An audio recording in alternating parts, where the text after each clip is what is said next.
perfect angle of the Eiffel Tower I told you about. It's a true masterpiece.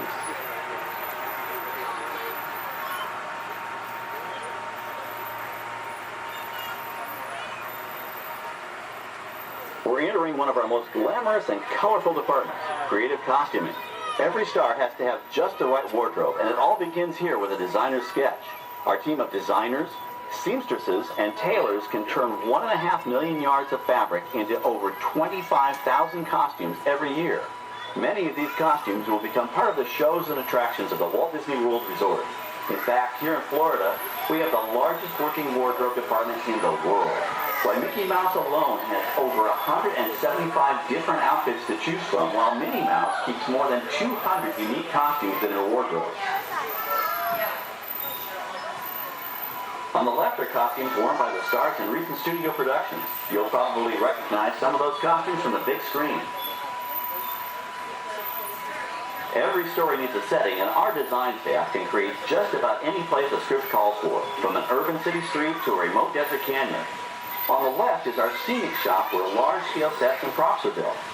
Our team of set designers, carpenters, artists, and engineers has created caves and caverns, game show sets, even replicas of the U.S. Supreme Court and NASA's Mission Control, all on our sound stages. The shop also provides sets and props for our shows and parades here at Walt Disney World. The same skill and craftsmanship that goes into a movie set can also be used to create magic for our parks. Either way, it's all about making dreams come true.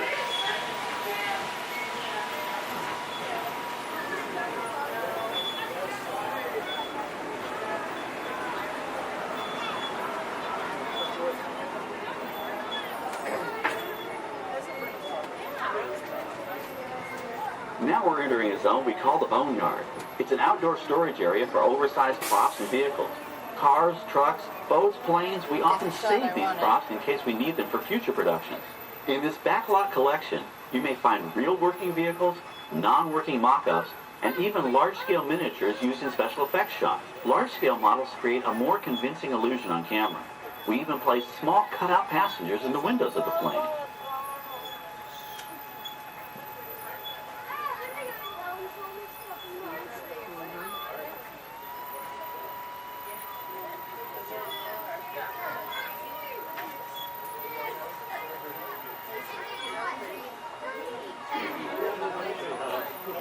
We're now passing by the sets for our Lights, Motors, Action, Extreme stunt show. On the left, you may catch a glimpse of the Mediterranean fishing village that sets the stage for this thrilling attraction.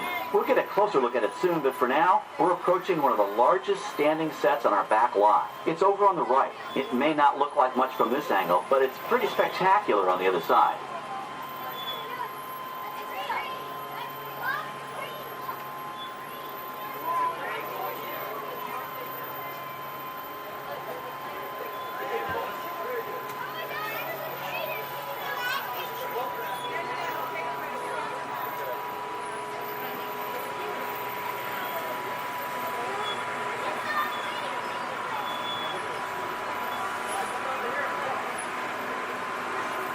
This is great, folks. The production crew has just given us clearance to enter the set.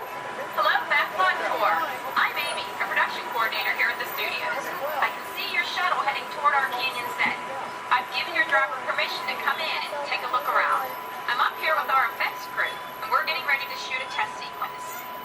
Oh, on the way in, you're going to be crossing a wooden bridge, and things may get a little bumpy, so please, hold on to your belongings, especially hats, cameras, and glasses, and keep an eye on any small children in your party.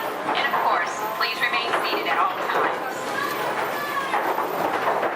Welcome to the set. As you can see, we brought the bare, dry deserts of Southern California to green, typically humid Central Florida. This set is based on real locations that our production designer took pictures of. Our set crew spent about 6 months building the canyon, but we've used it for a number of TV shows and specials over the years. For our upcoming production, the script called for a tanker truck. We found this one in our boneyard, but it was too big to drive into place. So we picked it up with a crane and set it down here. We're up on the overhead platforms, and I see our director has arrived. As soon as the rain effect is ready, we'll begin the sequence. This set and shower is really just a special effect. We've rigged up a series of water nozzles just above your trim. The water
extra dynamic effect.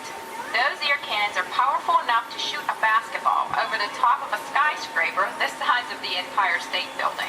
To top it off, our shuttle was sitting on hydraulic shaker tables. They provided the shaking, rattling, and rolling sensations for the scene. The entire sequence can be reset in 3.5 minutes. That's just enough time to bring in the next shuttle. Well, I've got to get ready for our next take. Thank you all for being part of the action. Hey, I'm needed back on the set, so enjoy the rest of your tour. Okay, well, thanks, Amy, for giving us access to the set.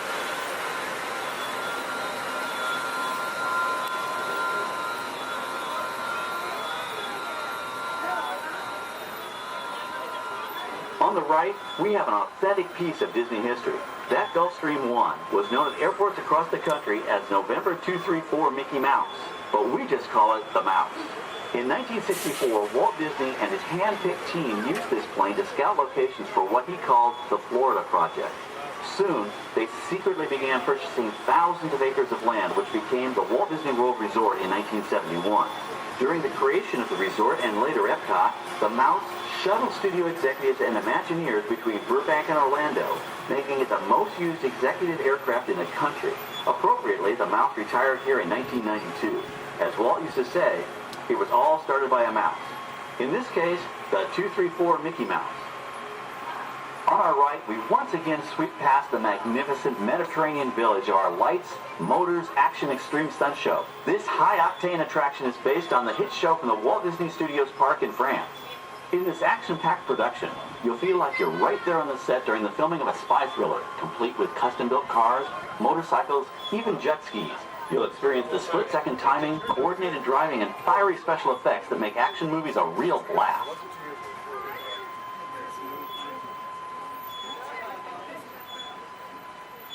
The staging area to our right is known as Acceleration Alley.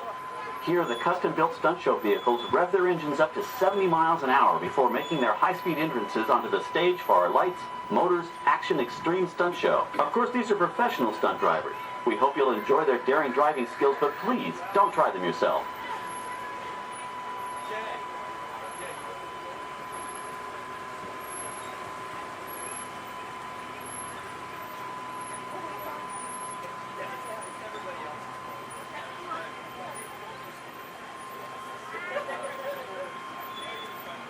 On the left, we've reached our second boneyard with more historic props and vehicles. When we reuse older props in a new production, they're often refitted with custom parts and given a whole new color scheme. You might not even recognize them the next time you see them on screen. For instance, coming up is our friend Herbie the Love Bug. He went through a special demolition derby makeover. Those dents and dings were added on purpose, but he can be polished up as good as new for his next starring role.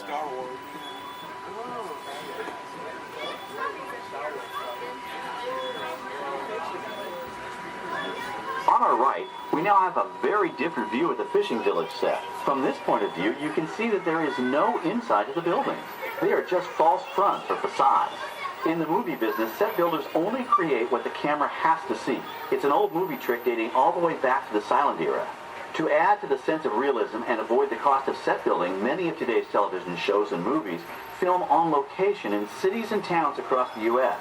But out in the real world, you've got to contend with noise, traffic, crowds, and various visual elements that may or may not belong in your film. Here on the backlot, we can avoid these problems because we created our very own flexible urban environment. Our Streets of America facades can stand in for a small town or a giant metropolis. As we come around the last corner on our route, you'll see the skyline of New York City in the distance. It's really a series of painted flats, expertly designed to fool the eye and the camera. We can dress and decorate these streets to look like any city we want, from Chicago to San Francisco. Depending on the choice of vehicles, props, and costumes, we can even turn back the clock and set our story in a different time. And what's more, these sets are built with Florida weather in mind. They're made to withstand 100-mile-an-hour winds. You're welcome to visit our Streets of America anytime during your visit today and get an up-close look at the skills of our set designers and builders.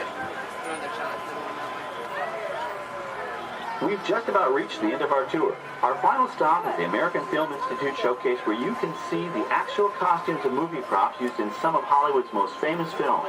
There are some pretty amazing items in there, so feel free to take all the time you like. Please stay seated until our tram comes to a complete stop and check around you for any personal items that may have fallen during our trip. Well, as they say in Hollywood, that's a wrap. Thanks for joining our backlot tour, and we hope you'll come back to visit us again soon. All right, we're going to stop up here in just a moment. I'll open these doors. And we're going to exit out through those blue automatic doors into the AFI showcase tour.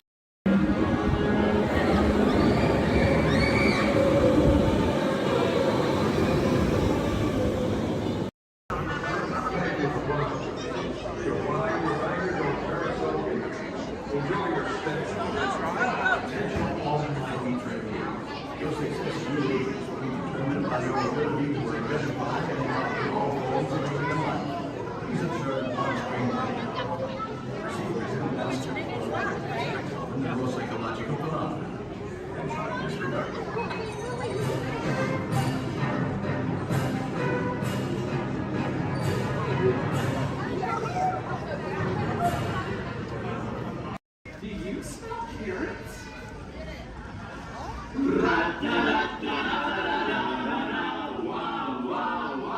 Hey! What? What do you call an old snowman? What? Water.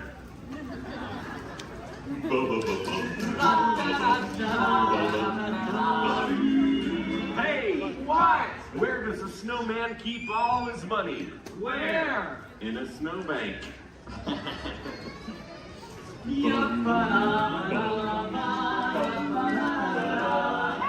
What? Who's the snowman's favorite relative? Who? His Antarctica.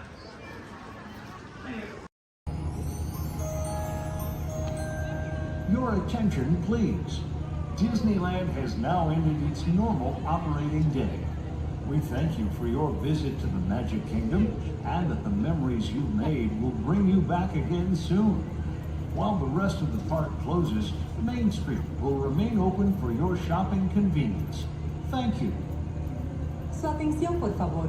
Disneyland ha terminado su día normal de operaciones. Les agradecemos su visita al Reino Mágico y esperamos que regresen pronto para crear aún más recuerdos. Mientras que el resto del parque comienza a cerrar, las tiendas de Main Street permanecerán abiertas para su comodidad. Gracias.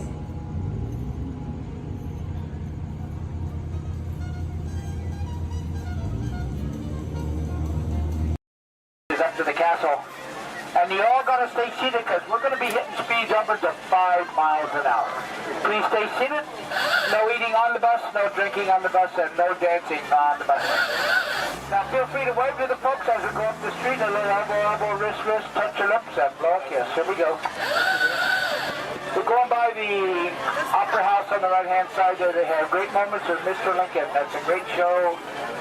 You need to catch it before you go home. It's really good. Where are you off from? Camarilla, all right.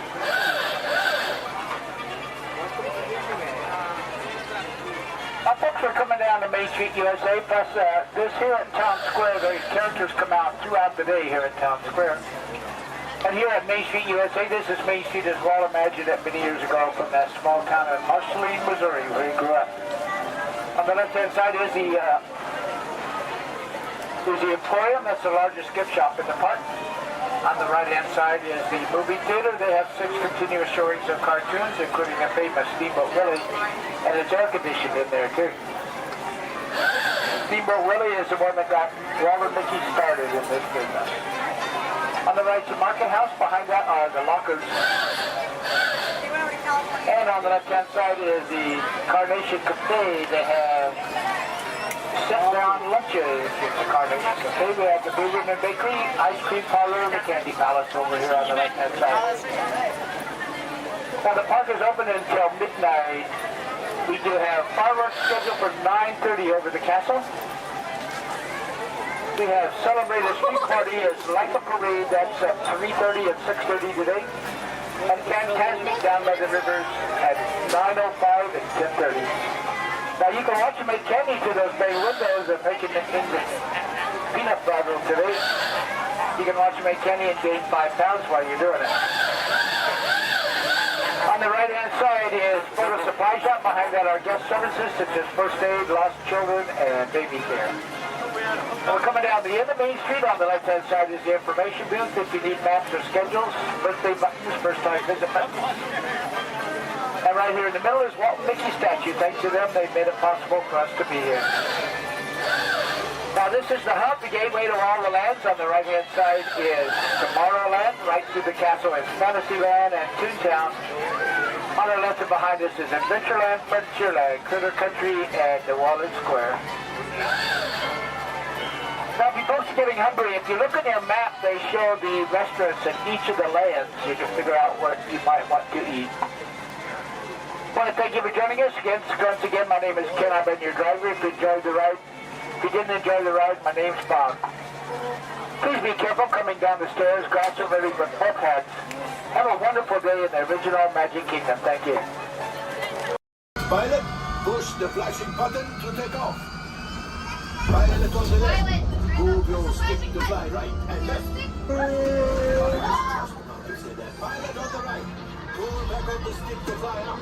And push forward to fly down. Oh, that's it. Julie, this will be the way. Are online. Sorry. Hit the booster. Well, let's go get that fly down. Pilot, make the jump to light speed.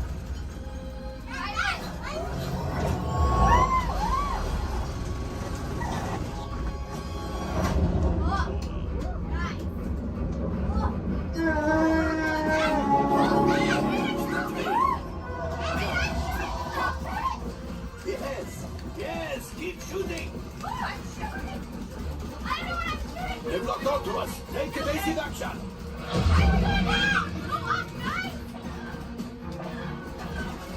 Gunners, we need to defend ourselves. Open fire. Gunners, blast away. Blast. Ah, there it is. After that train. Engineers, fire the harpoon. Excellent. Now, gunners, shoot the cargo free. The pilot brakes. I can't stop. That could have been much worse. Okay, it's much worse.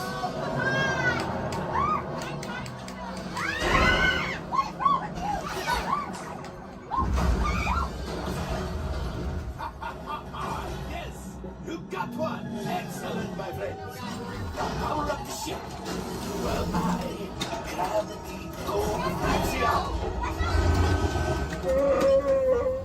You see, just as I promised, my friend. Now that the resistance has rotated, they did something from Bungo. Pilots, line up behind the train so we can harpoon that last car.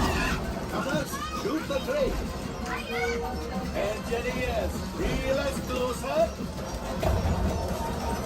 Harpoons, keep shooting. Good job, my friends. Yes. We got the coaxium. I will grab it. You keep up to the train.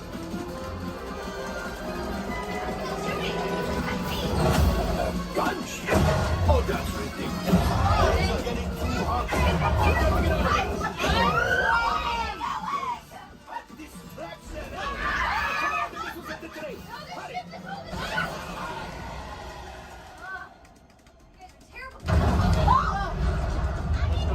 Coming down.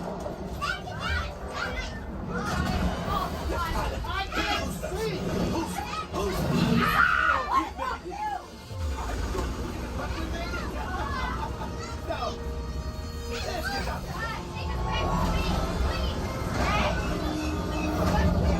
Oh boy. Pilots, releasing Babylon. We've got company. Who is right? We need them back there fighting the resistance. Only 3 left. He's the last. Watch out!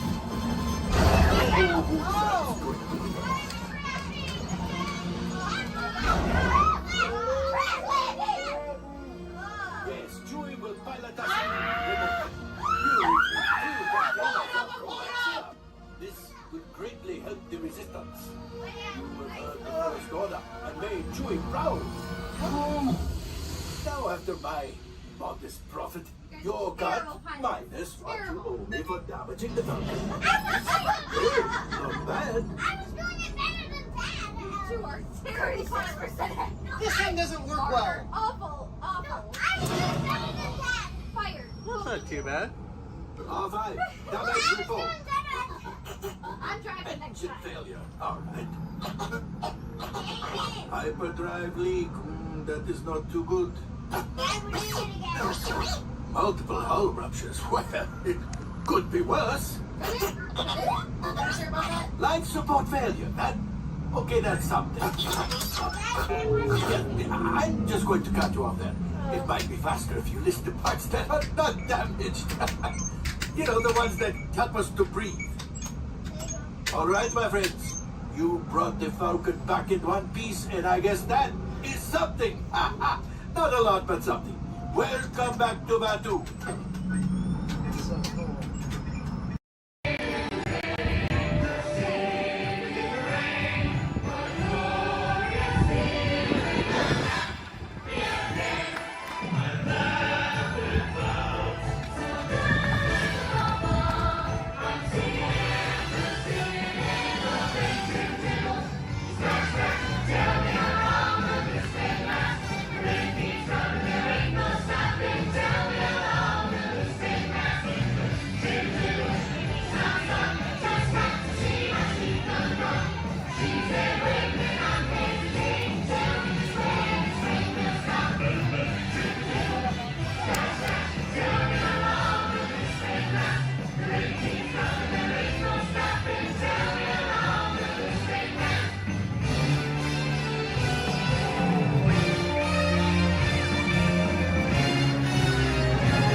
Better be faster when we get into real trouble. Right, pilot? Push the flashing button to take off. Pilot on the left. Move your stick to fly right and left. Pilot on the right. Pull back on the stick to fly up. And push forward. Weapons are online.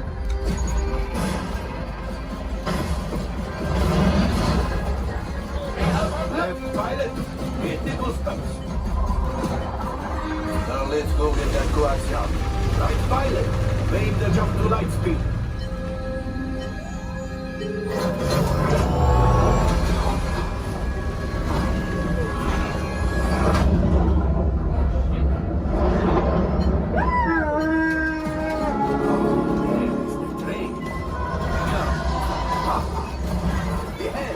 Yes, keep shooting. They've locked onto us. Take evasive action.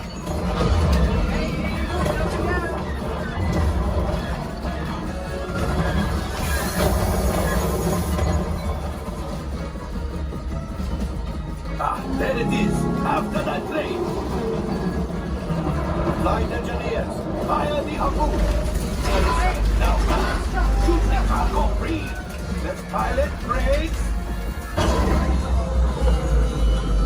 Well, my friends, that could have been much worse. Okay, it's much worse.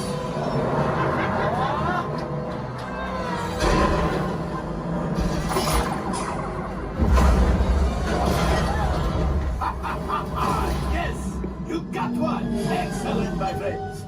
Now power up the ship. Well, I shall Axiom. You see, just as I promised, my friend, now that the resistance has what they need, maybe it's something from Otto. Pilots, line up behind the train so we can harpoon that last car. Colors, shoot the train. Yes, keep mashing those controls. The cargo is ready. Keep shooting.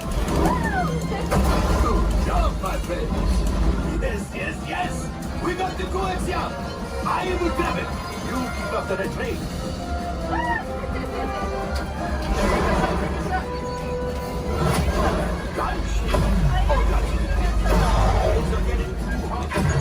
Get out of here! Yes, a distraction! Fire the missiles at the train! Hurry!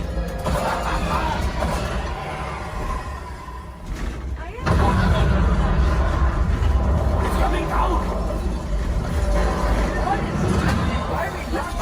Hit the boosters! Boost! Look! We did not die! Let's get out of here!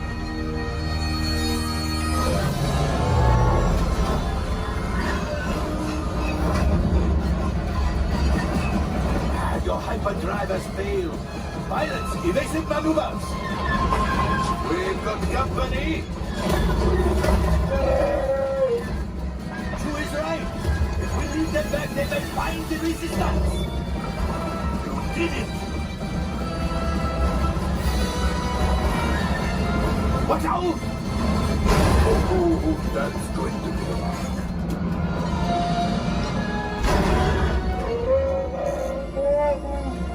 Yes, Chewie will pilot us in remotely.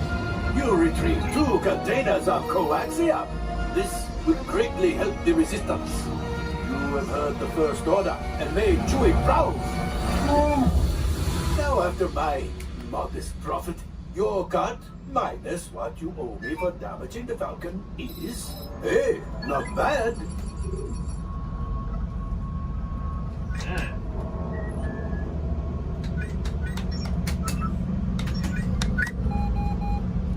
R5, damage report. Engine failure, all right. Hyperdrive leak, that is not too good. Have a fire over here. Multiple hull ruptures, well, it could be worse. Life support failure, that? Okay, that's something. I'm just going to cut you off there. It might be fun. Mr. Whitestepper. Time for you to go. And don't worry, the payment is on the way.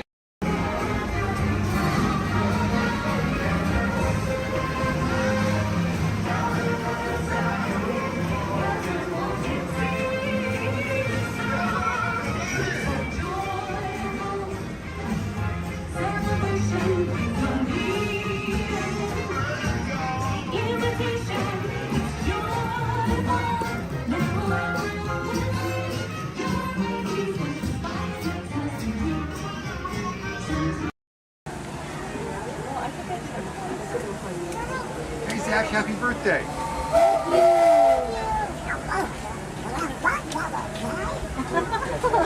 Who's that?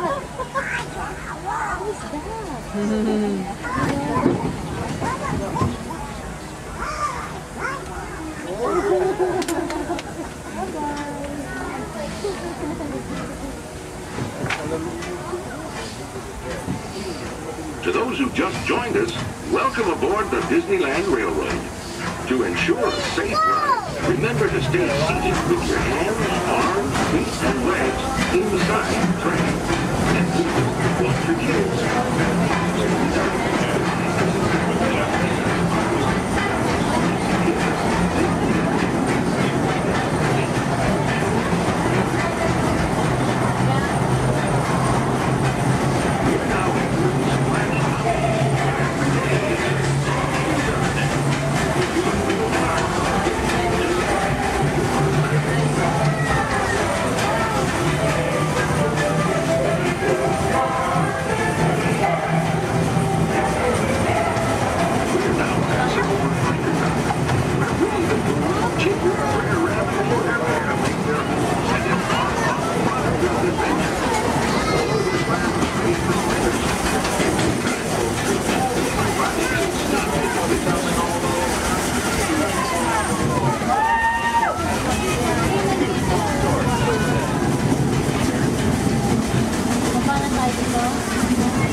boys and girls, we're on our way to Toontown Depot. Now we'll be stop for all the attractions in Fantasyland, Toontown, and then we have our Fantasyland Theater, where your princesses can meet our princesses. They can ask all the questions they like, and they can visit many pictures as they like. They do close a lot earlier in the park, make sure you mention your schedule, or as one of us will let you know, but they do close earlier than the park. If you're up here in Toontown Depot, please wait till the comes to a full and stop. So wonderful we like to visit the cartoon town where Mickey, Minnie, Donald, and well, in just a few minutes you can find out for yourself. Because our next stop is Toontown Depot, official train station for Mickey Toontown. This is also the next stop to Magic Kingdom, where you'll find many of your favorite Disney animated characters and stories. If you'll be leaving us here, please wait until the train comes to a full stop. Remember your personal belongings, then step carefully from the train. Y'all have fun and say hi to Mickey for us. For those of you continuing on with us, we'll be resuming our trip in just a moment. This is Toontown Depot.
Voilà, venez, suivez-moi, je vous prie. Le chef Rami is waiting for you. This way.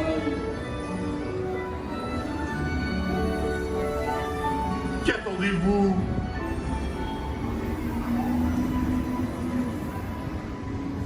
Oh, il est there, les invités pour le dîner. Yes, but what to prepare? Hein? Pour le repas idéal? Coq au vin? Non. A simple omelet? Too simple. What? Mais oui, that's it!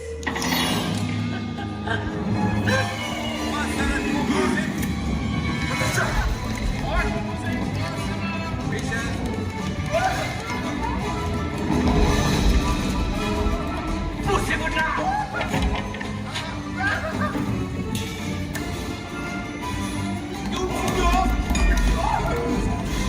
Vite, par ici!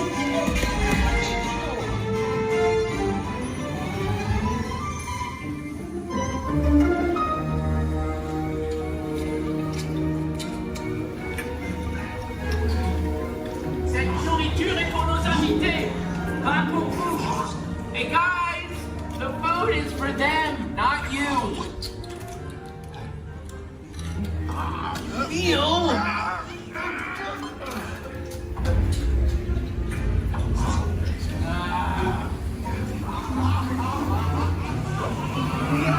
Everything must be perfect. Ego est en salle. Et oui, what are you doing? Que manigancez-vous?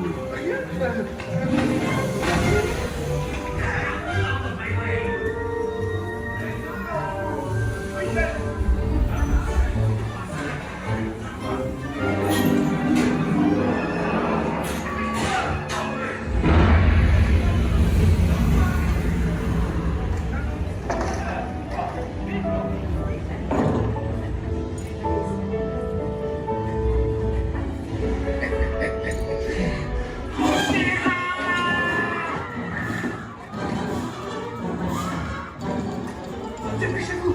Par ici! Go! Go!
1, Melissa.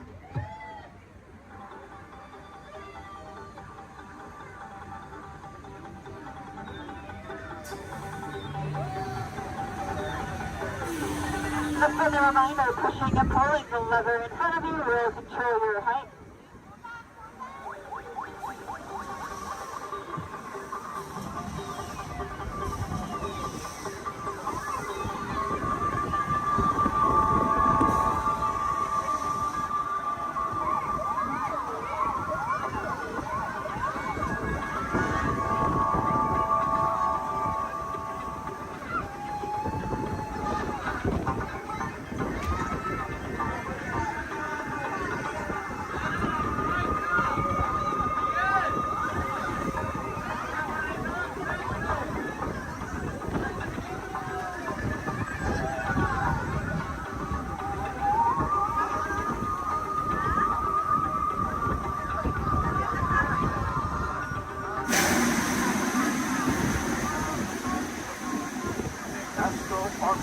Now beginning its descent. Please remain seated until your launching is stopped, then follow the arrows to the flight. Welcome back, pilots. North of a complete stop. And gather our belongings, proceeding to the left and only.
authority of General Hux. You are here under the authority of me. Stand proud.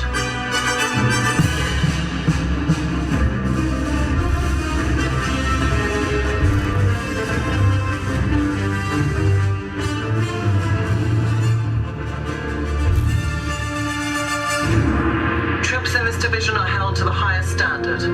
Mine. Show me fearless.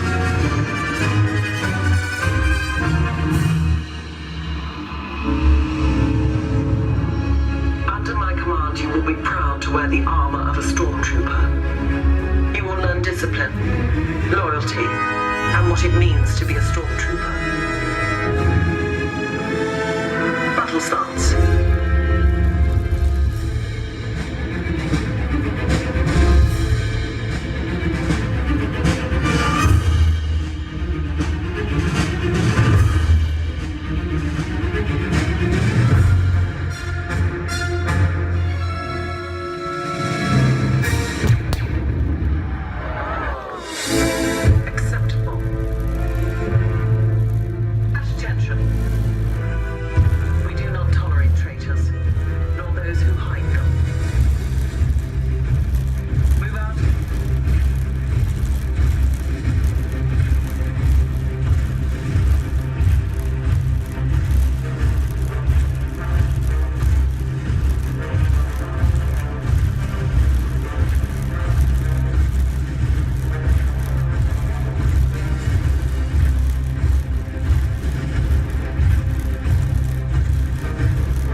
The imagination, and because it has been clinically proven that certain types of music can actually make you smarter, a little Mozart, please.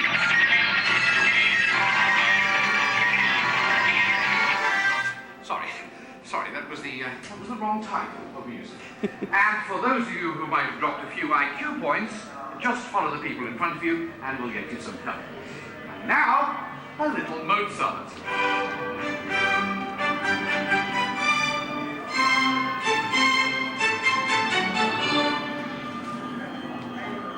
Dr. Chang, please pick up line 4, line 7, and 9. Telecommunications. Dr. Nigel Channing here with a quick one of my imagination. Please remain seated with your hands and arms inside the vehicle at all times.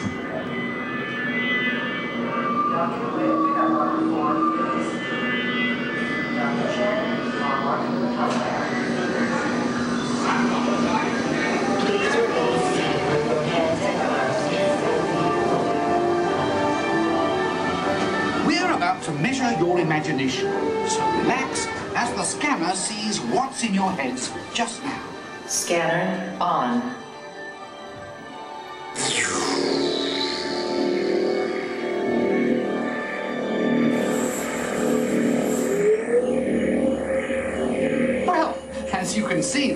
much going on upstairs, imagination-wise, but that's just perfect for our experiments. Yeah, I got the same name at 5. The mark right there. End of sequence. Give me tones and rapid description.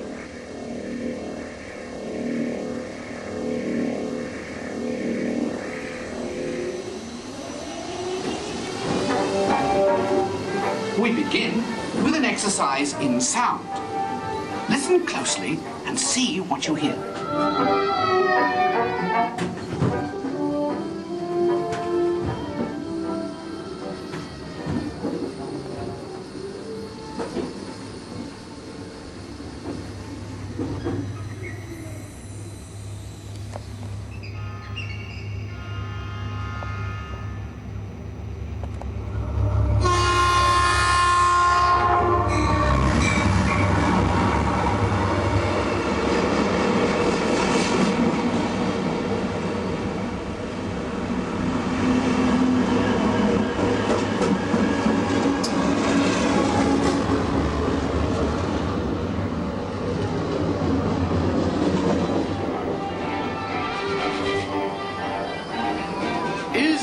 Looking glass actually magnifying, or is it your imagination?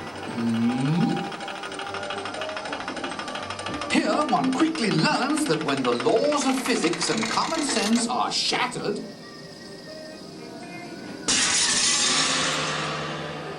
imagination takes over. Welcome to the Illusion Lab, where things are not always what they seem. Looks can be deceiving, can't they?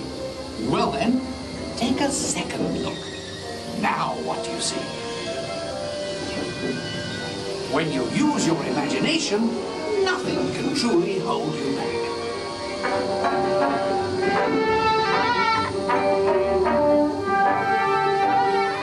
In the next experiment, let color work its magic on your imagination.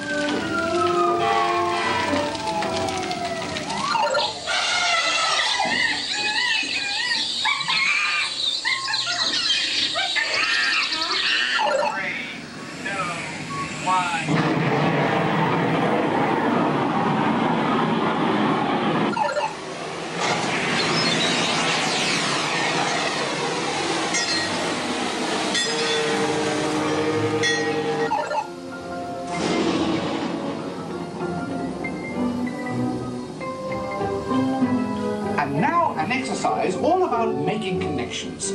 Stare at these points long enough and your imagination will take flight. You'll see.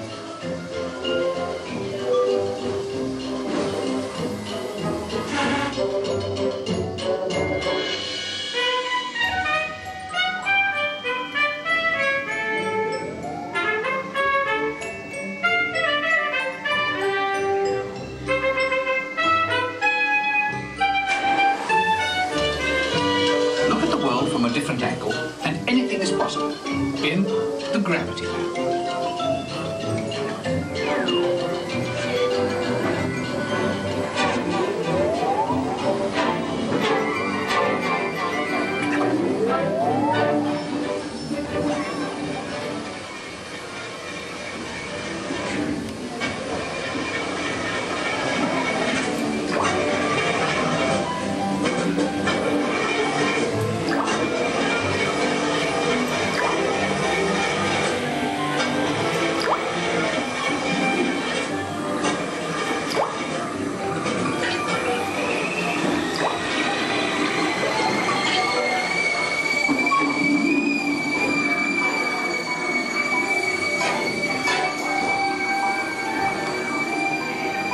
Our experiments are now complete.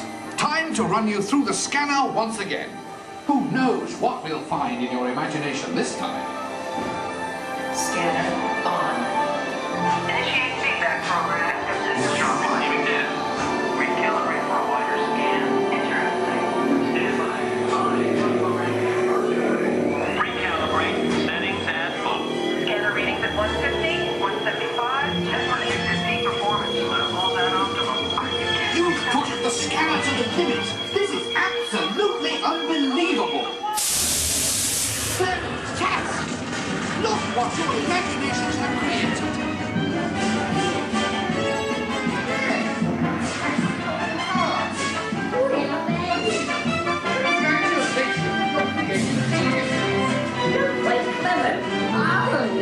What a brilliant burst of creativity.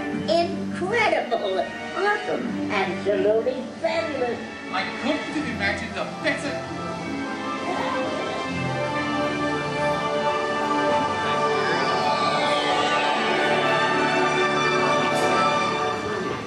Reality restored.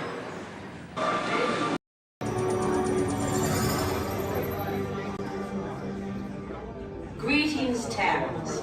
I am Nova Prime Irani Rayan, commander of the Nova Corps. On behalf of all Xandarians, I hope you have enjoyed exploring the wonders of Xandar. As you have seen, your world and ours were born of the same moment, one which you refer to as the Big Bang. As such, we are all galactic neighbors in a vast universe which we and countless others share. For you to travel to Xandar would take 2.5 million years, assuming you had a ship that could fly at the speed of light. So we decided to come to you. But even we could not have reached you so easily were it not for the Cosmic Generator, an advanced piece of Xandarian technology that creates jump ports, artificial tunnels that act as shortcuts, linking distant points in space. It is our desire to share this wondrous technology with your people so that together we might explore new worlds and create a brighter tomorrow. And now, as the culmination of the wonders of Xandar, you will be teleported to a Nova ship above your planet for a demonstration of the Cosmic Generator. I trust you will find it an unforgettable experience.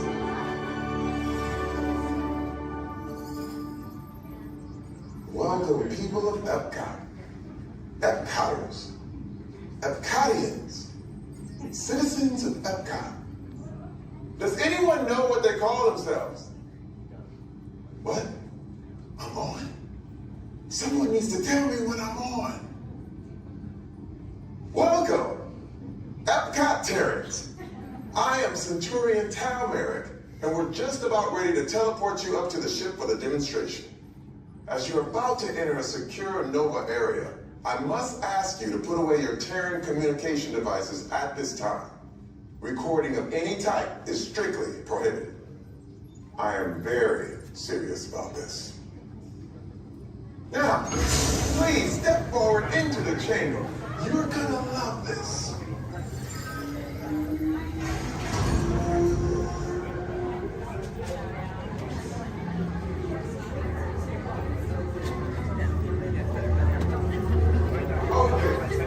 Before we begin, I should warn you that we have never teleported Terrans before. But since your molecular structure is very similar to Xandarians, it should work. It'll work. So long as you are standing inside the lighted ring. You do not want to know what happened last time someone did not stand where I told them to, okay? Stand by for teleportation. Here we go.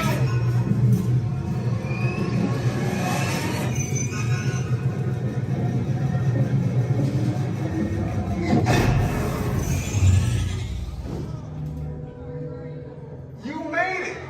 I mean, of course you did. Nova Prime, they're ready. Excellent.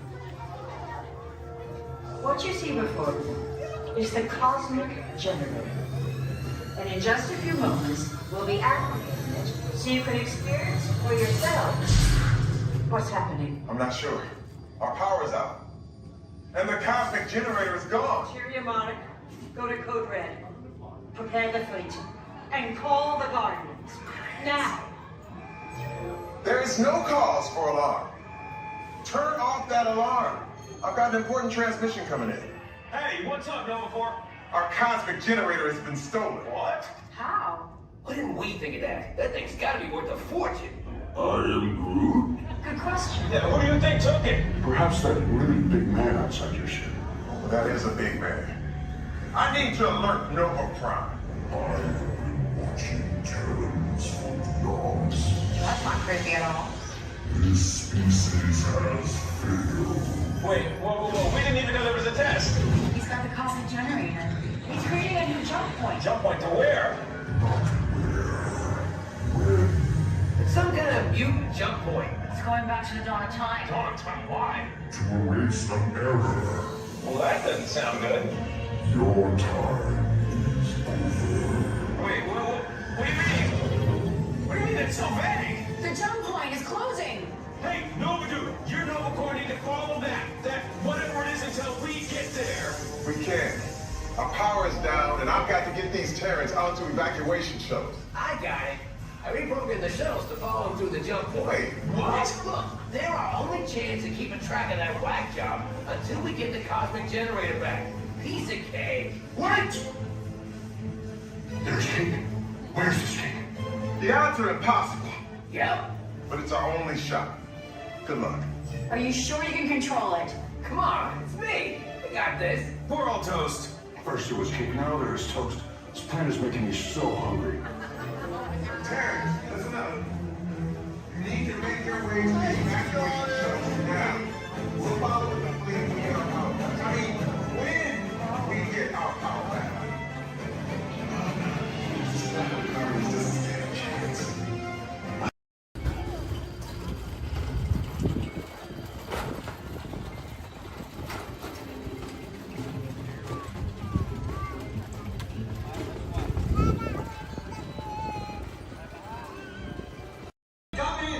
I have an opportunity for you all that is bad, dangerous. I was going to say profitable. You think I'm so heartless I would send my friends into danger? You insult my honor. And believe me, I have very little honor to insult. We'll talk later. I have to do everything around here. Hello, my friends. I am Hondo Onaka, and this is Onaka Transport Solutions. Today, I am offering the opportunity of a lifetime. I need flight crews to transport this valuable merchandise across the galaxy. Pilots to navigate, engineers to operate the ship, and gunners to defend the shipments. And that is where you come in.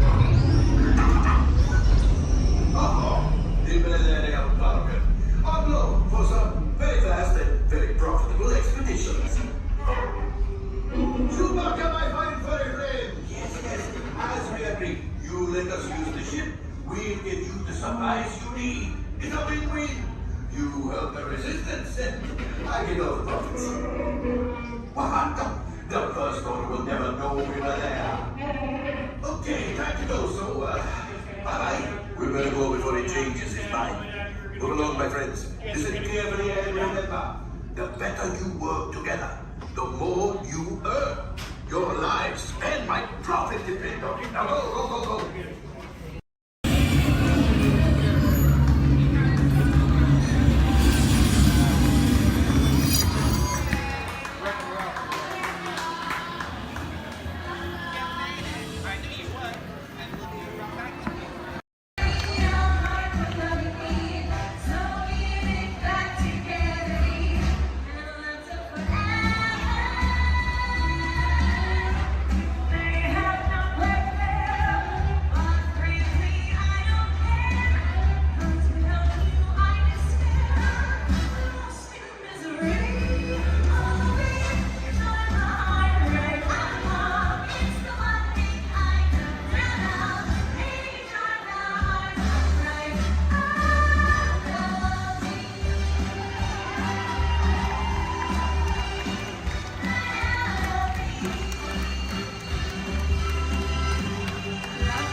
Your journey, keeping your hands, arms, feet, and legs inside the car. And please, supervise your children. Remember to stay clear of the doors, which will open and close automatically. Enjoy your trip aboard the Metro Liner.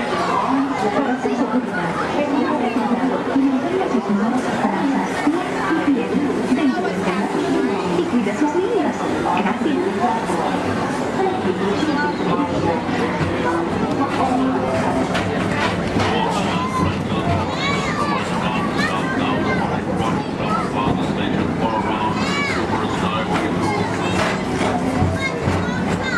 aboard, ETA travelers. We hope you enjoy Tomorrowland Transit Authority's Super Skyway.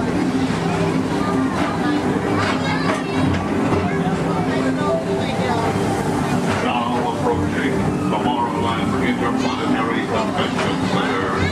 The convention center is hosted with galaxy abundance from the following track.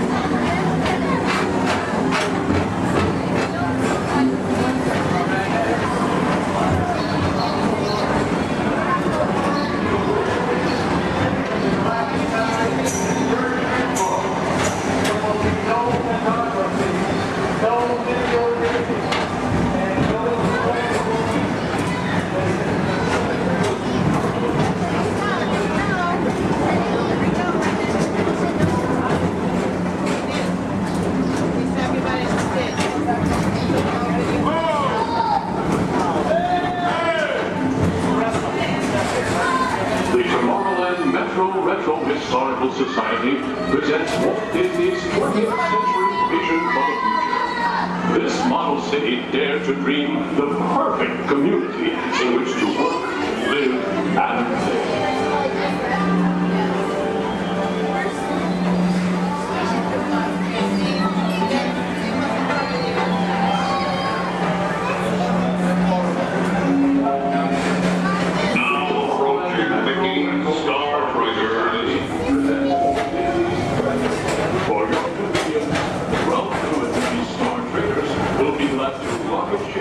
To many planets in the galaxy.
Galaxy M31. Please keep forward-facing tentacles clear of oncoming Metroliner vehicles. Thank you.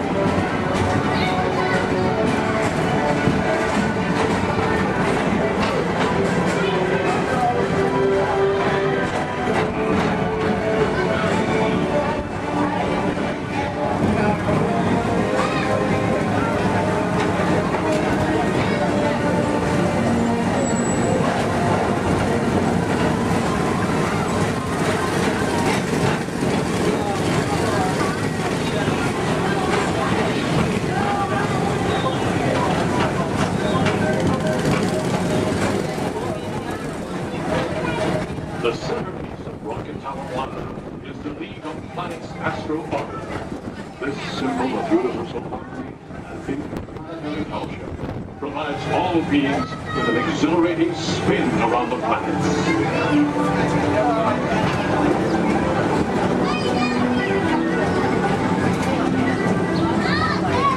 Remember, Blue Line passengers, for all your future travel needs, the TTA services all of Tomorrowland's outlying areas, including the personal rocket ship docking lot, and of course, perfect parking, the latest Aging Mr. Morrow, Mr. Tom Morrow. Your party with Saturn has arrived. Please give them a ring. Now approaching Walt Disney's Carousel of Progress.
At the heart of Tomorrowland. Come now, rejoin us and believe in the promise of tomorrow.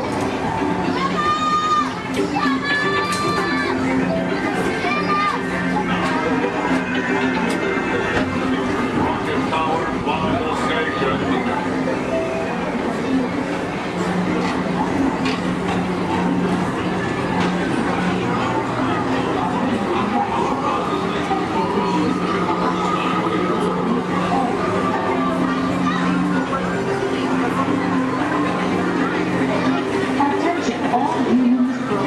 Intergalactic beings. Please keep your arms, legs, and other appendages away from the doors. The doors open automatically. When they do, please collect your belongings and step carefully onto the moving platform. Thank you for choosing Tomorrowland Transit Authority for all your travel needs.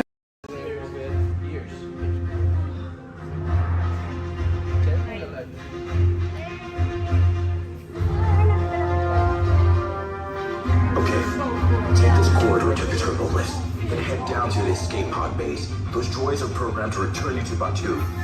Hurry and don't get caught. Lieutenant Beck will guide you. Recruits, for your safety, stay seated with seatbelts securely fastened. Keep hands, arms, feet, and legs inside the transport and supervise your children. Tell them it's a prisoner transfer. work? Good. Now get a move on. There's a clear path to the turbo lifts at the end of the hallway. Turn right.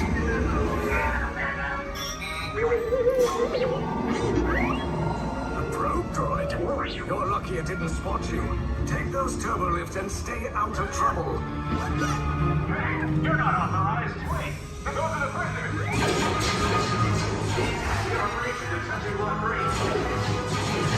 Cover is blown. Find an alternate route. Who picked these two droids anyway?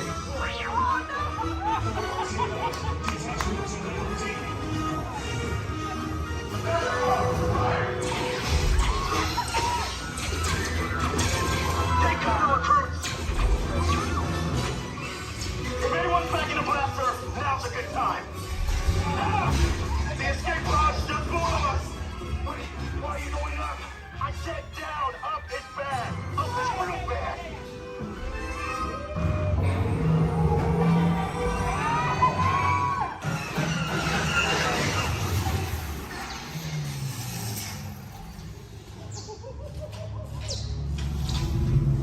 The Resistance will attempt to rescue the prisoners. They have neither the resources nor the courage to engage us. You underestimate their conviction. Raise the shields! Shields? I see no evidence. Now! Sound the alarm! All personnel to their stations! Sir, the prisoners have escaped. How brave, but ultimately hopeless. There's nowhere to run.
Came in a little off target.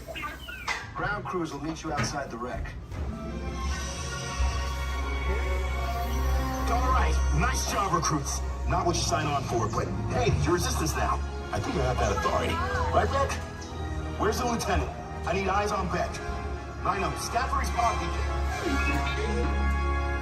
More escape pods down in Sector 4. Verification pending from key command personnel. Where's the lieutenant? Lieutenant Beck here. Beck! You're alive! I should hope so. Great job, recruits. Thanks to your heroism, the location of the Resistance base is secure. Bravo! Yes, R5, you too.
stormy night long ago, 5 people stepped through the door of an elevator.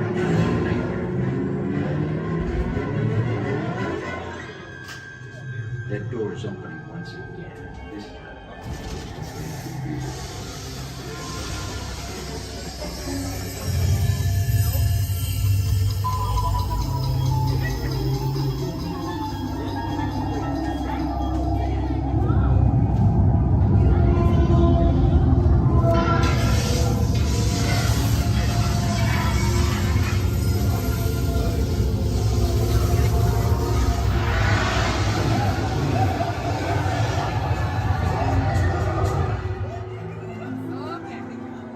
You are about to discover what lies beyond the 5th dimension, beyond the deepest, darkest corner of the imagination, in the Tower of Terror.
A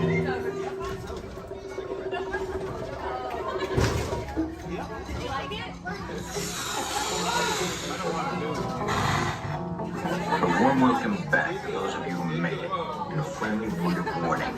Something you won't find in any guide. The next time you check into a deserted hotel on the dark side of Hollywood, make sure you know just what kind of vacancy you're filling, or you may find yourself a brand new resident of the Twilight Zone.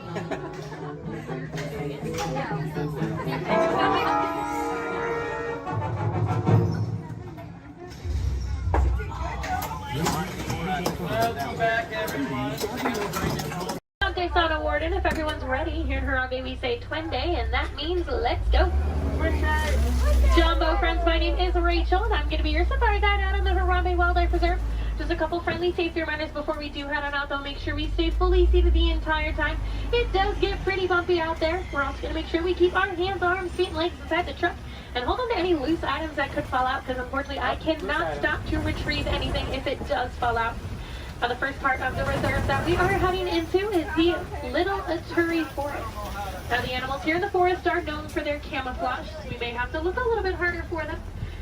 Although over on the right side, the brown-colored animal with those striped legs, that is an okapi.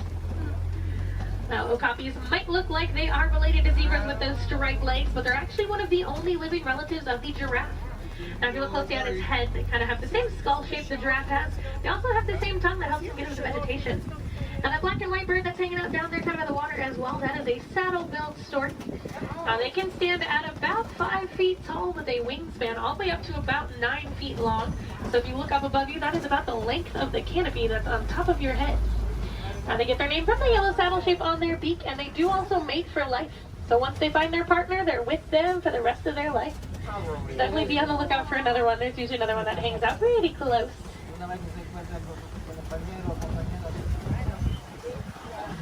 Looking a little bit quiet on this part of the forest. Well, let's see if we can head up, see what else we can find. It looks like there is some movement up ahead, so I'm going to head over that way.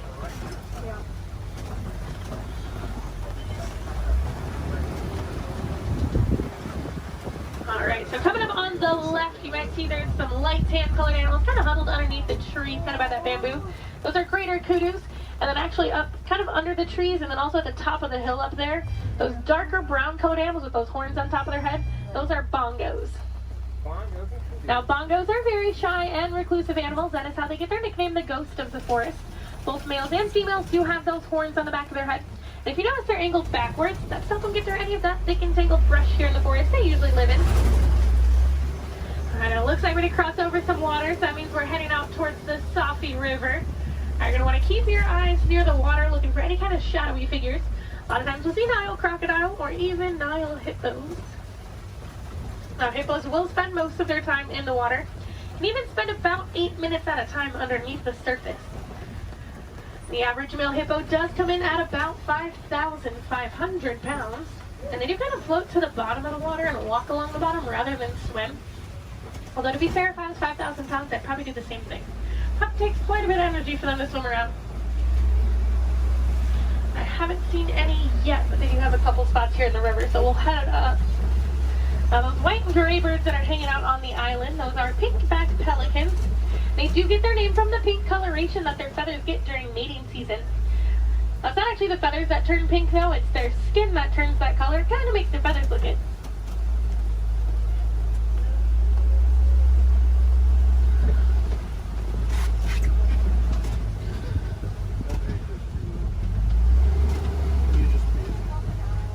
The hippos are being a little bit shy right now, but I do know we are heading towards crocodile territory. Aha, down there on the left, there are some crocodiles down there.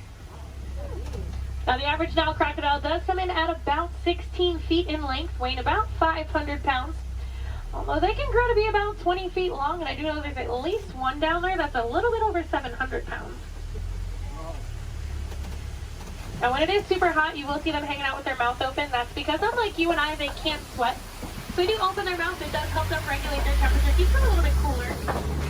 You'll notice a lot of the animals here in Africa actually have some sort of natural cooling capabilities. It does get pretty hot out there. Now we are going to start making our way out towards the savannah. That does happen to be one of the largest parts on the reserve.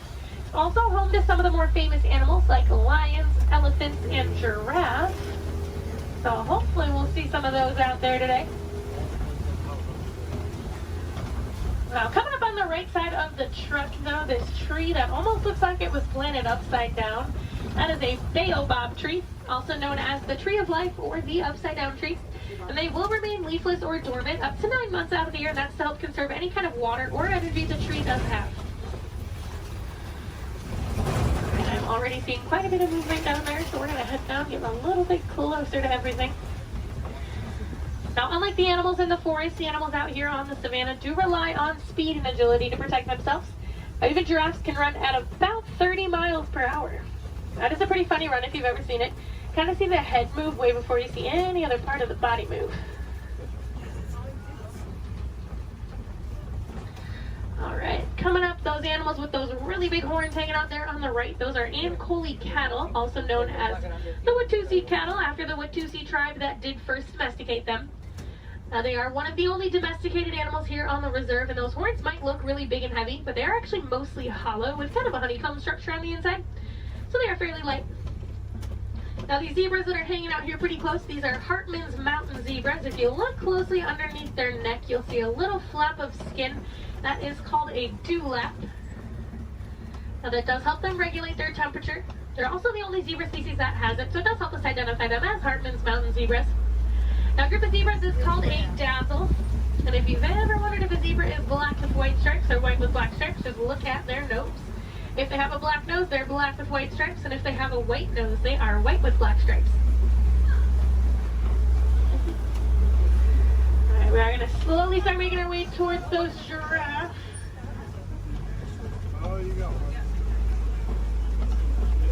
Now looking at the coat pattern of these giraffes, it looks like they are Maasai giraffe. Once we get up there, they do have that kind of jagged puzzle-like coat pattern. Also over on the left, kind of hanging out in the back by the trees over there, those are sable antelope. If they do look at all familiar, they are the emblem of the Harambe Wildlife Reserve, so you might have seen their pictures out and around in the village out there. There we go, coming up on these giraffes. That one that's actually scratching its head right there, that's a baby giraffe. Get a little itch. Now the reticulated giraffes will have a much smoother, almost net-like pattern to them. They can stand at about 18 to 20 feet tall. That does make them the tallest animal in the world. Now even their young come in at about 6 feet tall when they are born. So they're already fairly big when they're babies. I believe that little one came in at about 5'11", so he was already really, really tall, definitely taller than I will ever be. Now these two animals that are hanging out here on the right, they're both Patterson's eland. Now that darker colored one, that's a little bit bigger, that is a male, and the lighter colored one, that's a female. Now they are one of the larger species of antelope, coming in at about 6 feet tall at the shoulder. Can also jump up to 9 feet in the air. Now with those giraffe, just like your fingerprint is unique to you, the coat pattern of the giraffe is unique to them. It does help them tell each other apart when they're in groups, and a group of giraffes is called a tower. Seems to be a pretty fitting name for something so tall. They do also only sleep for about 30 minutes a day. The rest of the time is pretty much spent eating. There's a really good view of those Ankoli cattle there.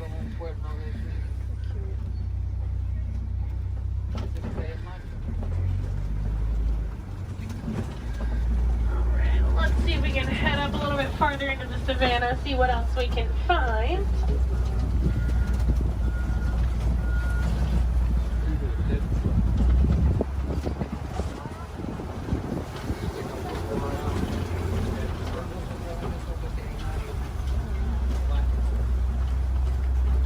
It looks like there's a couple animals coming up on the hillside up ahead here. Once I make the turn, they're going to be on the right side. Those are white-bearded wildebeest. We might get a little bit closer to them in a moment, though.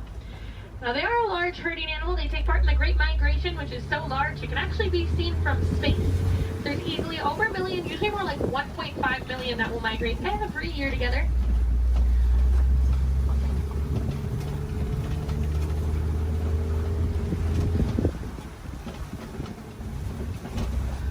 There they are. You can kind of see them there. Now we are also coming up on some knockdown trees just up ahead, so we're going to head over that way. Usually that is a pretty good indicator that there's an elephant or two nearby. Now elephants are known as nature's bulldozers, so you can always kind of assume. Actually, it looks like there is one up ahead of us. I'm going to see if we can get a little bit closer to it.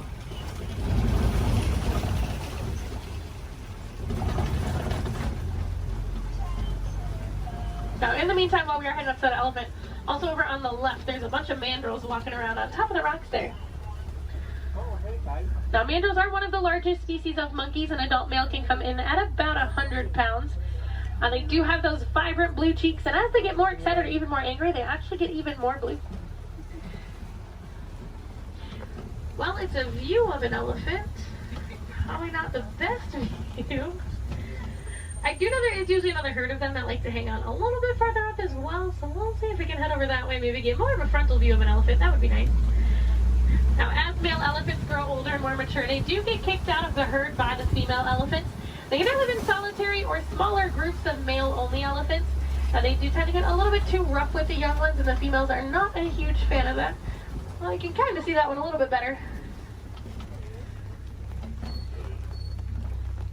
Now we can also tell that's an African elephant, not only because we're in Africa, but if you look at the ear shape, it almost looks like the continent of Africa. Makes it super easy to identify. Let's see if we can head up and find the herd.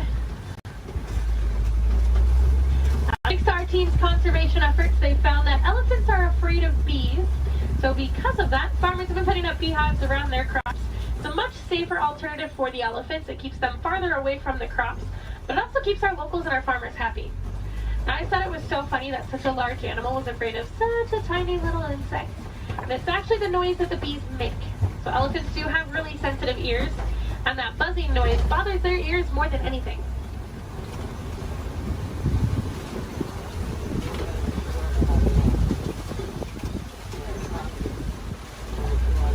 And I am seeing some tusk marks in the red clay, so hopefully that is a good sign that the herd has moved through here fairly recently. Now, just like you and I might take a multivitamin every day, the elephants do eat that red clay. It gives them a little more nutrients they may not always get from their daily diet. Female elephants do also have one of the longest gestation periods, coming in at about 22 months. So I'm not sure I blame the females for wanting to kick the males out after a while. Personally, I might do the same thing if I had to go through that. Looks like there were a few of them moving up ahead, so we're going to see if we can head get a little bit closer to them.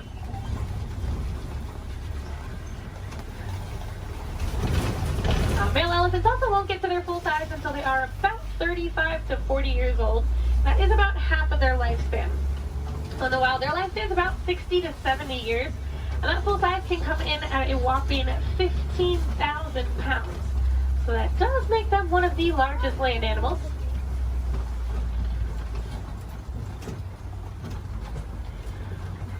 And they do also have really sensitive skin, so you will see them throwing dirt and mud up on their back. That acts as a natural sunscreen for them. You're also going to see them flapping those really big ears that they have, as those ears are home to a bunch of blood vessels on the inside. So just doing that, it does actually activate those blood vessels and can even cool their body temperatures down about 10 degrees. We might be able to see when we start going around this curve here. Now, in the meantime, we are coming up on some greater flamingos as well. Now, those greater flamingos actually start out as a gray color, and as they get older, they get their vibrant pink color from their diet, which does consist mostly of beta-carotene, like brine shrimp. If you actually look on a couple of them, the back of their head and neck, you can still see some of the gray feathering on some of them. Now, they are one of the lighter colors of flamingo species, as well as one of the largest. You might have seen their cousins, the lesser flamingos, out on Discovery Island when you were coming in today. They're quite a bit brighter in color than these ones, but they're also a little bit smaller. And if you didn't see them, they like to hang out the very front of the tree line, kind of down to the left-hand side.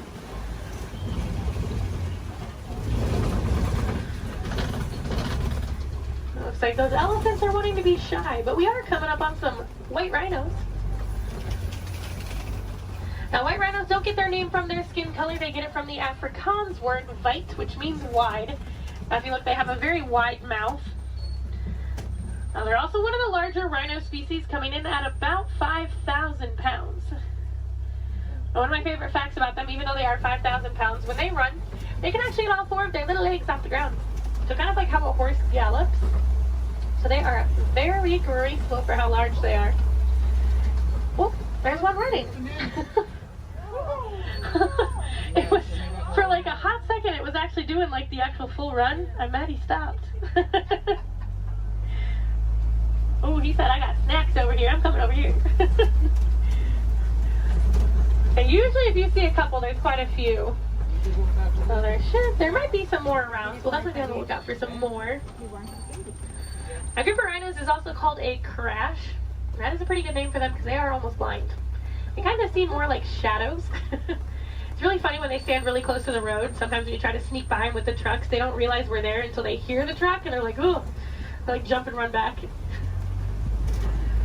Well, we are coming up on a couple cheetahs. There's a cheetah laying down right on top of the hill there that's really close, and there's a couple more walking in the back. Yeah. Now, cheetahs are one of the fastest land animals. They can go from about 0 to 60 miles per hour in just about 3 seconds. Now, they do get to that speed fairly quickly, but they can't actually maintain it for very long. It's more like a short sprint of a couple hundred yards. Looks like there's a couple more walking up ahead here. Now, they will use that long tail of theirs, kind of works as a rudder to help them turn. Their nails also don't retract, so they do stay out. It does help them gain traction when they are running those speeds. And unlike most big cats, they will do most of their hunting during the day and do tend to be way more active during the day. They're also one of the only big cats that can purr. So kind of like your household cats, just a little bit bigger.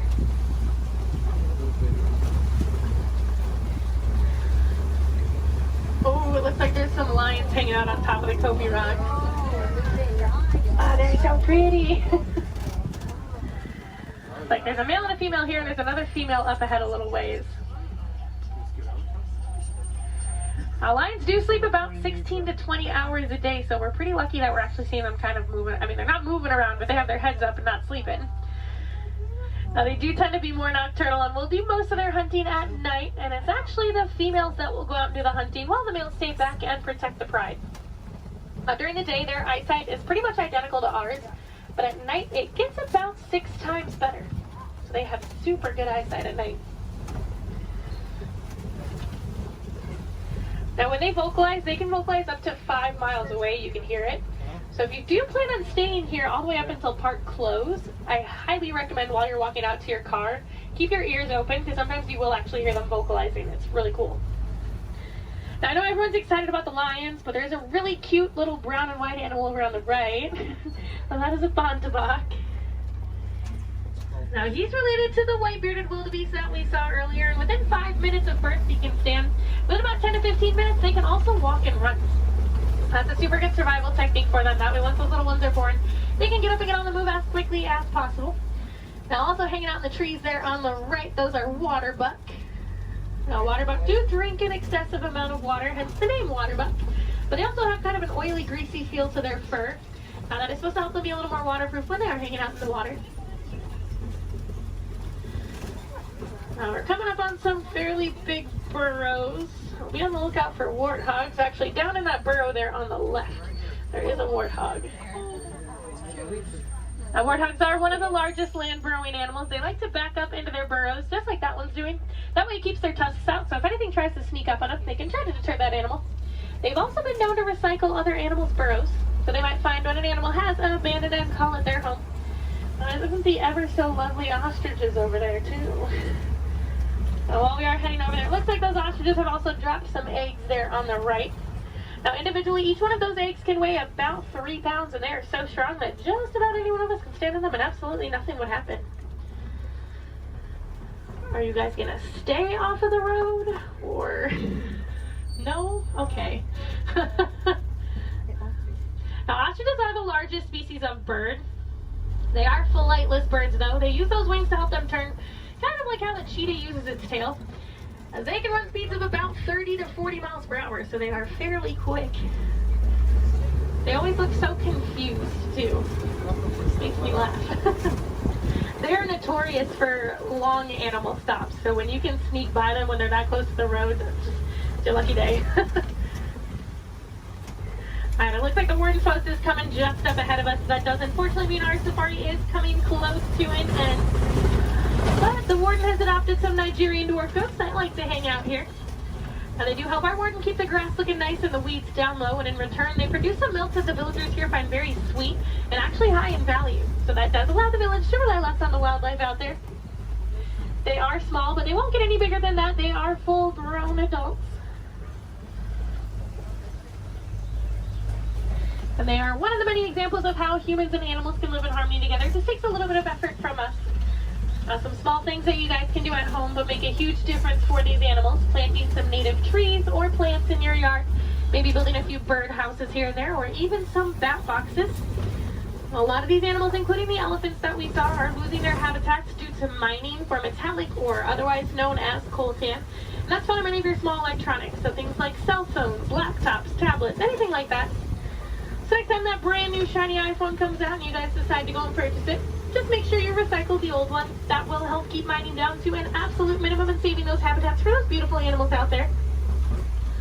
And if I have any wilderness explorers on board, you guys have been on board the Simba 1. That's SIMBA 1.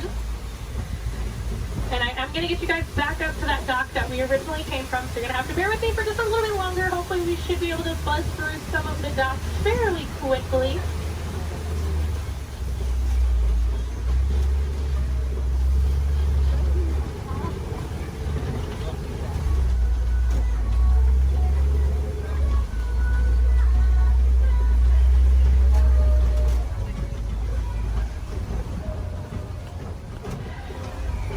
If you guys did enjoy seeing the animals here on the safari, there are plenty more for you to see today. Now actually, when you guys get off of the truck, when you hop down that little pathway there and go down the hill, if you guys take an immediate left, you'll actually be on the Gorilla Falls Exploration Trail. Now over there they have naked mole rats, meerkats. They have an underwater hippo viewing pool where you can usually get a little bit closer view of some hippos, as well as silverback gorillas. If you're heading over to Asia, right behind Tully River Rapids, you'll find the Maharaja Jungle Trek. Now over there they have Sumatran tigers, Komodo dragons, bats, and a whole bunch of different exotic bird species. Now both of those trails are about a 15 to 20 minute walking trail though, so you do want to give yourself a little bit of extra time.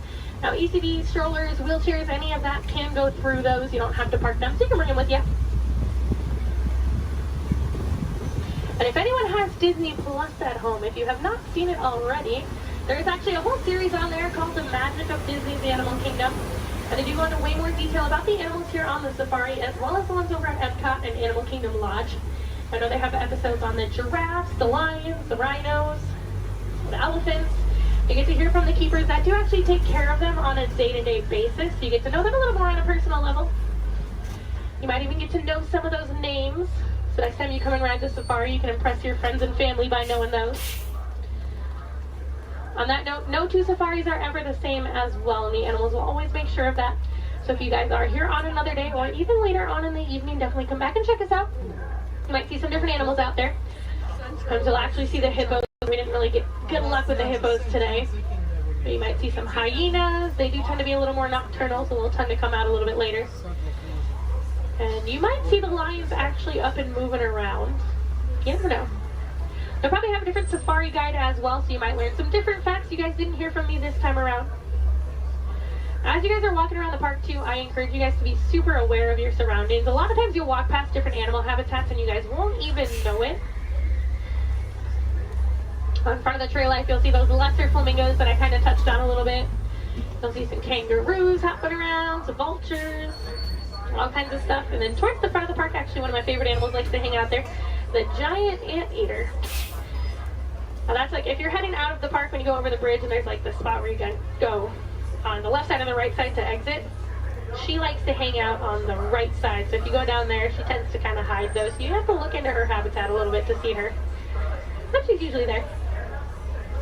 Alright, it looks like this truck ahead of us is just about loaded, so they should be on their way. So it's a really good time. Double check your rows. Make sure you do have everything. You don't want to leave anything behind because I will be heading out on another safari as soon as I drop you guys off, so it'll take a little bit of time to get those items back to you. The warden knows we are on our way, so we should be able to get cleared up in that dock here fairly quickly.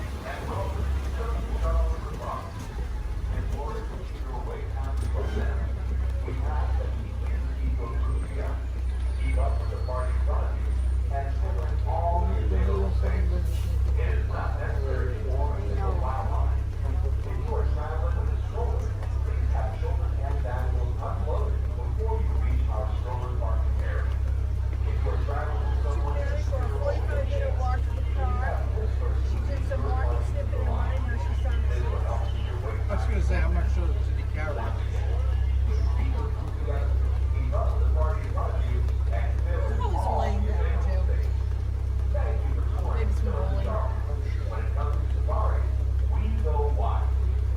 We're getting very adventurous in our park. Really great. Very comfortable there. Good. That's awesome. She just heads down to her. Tries to hide. She hired so she can roll up and you won't yell at her. Yeah. She's smart.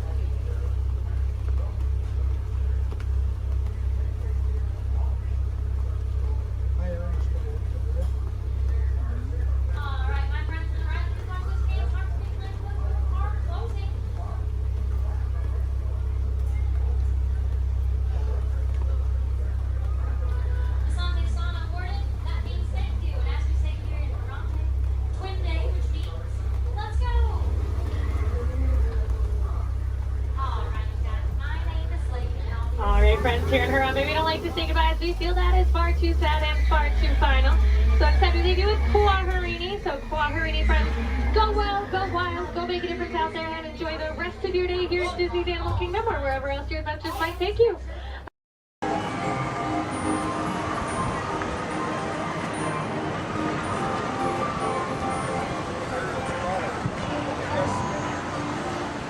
Rest all the rest them all on the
adventurers.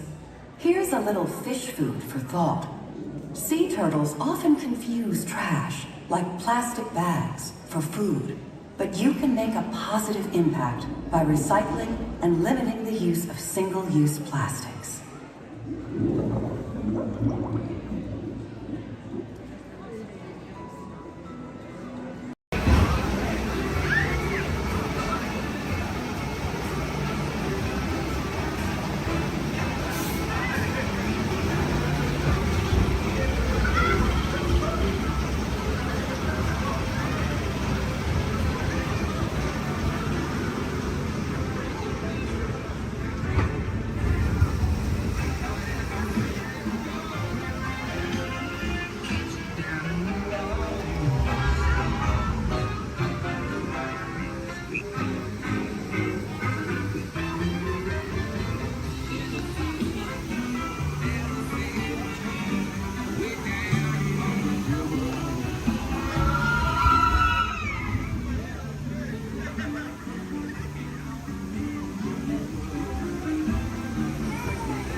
Just doing what I do. Look out, what I come.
park, but we've got to keep searching high and low.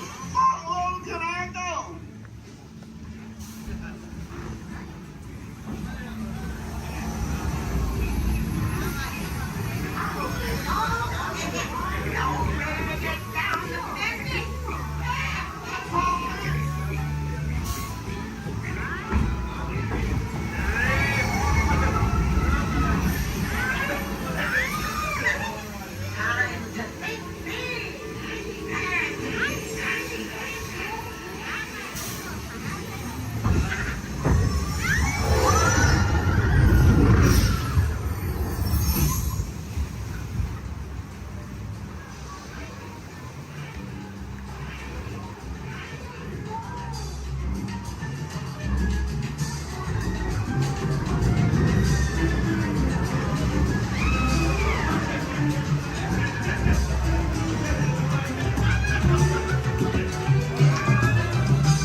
These tiny musicians you found sure do bring the heat.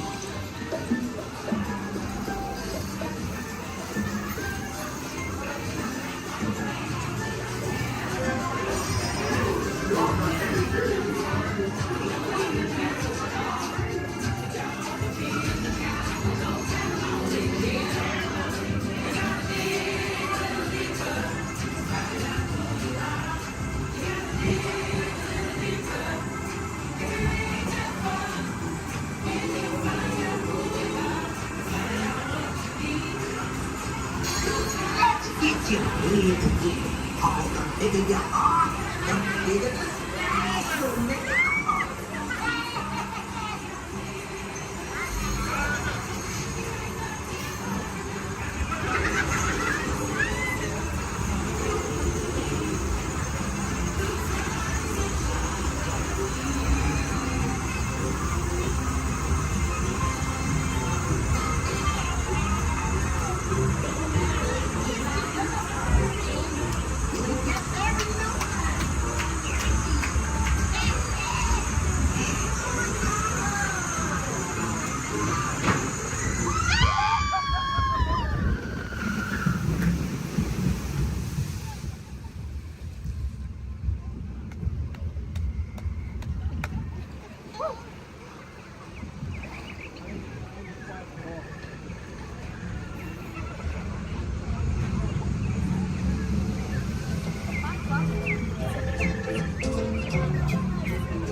Remember, this party wouldn't be what it is without you.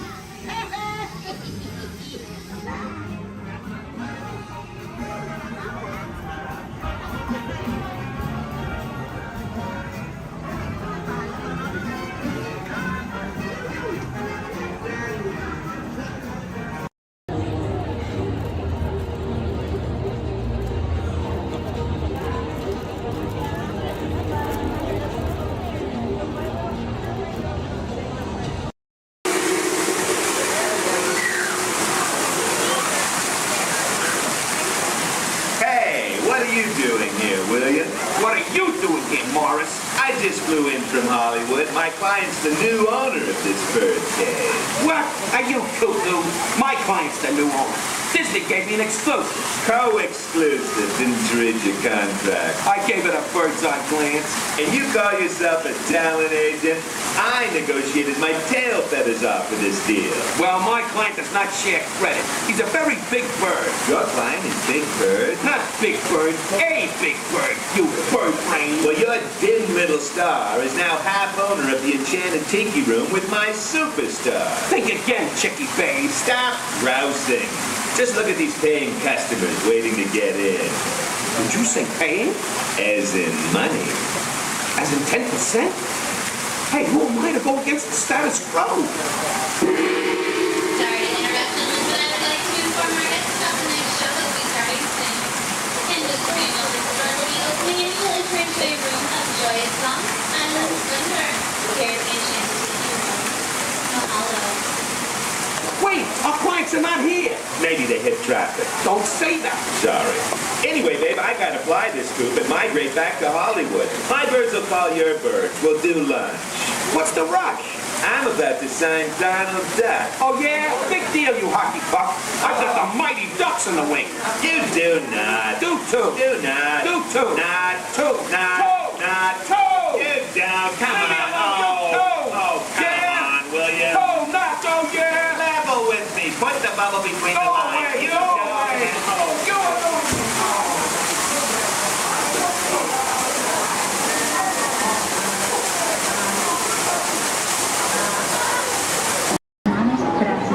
Dentro del vehículo. Y cuide a sus niños. Gracias. Please step carefully onto the moving platform, then step in. For your safety, remain seated throughout your journey, keeping your hands, arms, feet, and legs inside the car. And please, supervise your children. Remember to stay clear of the doors, but open and close automatically. Enjoy your trip aboard the Metroliner. Para su seguridad, permanezca sentado en sus manos All consumed.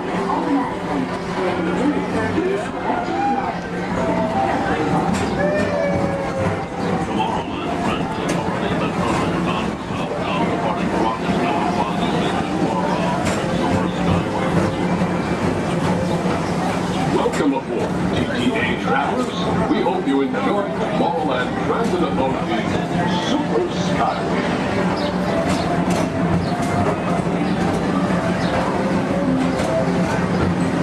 Now approaching Tomorrowland Interplanetary Convention Center.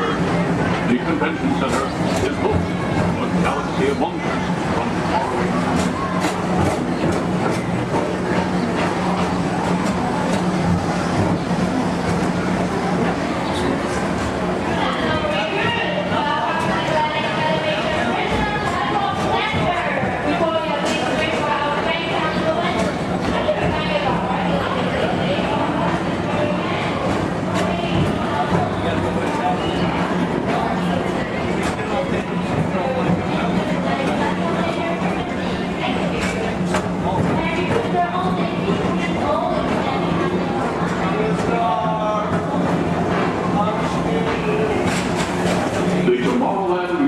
Metro Historical Society presents Walt Disney's 20th century vision for the future. This model city dared to dream the perfect community in which to work, live, and play.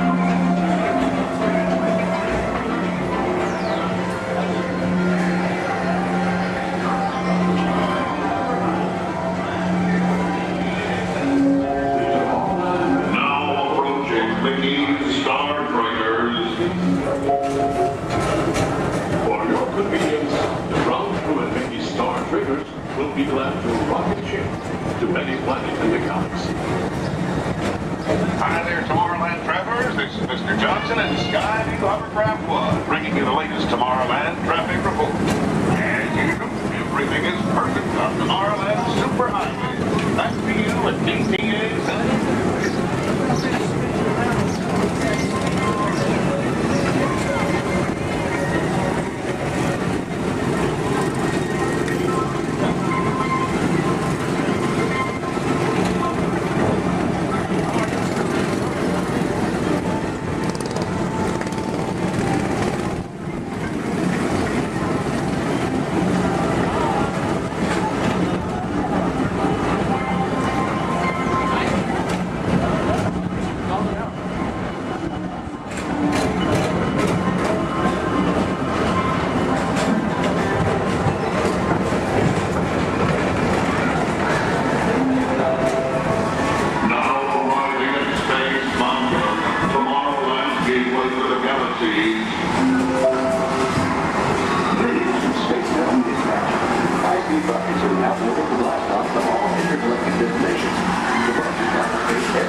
Another fine transportation service provided by the Tomorrowland Transit Authority. Attention, all visitors from Galaxy M31. Please keep forward-facing tentacles clear of oncoming Metroliner vehicles. Thank you.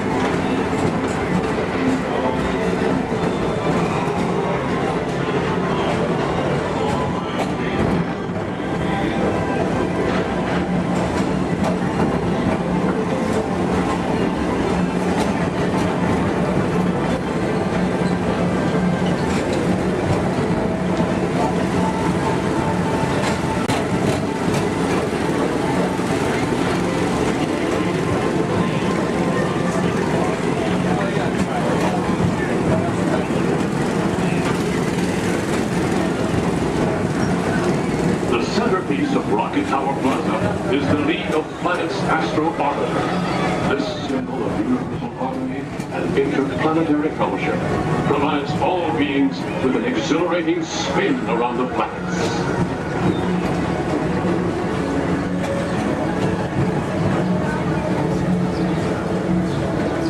Blue Line passengers, for all your future travel needs, the TTA services all of Tomorrowland's outlying areas, including the personal rocket ship docking lot, and of course, perfect park acres. Paging Mr. Morrow, Mr. Tom Morrow. Your party for the Saturn has arrived. Please give them a ring. Now approaching Walt Disney's Carousel of Progress.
speakers.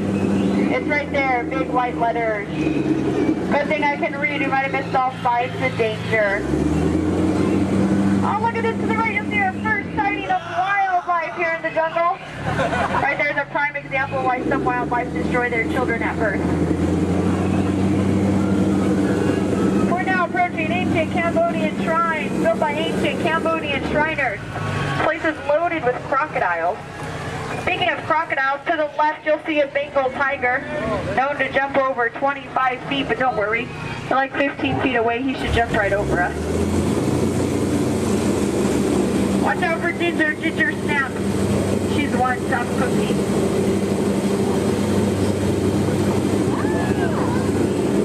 We are now entering the sacred baby pool of the Indian elephant. Oh, looks like they all came out to play. You know, they say an elephant never forgets. I'd have to agree. Somehow they never forget to be here when my boat comes by. Feel free to take pictures. Looks like they all have their trunks on. Oh, there's Bertha. She's been in that shower so long you can tell by all her wrinkles. Oh, look at Squirt. Hi, Squirt. Uh-oh. That's why we call him Squirt. Here we go. Oh, no, get down, get down. I'm not kidding, I'm not kidding, I'm not kidding. I'm just kidding. Little dry humor.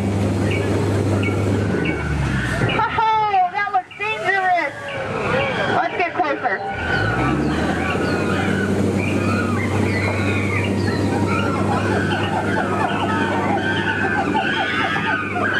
Looks like the gorillas took over this camp. Look what they did to that truck. Unbelievable. They left the lights on. What a shame. Uh-oh. Come on, kids. Let's get out of here. Woo! Now if you look over here to the left, through hard, through the trees, through the bushes, you'll see absolutely nothing. Just ahead is beautiful Schweitzer Falls, named after the African explorer, Dr. Albert Falls. We'll be going over that later. Uh-oh. Everybody lean, lean, lean, lean, lean, lean, lean, lean, lean, lean, lean, lean. Woohoo! We are now on the Nile River, the longest river in the world. If you don't believe me, well then you're probably in denial. So here look, there's an African bull elephant. You can tell by his huge ears and enormous ivory tusks. Now, for those of you with a short memory, to your right, that's an African bull elephant. You can tell by his huge ears and enormous ivory tusks.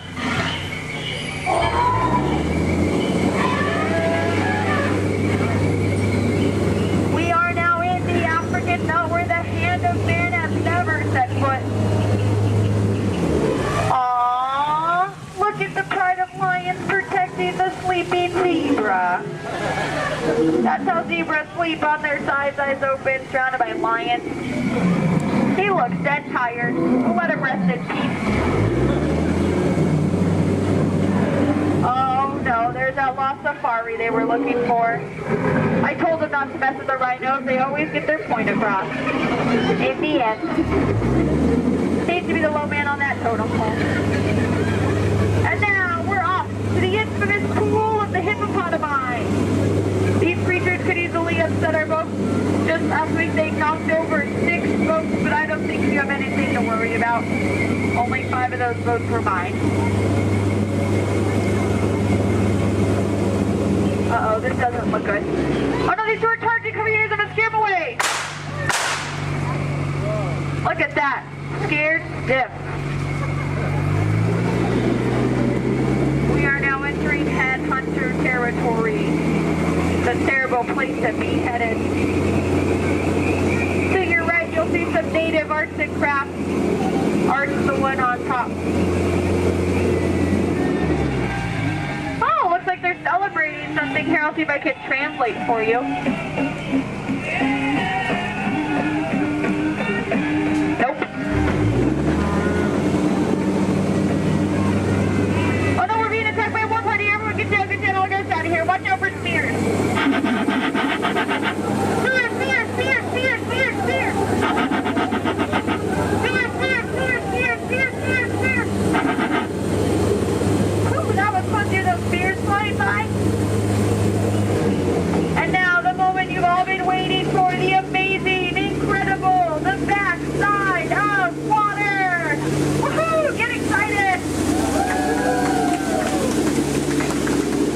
back so you can see the side of water. We're now in the Amazon. I heard it's a killer place to fish. Just stop, drop a line, and the fish are always biting. I think this looks like a pretty good spot right here. Uh-oh. Wait a minute, what are these bubbles? This isn't good, not in the Amazon. What is going on? Piranhas! Man-eating piranhas! Ladies, children, you're safe. These are man-eating piranhas. Now these fish are on a strict diet.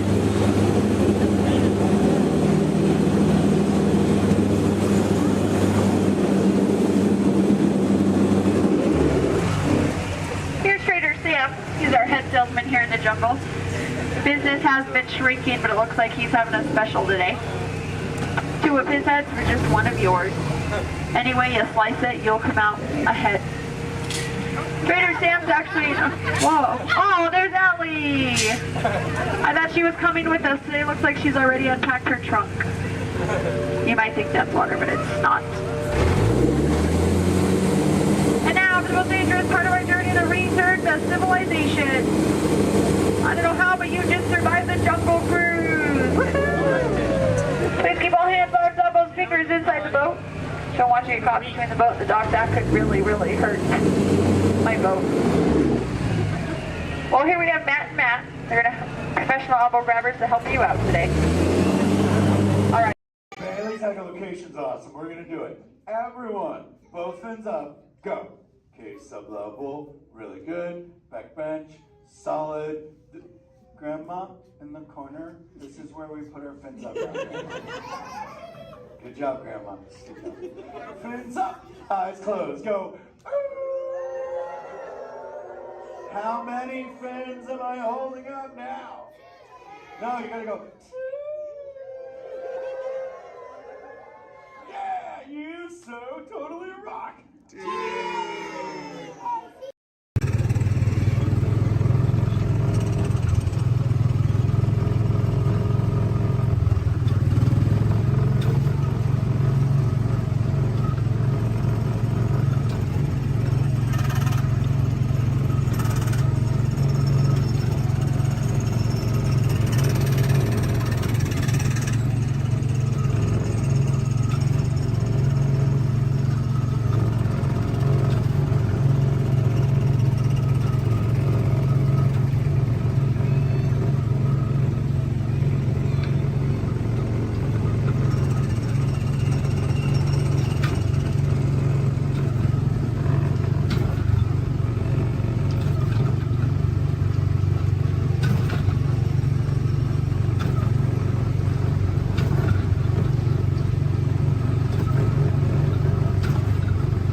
A long time ago, in a place called Neverland, there lived a sparkling spirit named Tinkerbell.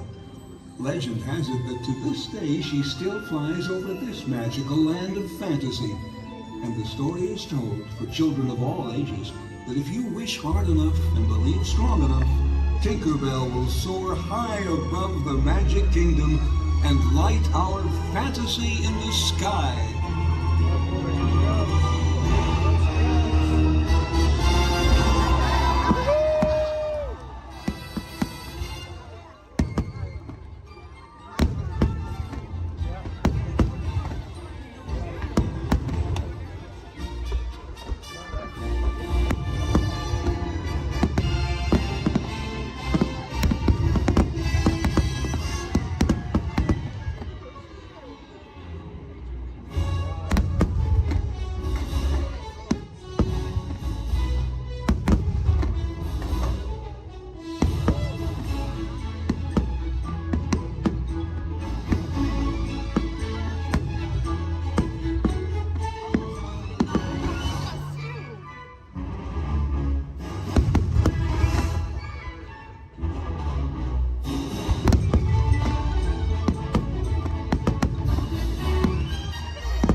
I flip the switch now, Mickey?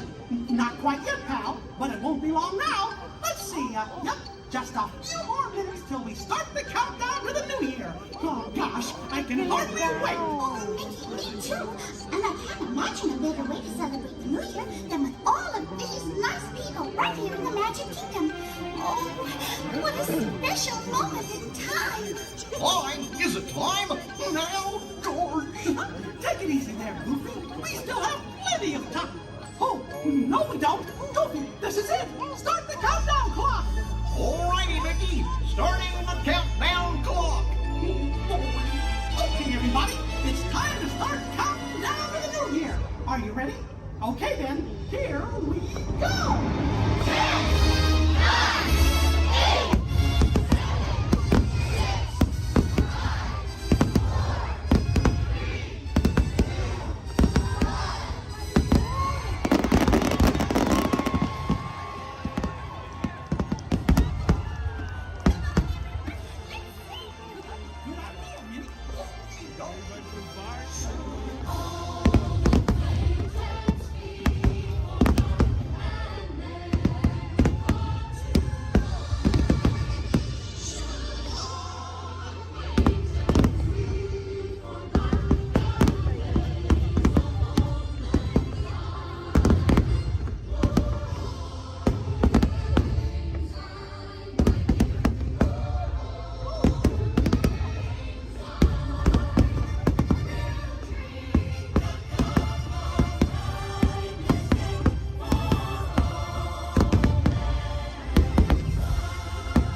Gosh, we sure hope that all of you enjoyed Fantasy in the Sky as much as we did.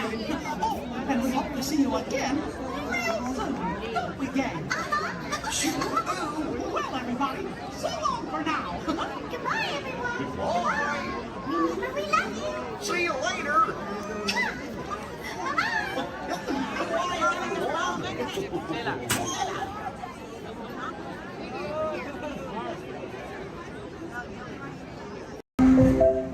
This is Starport 75. Or as we locals call it, Space Mountain. Our high-speed rocket port to distant deep space destinations.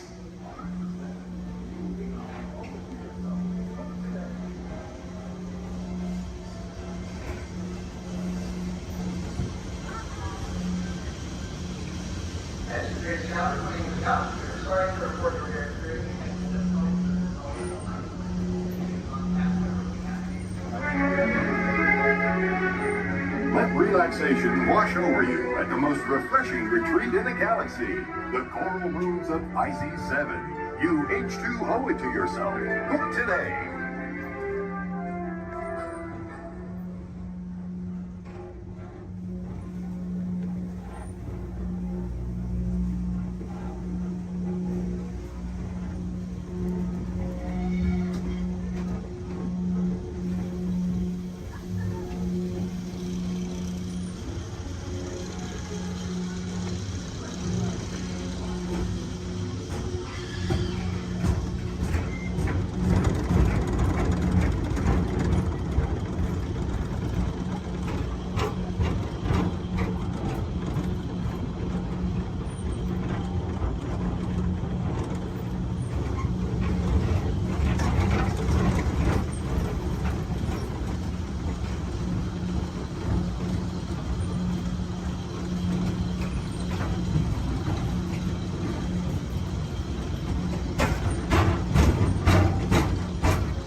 This is Starport 75.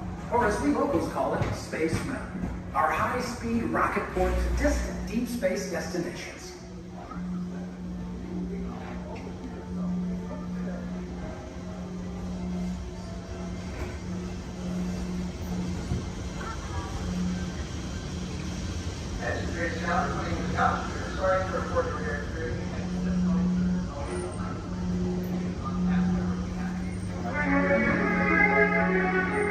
Let relaxation wash over you at the most refreshing retreat in the galaxy, the coral rooms of Pisces 7. You H2O it to yourself. Book today.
What's going on here? Where are we? Oh, look, we're on the wrong side of the screen. Oh, yeah, wow. Hey, look! Bunny Rabbit. Get off. Come on, let's go. Oh, hi, there you are. Hello, I'm Rosie. And I'm Colin. And we've got 5 or 6 hours of vacation slides to show you. No, we don't, actually. We're here to tell you all about sourdough bread. We are?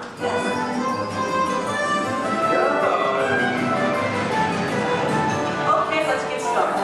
Did you know that the traditional sourdough baking process goes back to the California Gold Rush?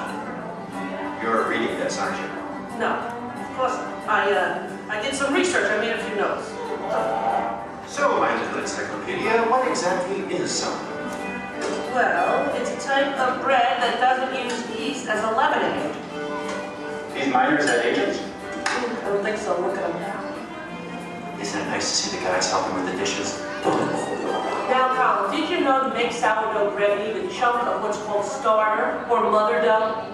Wouldn't you need mother dough and father dough? No, just mother dough. These guys here used to carry a chunk of it with them in their bedroll to keep it warm. Well, that's an image I'll carry with me through supper time. Well, we're not talking 5-star restaurant here, we're talking grub. They would take the dough, put it on a stick, and cook it over the campfire. Isn't it true they used to strain their coffee grounds through a sock? They hope not. Oh, I love these guys. The Jefferson Airplane. No. This is the Bodine family. And this is Isidore Bodine. He's the one who perfected the sourdough starter. Tastes perfected to me. Yeah. By the way, did you know they are still using the same sourdough starter that Isidore mixed here 150 years ago? Excuse me? Must have made an awful lot of it. You see, you have to save a little bit of the starter dough to mix with the next day's batch of flour and water to keep the fermentation process going. Hey, did you know that the strain of bacteria found in mother dough is Lactobacillus San Francisco? How did you know that? Internet. Hey, can we watch them bake something? Oddly enough, that's what we're here for. Great. You people go on ahead. I'm going to meet you in there. Colin, you stay here and make sure there are no stragglers, okay? Okay. All right, just more kind of a red line to my right. Good. They're on their way, Rosie. Okay, bye. I'll see you soon.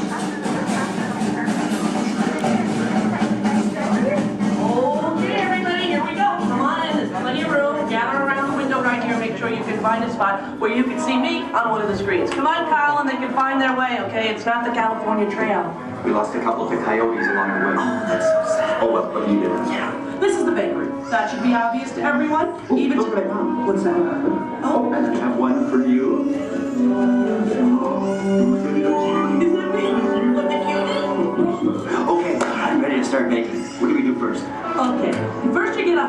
other dough and mix it with flour, add a little salt and water, and that's it. Voila, the entire list of ingredients. Right. Here's some dough. Let's bake it. Oh, not so fast. From start to finish, it takes bakers about 72 hours to make a loaf of sourdough bread. 72 hours? Yeah. Yeah, what's your hurry? What's your hurry? Relax and all the roses. Okay, so what's next? Well, you know, bakers actually think of dough as a living thing. So after it's been beaten up and kneaded by the mixer, it needs to sort of relax and calm down. Seems pretty relaxed to me. In fact, almost catatonic. Right. I internalize all my tension. Well, what happens then? Well, then we drop it into that funnel over there, above the divider. The divider cuts it into nice, even pieces. So for this, it has to be relaxed? Yeah. Okay, fine. Oh, what happens then when it goes down that conveyor belt? Well, it goes into the rounder. Do you know what the rounder does? Oh, makes it into squares? No. Tetrahedrons? No. Polygons? Is that your final answer? Okay, so now the dough is round. Yes. Then we have my favorite machine, the overhead intermediate proofer. Wow, it's like a little Disney ride for bread. Attention, please keep your little buns in the vehicle at all times. The device rolls the dough over and over from basket to basket, takes it on a little trip, letting it, once again, relax. This is the most laid-back bread on earth. Come on, Liz, you're teasing me. Can't we bake it? No, not yet. Next, the bakers lay the dough on screens and put the screens into oven racks. Then we bake it. Not yet. You'll have to go around the corner to the next window to find out more, okay? And you go on ahead. I'll stay here and get the stragglers. You stay with the nice lady. All right. All right. Everyone, follow me. Follow him, everybody. And you relax, okay? Okay. Come on.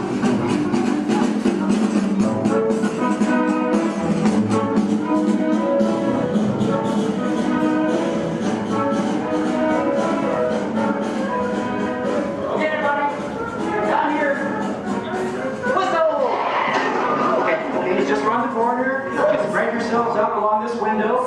All right. Everyone, can you see me? Oh, nice shirt. All right. All right. Okay. Well, this, I guess, is the oven.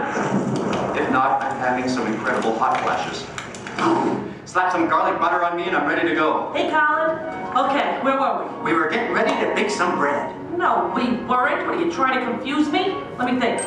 I remember the racks of dough. The racks of dough are taken upstairs to a refrigerated fermentation room. Refrigerated? Yes. Look, I know a thing or two about baking bread.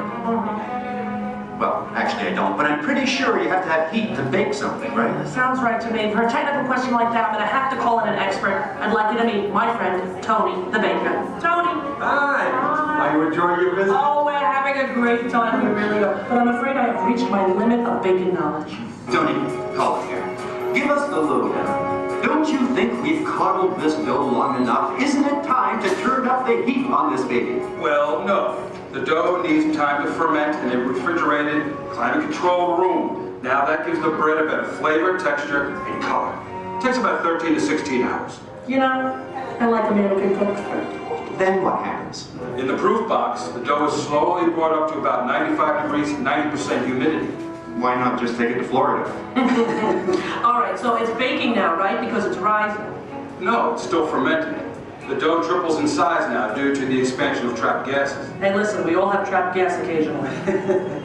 Well, now the bread is scored, so it won't split with its base. Oh, so now, I'm almost afraid to ask, it's time to bake it, right? Or do we have to take it out to dinner first? Maybe a bit of a rub-down? It's ready to bake. You're kidding!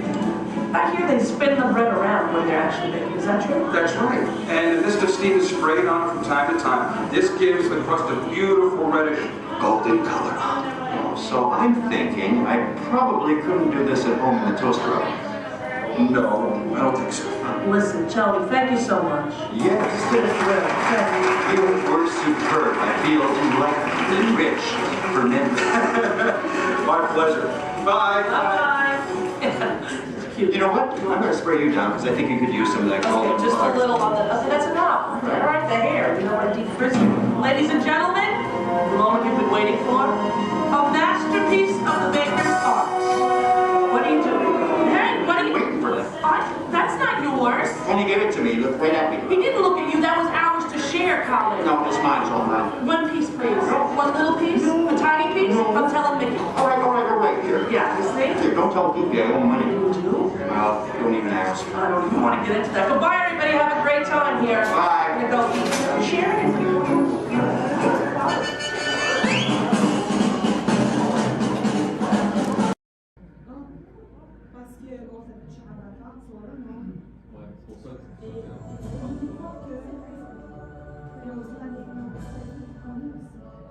Hello.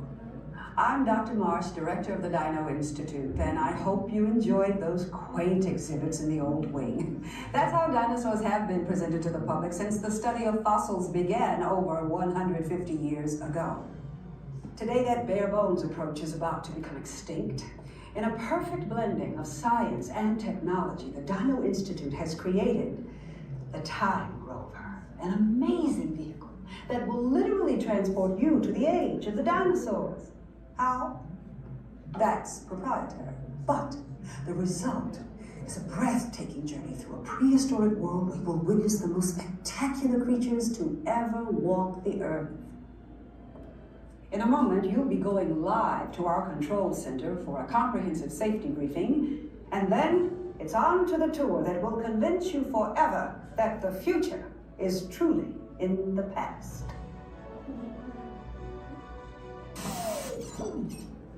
Hello there. Welcome to our little trans-dimensional joyride, folks. I'm Dr. Seeker, your friendly controller, and a heck of a paleontologist, if I do say so myself.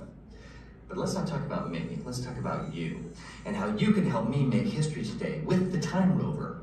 It's like this. If I can bring you back from the Cretaceous period, it stands to reason that I can bring back a live dinosaur with you. And not just any dinosaur. Take a look at this guy. He's an iguanodon, and I'm certain that he is the key to understanding these magnificent creatures. I tagged him with a locator during an unauthorized field trip. Otherwise, I'd be traveling with you. Right now, our dino should be about here, at the very end of the Cretaceous period. That's where you're going today. I've arrived, it seems, just in time to correct a little misstatement. Dr. Marsh. That is impossibly close to the giant asteroid impact that destroyed most life forms on Earth. Our tours are designed to take you to the early Cretaceous period, and I can assure you that all time rovers have been securely locked on those coordinates. That's right. See? Securely locked. Access denied. Continue. Of course. We were just talking about seatbelts. Plug them in, use them. It can get kind of choppy out there, so keep your hands and arms inside the vehicle at all times. Flash photography? I wouldn't. It alters the homing signal, and that's not good. Oh, and one more thing. Those locked coordinates? We're in. Now, here's the drill.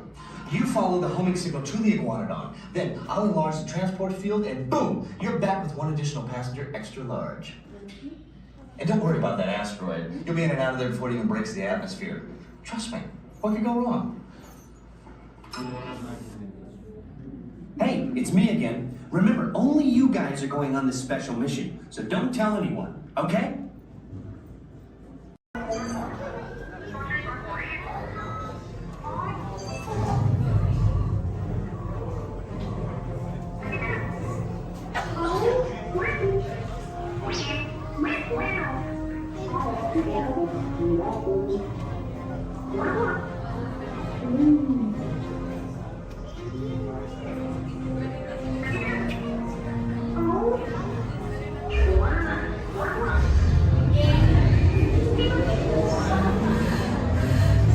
Incoming transmission from Ray.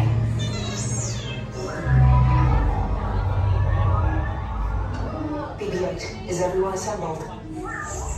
Good. Should we be in flight prep? Recruits, thank you for joining the cause. A covert resistance team led by my friend Finn has infiltrated a first-order Star Destroyer that is now headed to this system. Your outpost on Batu is no longer safe. We have transports waiting to take you to General Organa's secret base on Pucara. I'll regroup with you there. The Resistance desperately needs your help in our fight against Kylo Ren and the First Order. Remember, it is vital that you keep the location of the Pucara base secret. Lieutenant Beck, one of our top commanders, will lead you. Affirmative. Transport is ready. 9 and I shall personally see them delivered. Thank you, Lieutenant. Welcome to the cause.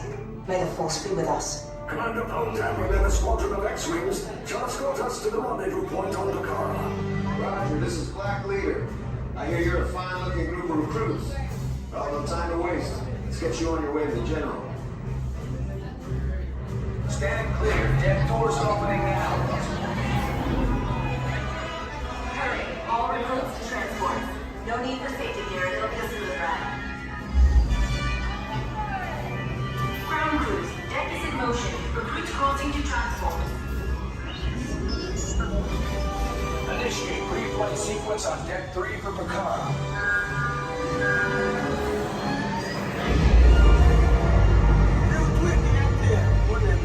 Affirmative. Deck 3, you are clear for launch.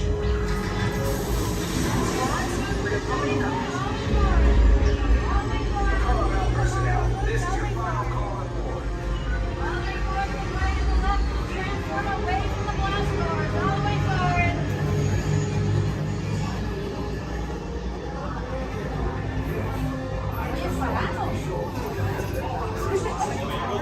Transport is away in 30 seconds.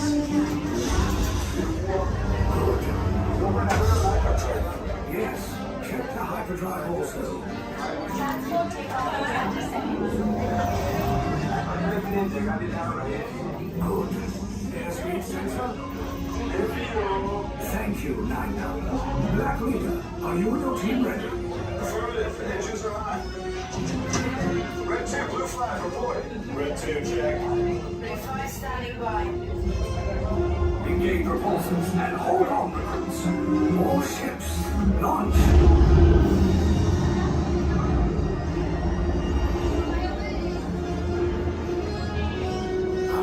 Lieutenant Beck. As you heard from Ray, I have been tasked with getting you to Vakara. Red 2, blue 5, keep tight now. Let's get ready to make that jump to light speed on mark. Black Leader, we're picking up an unusual signal. Are you spotting anything? Yeah, I see it. We'll check it out. BB-8, what do you got?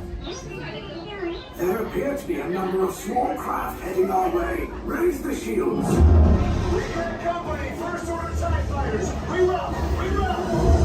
Red 2, blue 5, we got a clear path so transport can make the jump. They're all over us. I'm hit. We lost Red 2, more incoming. Blue 5 taking evasive action. Try to shake him, blue. I'm trying. We lost blue 5. I'm gonna try to draw him away. Copy that. Get us clear so we can make the jump. Be ready. You won't have much time. Where are all those TIE fighters coming from? Star Destroyers. Get out of there! We can't. We're caught in a tractor beam. It's pulling us in. Our hands are friends and make this a fair fight. Don't worry, I'll come back for you. Stay strong. Cargo vessel TR-141, identify yourselves and prepare to be boarded. This is TR-141. We are a civilian vessel. By whose authority are we being detained? By the authority of the First Order, resistance scum. Now bring down your shields and prepare to be boarded. They'll want the location of our secret base. Tell them nothing. The future of the Resistance is at stake. I have a bad feeling about this. Stand back from those doors. Attention, passengers of the TR-141. You have been identified as enemies of the First Order. You will disembark immediately and prepare yourself for interrogation. Proceed forward, now.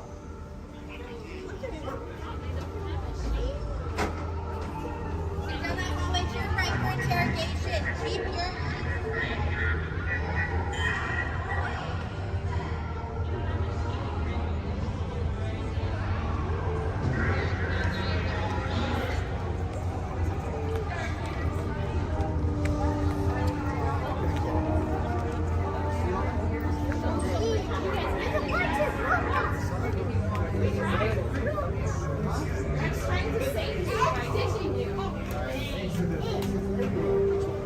Hey,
an adventure for sure. Trying something new.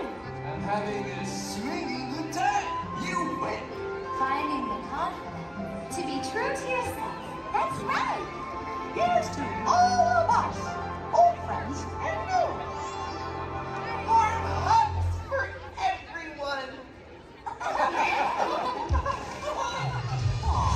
Oh, this is what I love about the friendship fair.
Thanks to all of you, old friends and new, for celebrating with us today.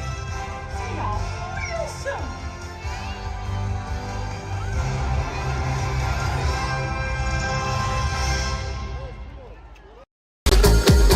Welcome, foolish mortals, to the Haunted Mansion. I am your host, your ghost host.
Come on and join the party.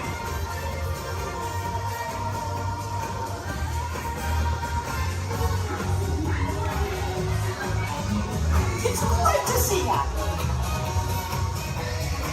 Welcome to the celebration, everybody.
Greetings!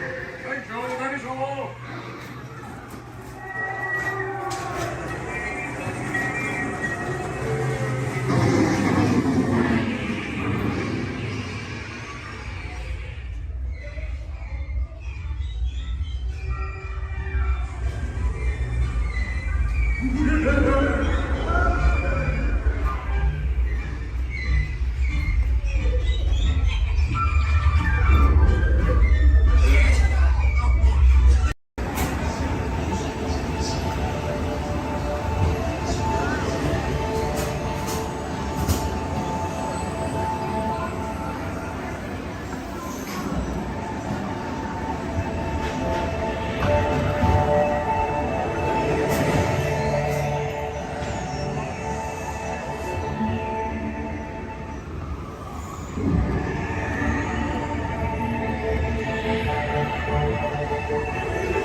me honey's yo-ho, yo-ho, yo-ho, a virus life from me.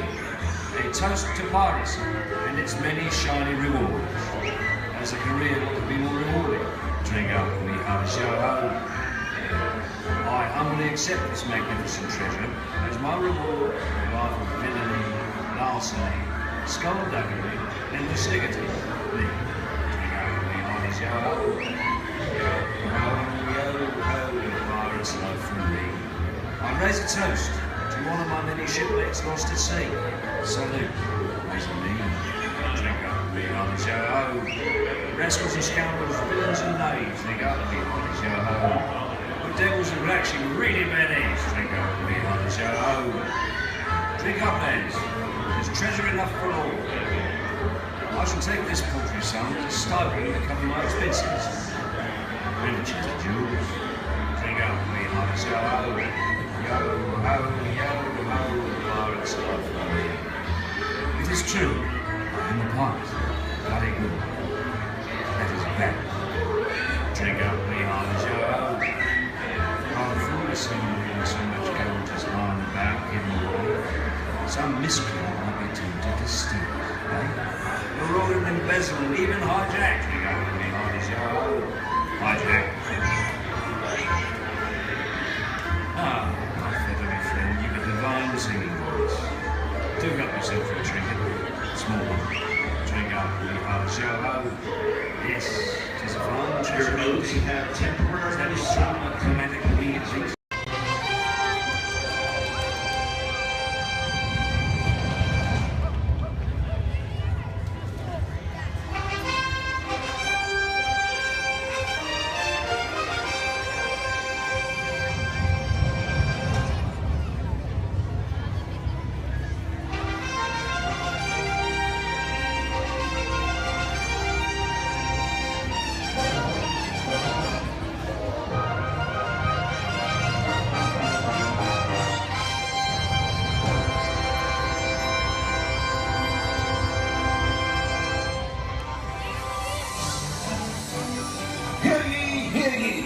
Ladies and gentlemen, boys and girls, welcome to the Magic Kingdom. You are warmly invited to join Mickey Mouse and his Fantasyland friends for a magical celebration in the streets. Dreams will come true, hearts will soar, and you will become a part of the magic. For the time has come to take your places and prepare to welcome the wondrous and wonderful Disney Festival of Fantasy Parade!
Life under the sea is better than anything they got up there.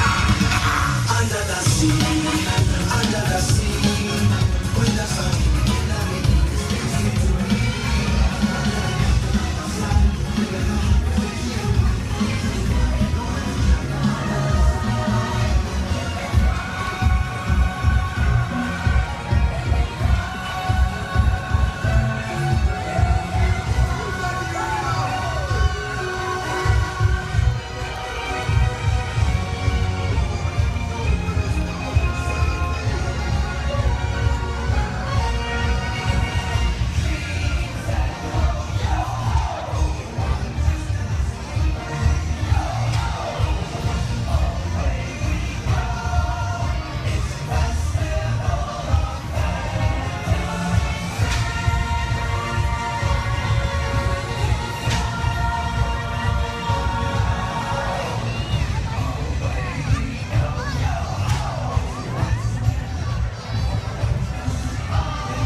see another duck and you're right there.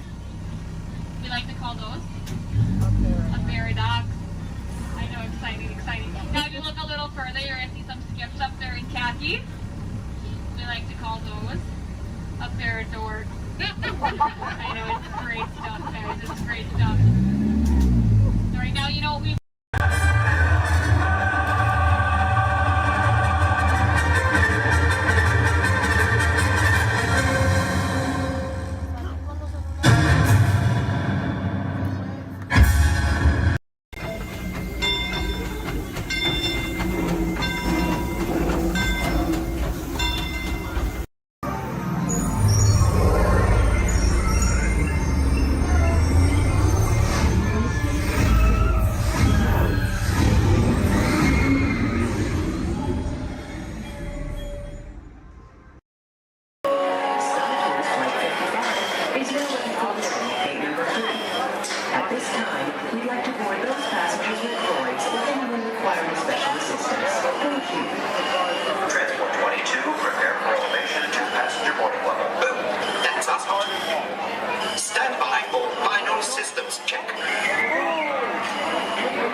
exactly as she says, I've actually got to go over notes. I'll be right over here if you need me. No problem. I'm like, okay, thanks for helping.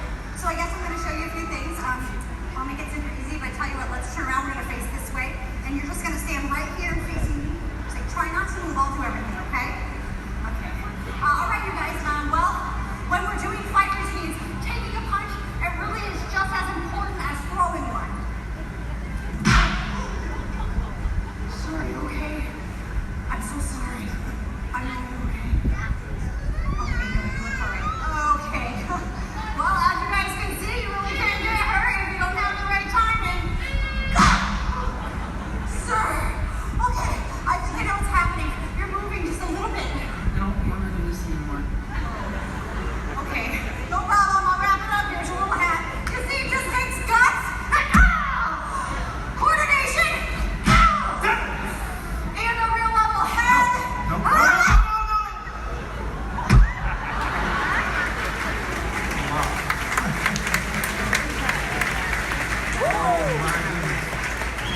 Not at all what I had in mind.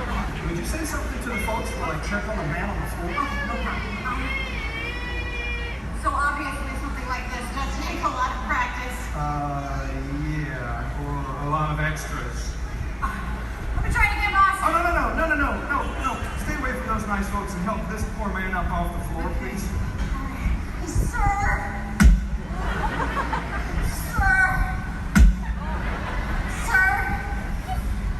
Ladies and gentlemen, that is indeed one of my stuntmen. Give it up for Mr. R.T. Lovato! Keep that applause going for all of our background extras! Your journey. Para su seguridad, permanezca sentado y mantenga sus manos, brazos, pies y piernas dentro del vehículo. Y cuide a sus niños. Gracias. Please step carefully onto the moving platform. Then step into the car. For your safety, remain seated at all times, keeping hands, arms, feet, legs, and other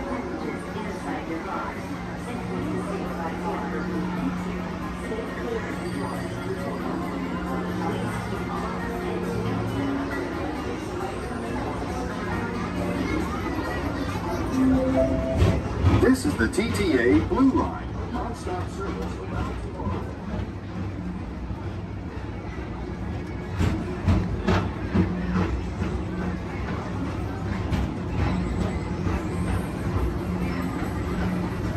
Greetings, intergalactic travelers. Welcome aboard the People Mover, presented by Enterprise.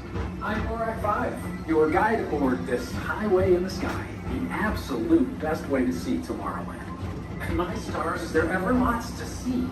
From spacecraft to monster labs, there's really nothing like today in Tomorrowland. For your safety, if you have wings, jetpacks, or gravity polarizers, please do not take flight while on board. Thank you.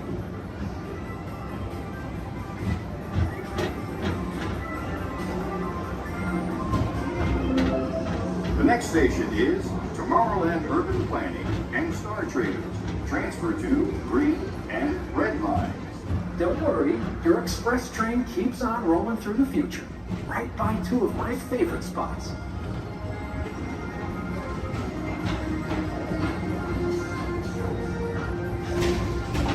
First up, Progress City, Walt Disney's amazing dream for a community of tomorrow. Did you know Progress City inspired Epcot? And a lot of the visionary ideas throughout Walt Disney World. Look, there's even a tiny people mover. I wonder if that means there's a tiny mover.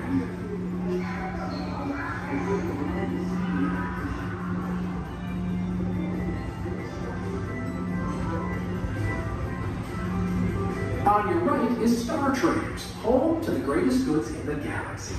Except action stars. Those are the longer sold.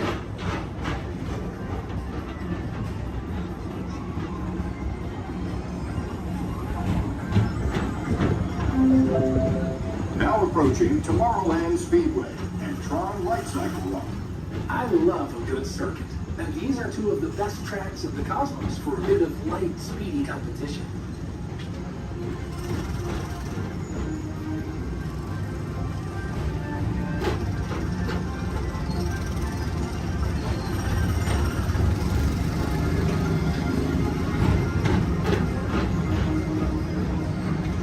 Attention all visitors from Galaxy M31. Please keep forward-facing tentacles clear of oncoming vehicles. Thank you.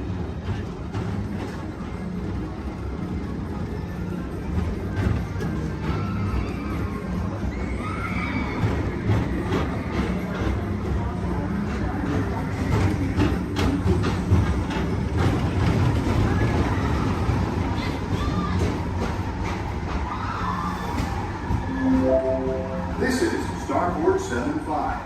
Or as we locals call it, Space Mountain, our high-speed rocket port to distant deep space destinations.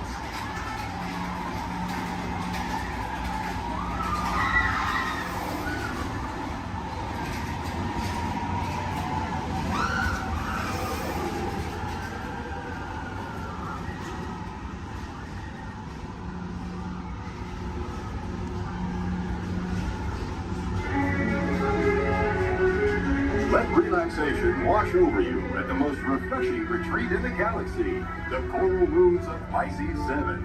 You H2 owe it to yourself. Book today.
Mr. Tom Morrow, please contact Mr. Johnson in the control tower to confirm your flight to the moon. Thank you.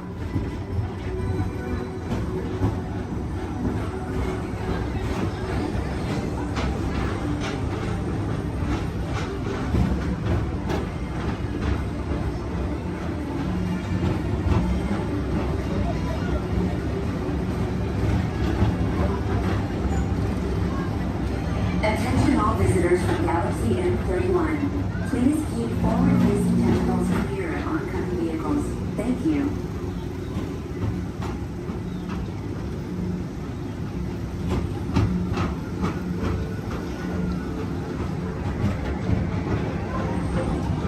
To your right is the Astro Orbiter, our celestial symbol of interplanetary harmony and fellowship. Hop aboard and launch high above Tomorrowland for a spin amongst the planets.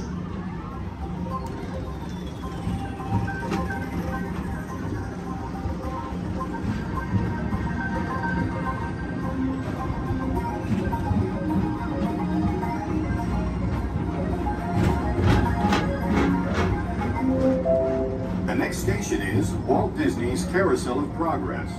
As usual, we'll keep moving ahead, and so does the carousel. Like progress itself, this theater never stops, inspiring new generations to dream of a great, big, beautiful tomorrow.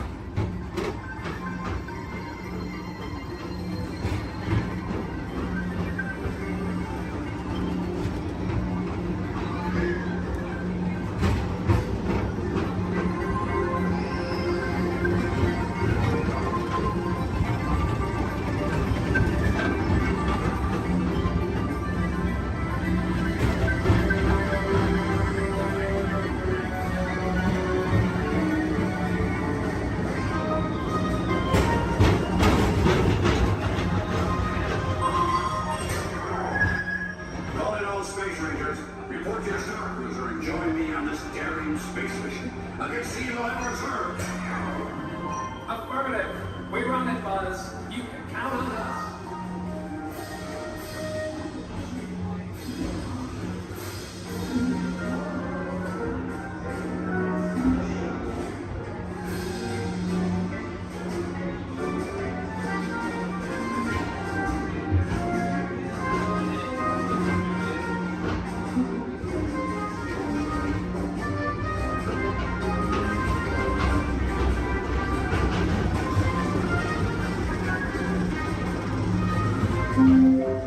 Now approaching Monsters Incorporated Laugh Floor.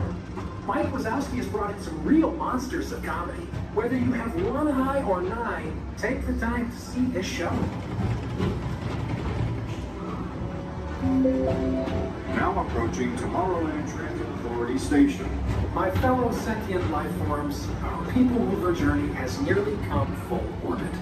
Thanks for riding with us. It's been a pleasure to have you aboard. And even though we're concluding, this is always my favorite part. Because now is the time. Now is the best time to go out and explore tomorrow. Today. See you in the future.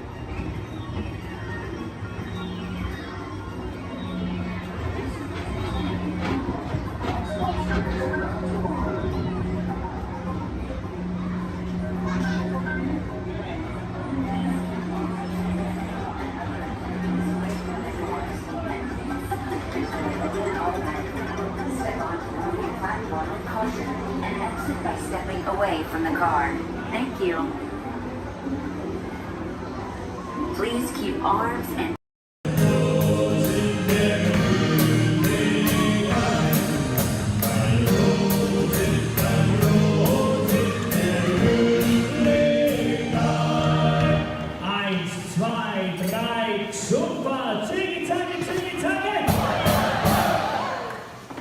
Was that loud enough? Turn to your neighbor and say, louder! Okay, drinks and thumbs up, here we go. Tiki-taki, tiki-taki! Tiki-taki, tiki-taki!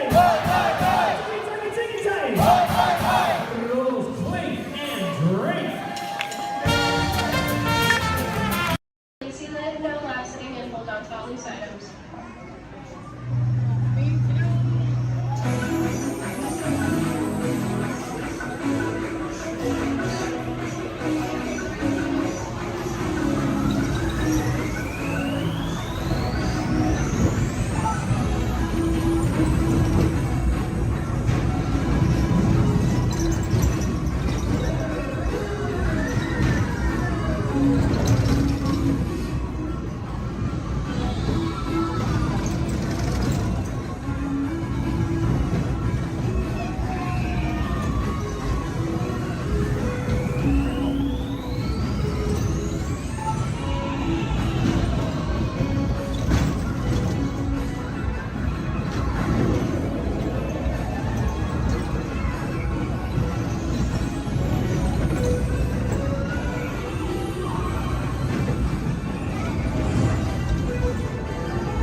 Terrans, to the wonders of Xandar. I am World Mind, sentient supercomputer of Xandar. I hold the knowledge, memory, and experiences of all Xandarian citizens, past and present. This gives me extensive knowledge, yet I am constantly learning, and I am now learning about you and your planet, Terra.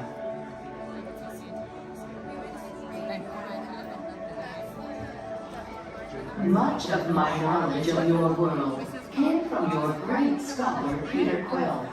However, many of his facts have yet to be confirmed, such as the incredible importance of a legend called Footloose. Through my fellow Xandarians working here at the Wonders of Xandar, I am discovering more about you Terrans. Such as your fascination with eating the turkey leg. Why only the leg? What about the rest of this creature?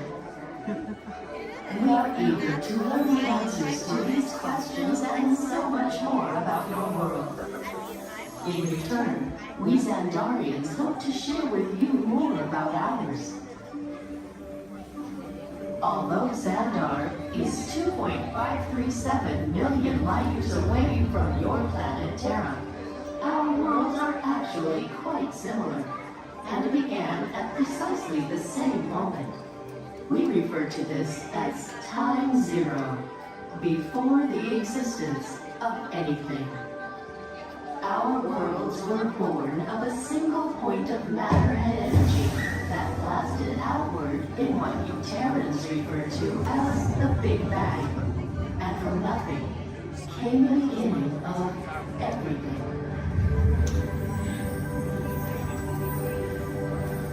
Incredibly hot and extraordinarily powerful, this explosion filled the cosmos with a cloud of rapidly moving particles.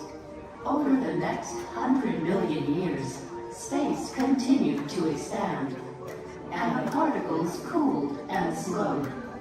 As they coalesced into huge swirling clouds, gravity pulled them into larger, denser clusters. At the heart of these clusters, the temperature rose, and the particles were compressed so tightly they fused, releasing enormous amounts of heat and light. This is how the very first stars in our shared universe were born.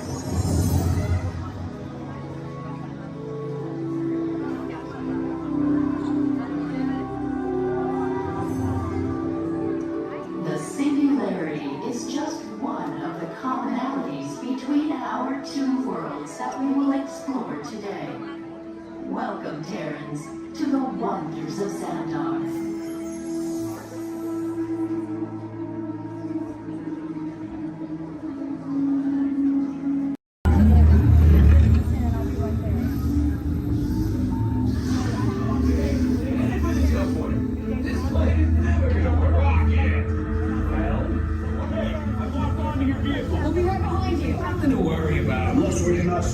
Unusually large man. Then they're likely doomed. You're gonna need it.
This is Disney's Port Orleans French Quarter Resort.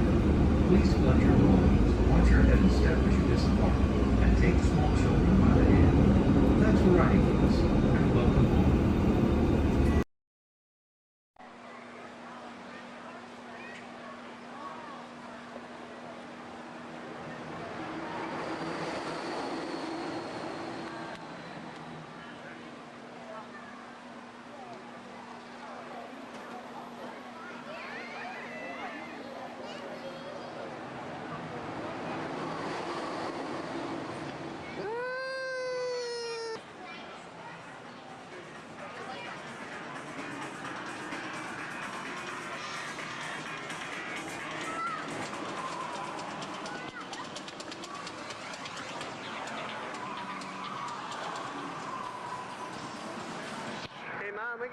We can look around a little bit too.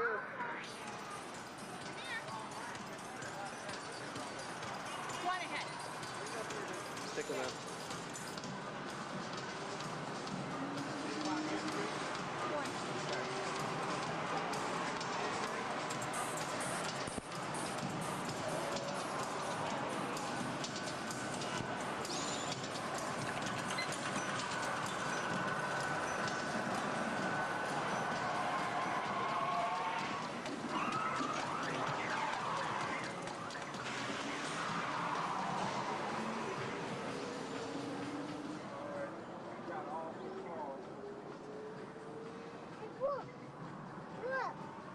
Look at that car.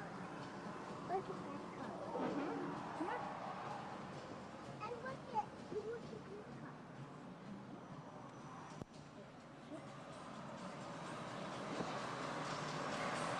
Let me go over here.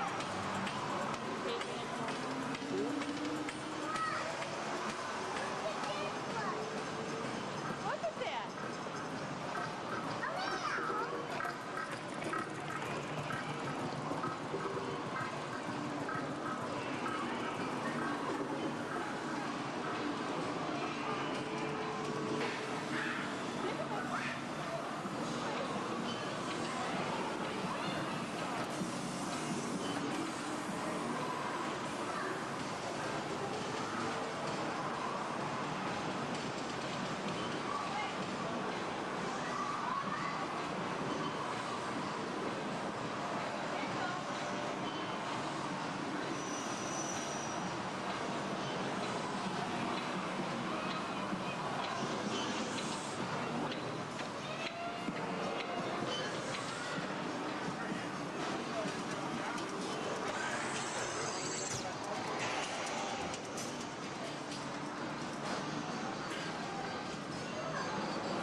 Nothing's working today.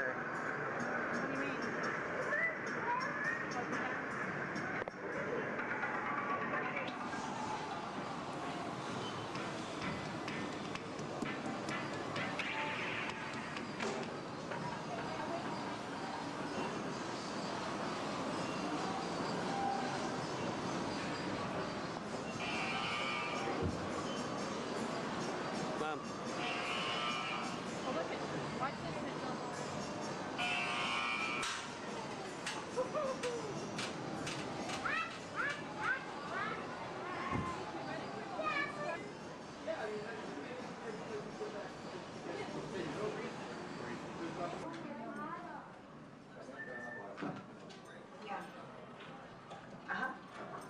Oh, yes. Oh, okay. Hold on. 1 second.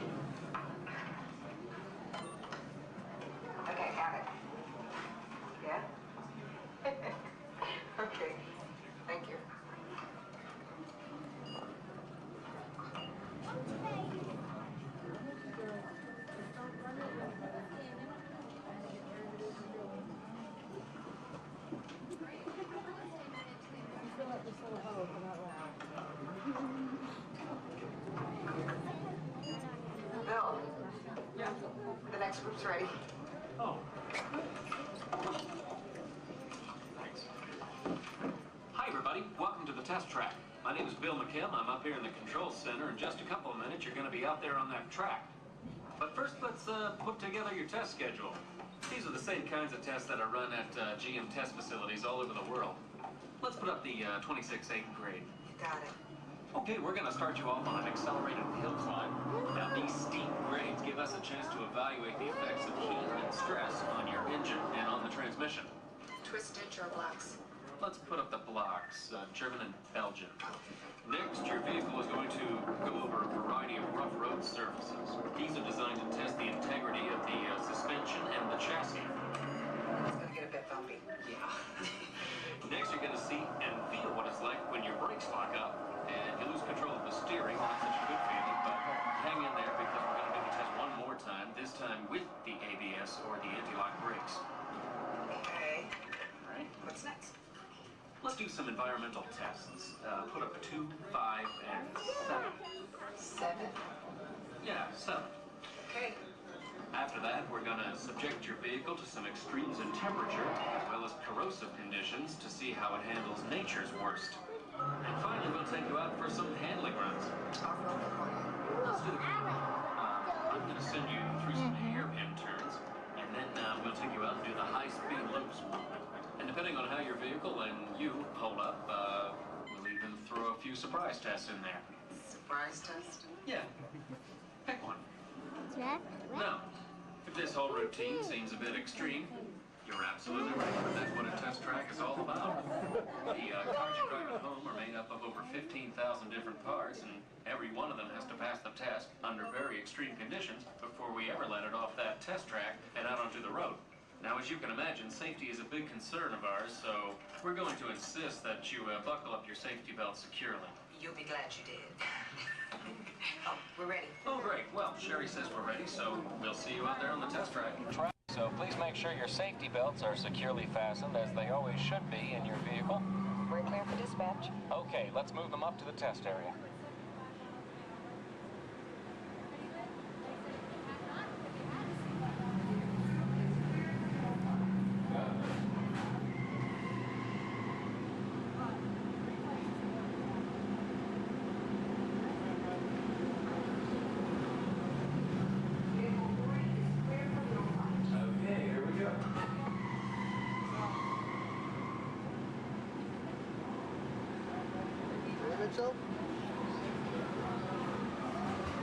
Vehicle 4 is clear for hill climb. Okay, here we go.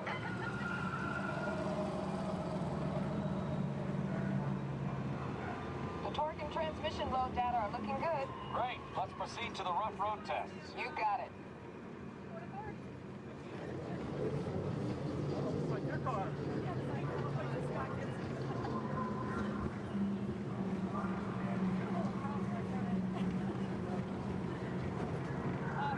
Okay, I'm going to take you right up to the cones, hit the brakes, and see if I can steer you through. Hold on.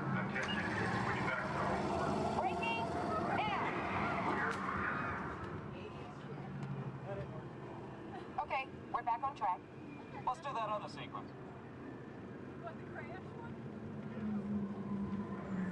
one? Okay, let's try it again, this time with the anti-lock brakes. ABS reactivated. Braking! All right, that's the way it ought to be. You see how ABS lets you keep control of the vehicle while braking?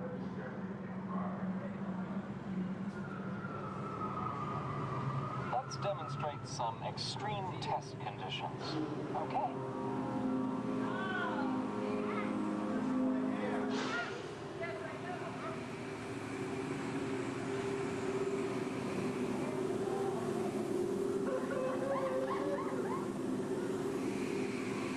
Did you remember to turn off those robots?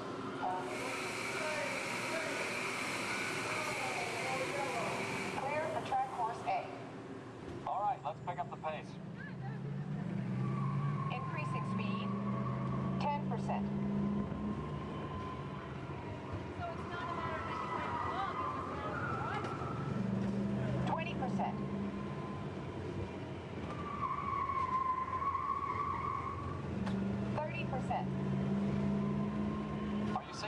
Releasing lateral forces? Sure am.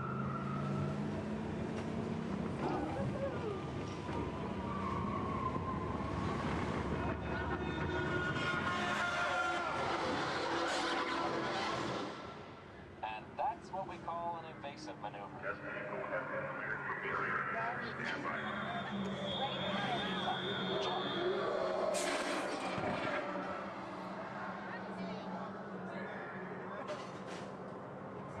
Hang on tight.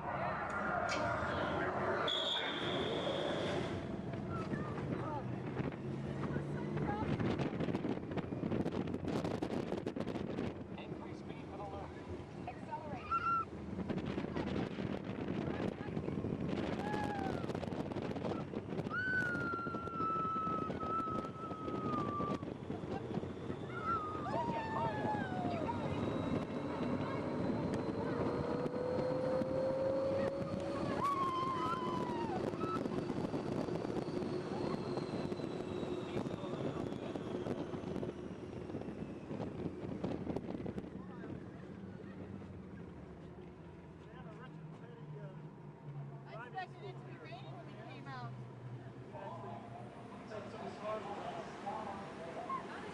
As long as they're heated up, let's grab a thermal image. Will do. Cameras on. Looks like all components are well within test parameters. Well, all right, that completes our test schedule. Let's download the data.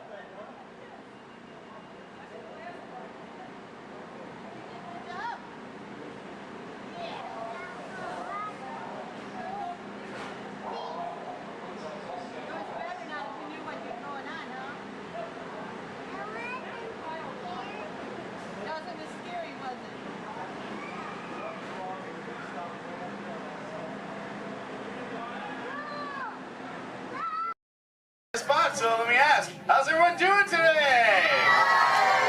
Sweet. Welcome everyone to the Aquatorium and welcome to Turtle Talk. My name's John, I'll be your host. You're all here to have a conversation with the coolest sea turtle in the entire ocean. Do you know his name? That's right, it's Crush. Let me show you how it's going to work. Right here is our window to the Pacific. It allows us to see all of the undersea life that swim by. Up there in the corner is our hydrophone that allows us to communicate with all the undersea life. So it's going to be very conversational, meaning Crush will talk to you. You'll be able to talk to Crush. He's got questions for you. And hopefully you all have some questions for him. You can ask him anything you want. You can ask him what he likes to eat, what he does in his free time, what's the meaning of life, anything like that. He'll be happy to try to answer.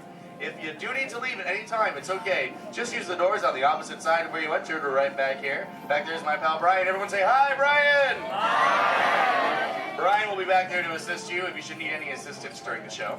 I'm going to lower the lights and lower the music here so we can see and hear just a little better. My friends the Moonfish are going to be coming out here and showing you some rules. First rule inside, please no eating during the show. And no drinking. No smoking. And the last one, take all the pictures and video you like, just please no flash photography or video lighting. Round of applause for the Moonfish! Excellent. All right, Crush is up there serving. He said when you're ready, just call him down. So on the count of 3, yell, hey Crush. Ready? 1, 2, 3!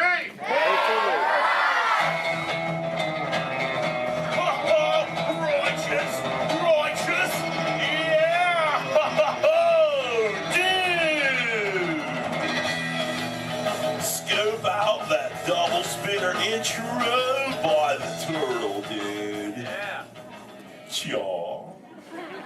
Whoa, dude. Check out all the humans in the human tank. Hello, human dudes. Hey, dudes! Oh, dude, there's even little grommet dudes, sub level. Hello, little dudes. Focus, little dudes. Awesome. Dude, it's John. What's going on, dude? Hey, dude. Hey, do you think you can help me talk to a grommet right over here? Right down front, kind of in the middle, wearing like a greeny color shell, dude. Brown moss on the noggin. Hey, what's your name, dude? Rudy. Nice to meet you, Rockin' Rudy, dude. Hey, do you know how to talk like a turtle? No. Oh, no worries. I'll teach you. Can you say totally? No, I can't. Okay, then. Let's go over here, John, dude. Yeah, let's talk to the dudette right here in the pinky shell, dude. Let's see if she can say totally. Hey, what's your name, dude? Gabby. Nice to meet you, Groovy Gabby, dude. So can you say totally? Totally. Whoa, you're good. Okay, now can you say sweet? Sweet. Okay, put both those words together, Groovy Gabby, and say totally sweet. Totally sweet. Whoa, dude, you dude, put your fins together for Groovy Gabby for totally talking turtle, dude. Dude, you're like bilingual. Hey, so like, where do you come from, Gabby, dude? Where do you live? Canada. Ooh, dude, you come from Canada, dude. That's excellent. I have no idea where that is. So how's the surf in the Canada, dude? Why are we whispering? Well, no worries, dude. Hey, so like, who brought you here on this fine day from the Canada, dude? Who'd you come with? With my family. Oh, excellent, dude. You brought the whole familia. Wouldn't it be cool if I talked to, like, your parental units? Totally say chaw. Chaw. Awesome. Okay, let's find out where they are. Parental units of Groovy Gabby, where are you at? Raise your fin. I want to talk to you. Over here, dude. Oh, dude, excellent, dude. They're, like, way over there. They're, like, taking a mini vacay from the little one over there, dude. Hey, what's your name, dude? Walt. Nice to meet you. What relationship are you to the Groovy Gabby, dude? Father. Oh, you're the Papa Bear. Excellent. Hey, so how many little ones do you have? 2. Oh, you're just getting started. Excellent. Dude, the Crush Man's got 65. You should totally try that. Well, hey, I was wondering, do your little ones ask you a lot of questions? Oh, yeah. Do you always have the answers right? Oh, dude, I'm totally the same way, dude. My youngest son, Squirt, dude, he asks me questions all the time, and I'm like, I do not know. In fact, human dudes, that's totally why I'm here today, to answer all those questions Squirt has about you human dudes. So if you can help me, and so I can take it back to him, totally say chaw. Oh, dude, you so totally rock! Dude! Whoa, dude, we got some advanced turtle talkers out there. Excellent. But for the rest of you dudes, whenever a green sea turtle says you so totally rock, you reply by saying, dude, really loud. So, you so totally rock! Dude!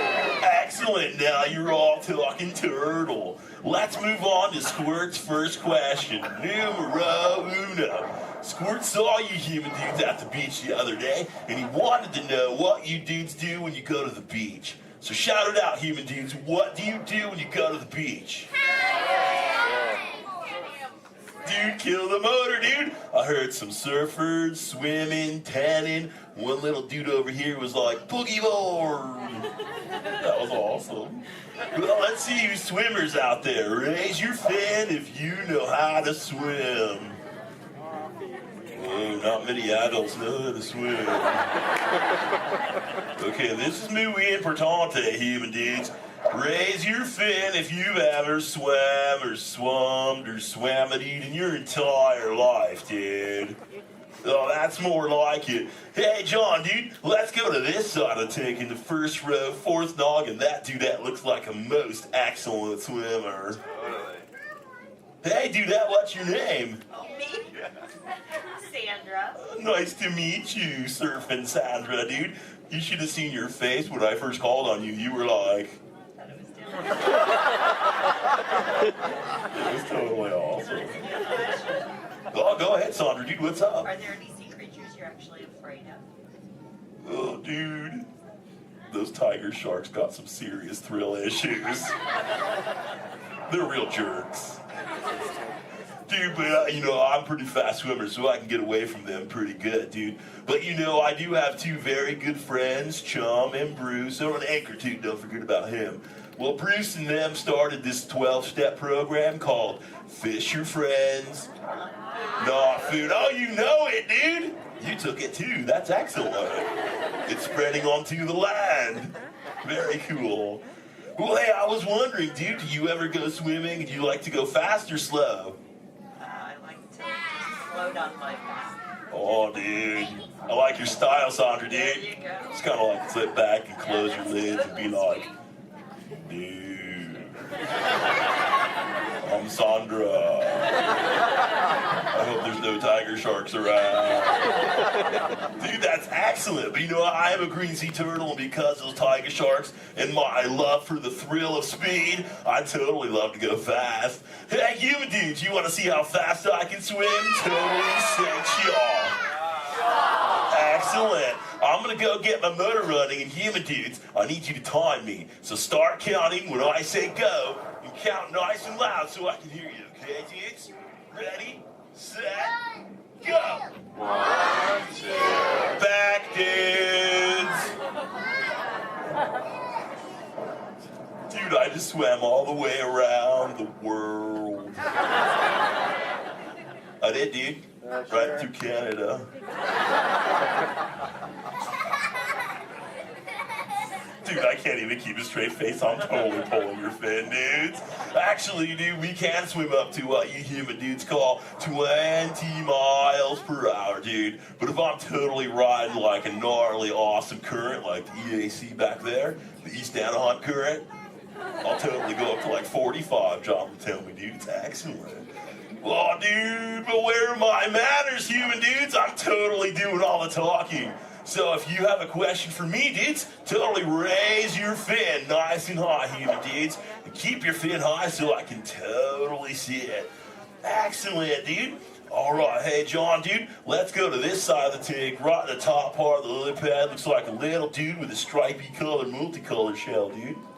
Totally, dude. Excellent. Hey, dude, what's your name? Robert?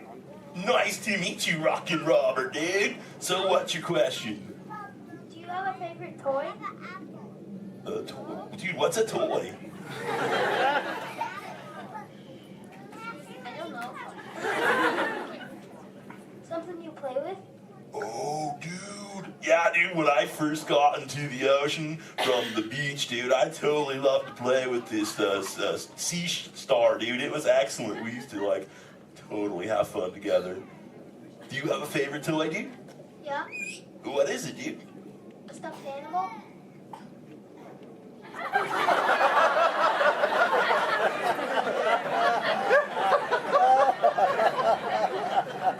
What kind of animal? One from Disneyland? What's Disney? You know what, dude? You got some serious thrill issues, dude. We're just gonna stop it right there before I go any further. Dude, that's excellent. Hey, actually, dude, do you think you can help me with something? Say chomp. Chomp. Okay, the other day I found this thing. I don't know what it is. I was hoping you could tell me, dude. What is this, dude? A Buzz Lightyear toy. Oh, dude, so this is a toy, dude? Yeah. Excellent, dude. So, like, what does he do? He flies. No way. Let's see if I can make him fly. Dude, that was awesome! Dude, the other day when I found this little mini man, he started talking to me, dude. He was like, I don't know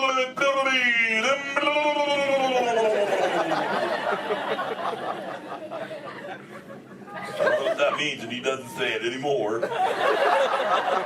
So do you think Squirt will like this for his next hatch day, dude? Say chaw. Chaw. Excellent, I'll totally give it to him. And thanks for your help, dude. You so totally rock. Dude. Does anyone else have a question for the Crush Man? Raise your fin, dude. Oh, dude, let's just go right to the other side, right down front. Looks like a little dudette in a white shell right here, dude. Totally. What's your name, dude? Mallory. Nice to meet you, Mallory, dude. So what would you like to know? Well, if I could breathe underwater, would you let me ride on your back? Dude, totally, dude. That'd be the most excellent ride ever, dude. I've always wanted to know what it's like to ride on my shell. Because I'm always riding in my shell. Dude, I bet so too. Well, if you ever learn the superpower of breathing under the water, dude, totally find me in the Pacific Ocean. I'll be waiting. I'll try. Excellent, dude. You're awesome.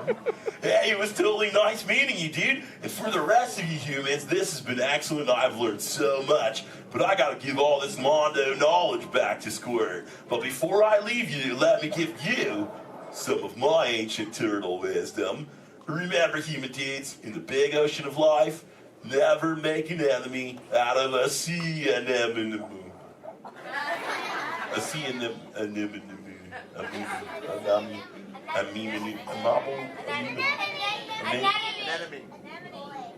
Stay in schools, dude! And remember, you so totally rocked! Give it up for the Crush Man! Alright, give it to you on your exit ready and escape to the doors of the bag.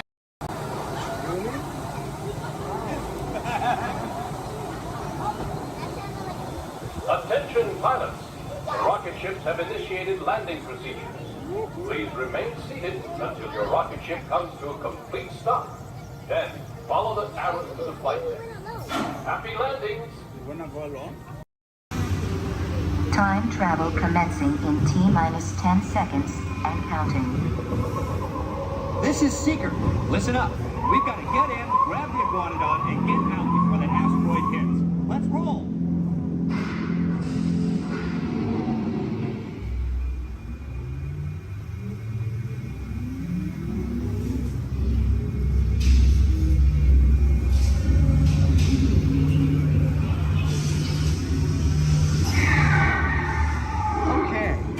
Let's go get that dino. Computer, what are you tracking? Styracosaurus. Not our dino. Warning, meteor shower in range. Just little one. Oleoramus. Hadrosaur. Raptor. Time to get serious. Locking autopilot on homing signal now! Hang on! I'm tracking a big dino on the scope. Could be ours. Computer, full stop. Identify. Carnotaurus. Definitely not our dino. Go, go, go!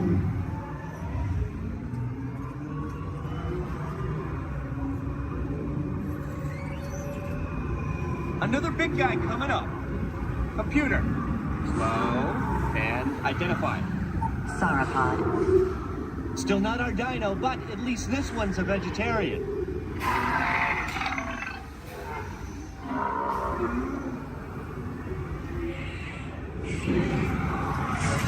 Asteroid impact in 90 seconds. We better move it.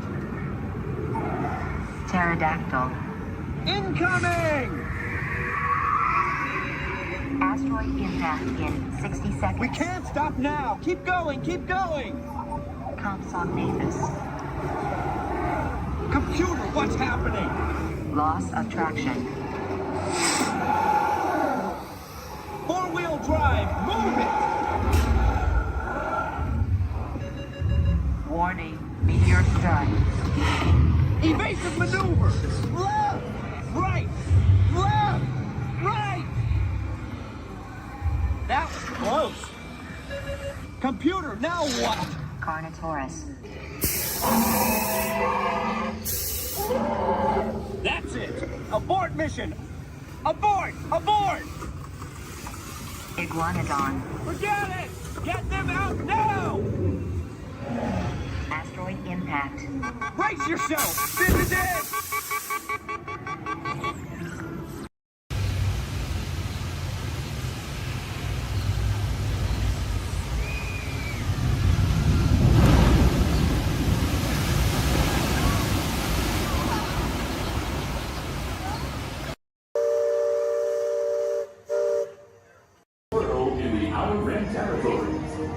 Join the festive Ultra Holiday celebration in the streets of Los Espoos. Then head to the arena and cheer for your favorite pilot in the annual Punta Eve Classic. Or set sail on the Doom Sea in a luxurious sail barge. Then, rent a land speeder and head over to the colorful outpost of Moss Eisley. No visit is complete without having a drink at Tatooine's infamous Moss Eisley Cantina, where you will never find a more wretched hive of scum and villainy. That's right, a Tatooine vacation has everything under the sun. So call Star Tours and book passage to Tatooine today. Here's reports of Freud being bumped and kicked back.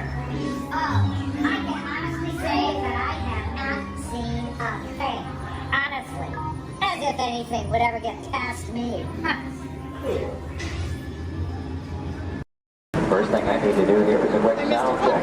You can hear me up and down the shuttle waves. Give me a wave if you can hear me. All right. Thank you. It's important that you need to pass along a few safety reminders here. Please be sure hands, arms, and feet remain inside the vehicle at all times this morning. Most importantly, that you remain fully seated throughout the entirety of our tour. And for the courtesy of those around you, we do ask that please be no smoking at any point. Now we also have just a little word of caution as well. For those of you on the right side of the shuttle, and that's the side I'm on this morning, now be aware we could be getting a little bit wet on the tour today, okay? However, for those of you on the left side of the shuttle who are smiling about that situation, now realize on the left side you could get soaked. On the left side is the wet side. In reality, you do need to do any seat rearranging. Please go ahead. Do that right now before we get underway. Once our shuttle goes into motion, then we'll ask everyone to remain fully seated throughout the tour. The left side is the wet side.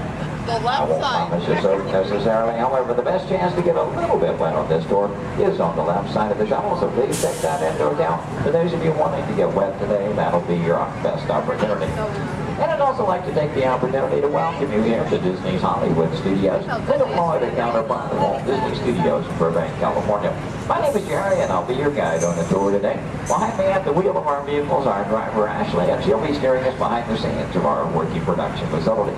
We'll be getting underway here in just a few moments. If you would, please listen to these additional safety announcements. Welcome to the Studio Backlot Tour. For a safe trip, please remain seated with your hands, arms, feet, and legs inside the tram. And be sure to watch your children. Thank you. Bienvenidos. Para que tengan un viaje seguro, permanezcan sentados, con las manos, brazos, pies y piernas dentro del tren. Y vigilen a los niños. Gracias. And with that, we are all clear. Thank you.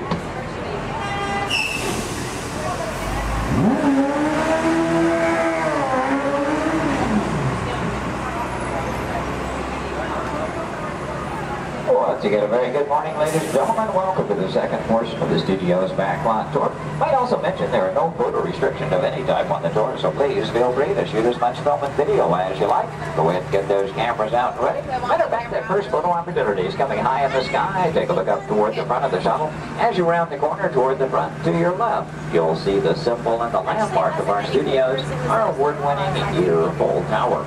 Now that tower takes its inspiration from the design of a water tank that Walt Disney had constructed for our Burbank Studios in 1939. The Yearful Tower stands in at 13 stories tall, topped off by a set of Mickey Mouse ears weighing 5,000 pounds apiece. And for anyone who might be curious, that's also a hat size of 342 3/8.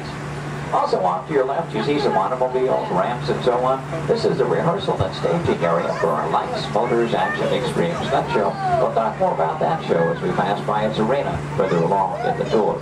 Now here at the studios, we do feature sound stages, outdoor sets, state-of-the-art editing facilities, recording studios, just about anything else needed for the production of radio programs, television shows, and motion pictures. And over the years, we've had quite a lot of activity taking place. Now, for example, Anthony Hopkins and Cuba Gooding Jr. made use of our sound stages filming Instinct. And Tom Hanks was here, producing, directing, and starring in the 13 episodes of the HBO Emmy Award-winning miniseries From the Earth to the Moon. Our backlot has been used for exterior shots for such shows as The Golden Girls and Empty Nest, and for 5 years, from 1989 to 94, our sound stages were home to the new Mickey Mouse Club. Now that show, by the way, served as the launching pad of several of today's young stars, including Justin Timberlake, Christina Aguilera, Britney Spears, Ryan Gosling, and Felicity's Kerry Russell. They all got their start right here on our sound stages. Now, as you make your way around this turn, off to the right, you'll see 2 surviving P-40 aircraft from Touchstone Pictures Pearl Harbor, starring Ben Affleck and Josh Hartnett. Taken from the mold of a real P-40 Warhawk, these full-scale replicas are produced in fiberglass over a steel frame. You might be interested to know there were actually only 16 of those full-scale replicas produced for the filming of Pearl Harbor. You've seen that movie and know there were a lot more P-40s than that on the screen. The remainder were all computer-generated. We're now entering one of our most glamorous departments. This is the world of creative costuming, and notice the window display is on the left. Now here in costuming, the process begins with artist designs. From there, our seamstresses and tailors take over. They may use as much as 1 1/2 million yards of fabric each year to produce more than 25,000 garments. In the display cases, you see original costumes from such films as National Treasure, Book of Secrets, Disney Channel's High School Musical 2, costumes from Step Up to the Streets, Dan in Real Life, and from Enchanted with Amy Adams and Patrick Dempsey. Also coming up ahead on the left, a special display of both costumes and props from Walt Disney Pictures, Pirates of the Caribbean at World's End. We have more than 250 artists involved in the design and manufacture of costumes for motion pictures, television, and live entertainment needs, and are proud to say that here in Florida, we have the largest working wardrobe in the world.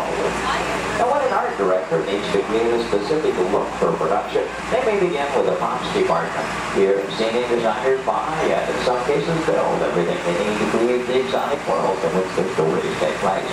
On either side of the shuttle, we're passing through a series of prop storage areas, but also to the left, the final large room we pass by is the scenic shop. Now that's where carpenters construct and maintain the sets to be used on the sound stages or out of location.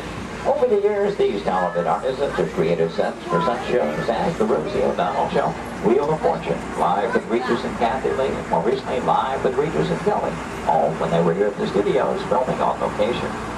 Also off to your left, we pass by 2 set pieces from Pirates of the Caribbean, Dead Man's Chest. You may recognize those as the bone cages from that film.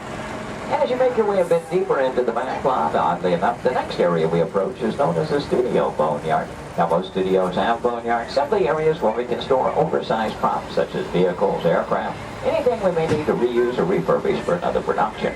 The large steamroller, for example, appeared in the film Who Framed Roger Rabbit, starring Bob Hoskins and Christopher Lloyd. We also passed by a Venetian gondola here from the film Casanova with Heath Ledger and Sienna Miller. And that's followed by 2 model airplanes. Now the first of those 2, the larger, used in the filming of exterior shots for Flight Plan, which starred Jodie Foster. The second one, you may notice the wording, the jailbird on the nose, from the 1997 film Con Air with Nicolas Cage and John Malkovich. The new period motorcycles on the end, used by director Steven Spielberg in Indiana Jones and The Last Crusade, starring Harrison Ford and Sean Connery.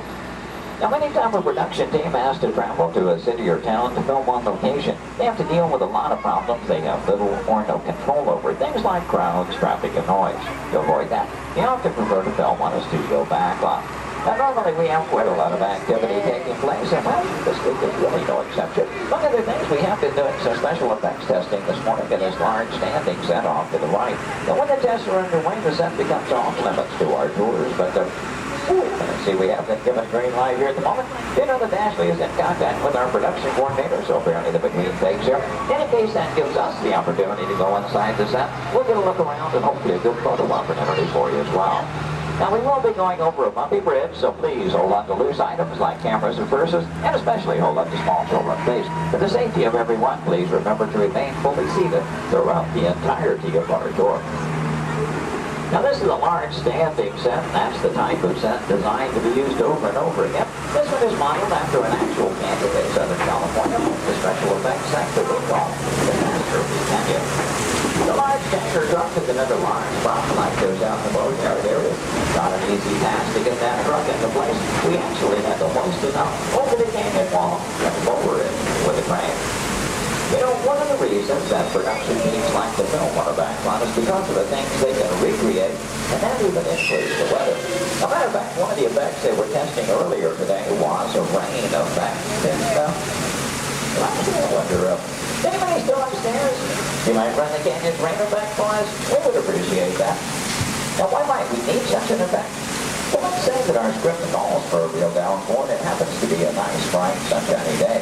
Time is money in the movie-making industry, and camera crews can't just wait around for Mother Nature.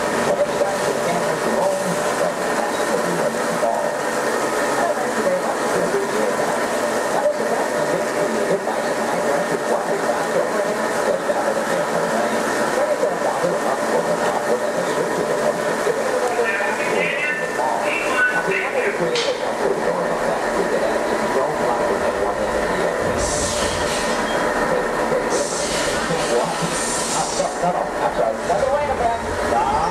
Hold on, everybody. It looks like we're going to be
From behind, you'll see the canyon is really a steel structure covered in wire mesh and adjoined by a layer of textured cement and tar creates a natural rock formations up in the canyon. The small yellow pipes carry the gas to the fires up above. The large gray pipes the water to the flying block. Now to start that flood in motion, you'll see 3 large holding tanks up at the top of the canyon. When we open the gates to those tanks, that allows 70,000 gallons of water to come running down toward our tunnel. And they have even more dramatic effect. Some of that water was blown at you by hurricanes. The earthquake effect created by large hydraulic sugar maple beverages and bread. The Astro Canyon was originally put together with the help of a Hollywood special effects team. So that what seemed to be an out-of-control disaster was really a very safe, computerized sequence of events. The entire sequence can reset in just 3.5 minutes. During that amount of time, the 70,000 gallons of water gets recycled to begin our show all over again.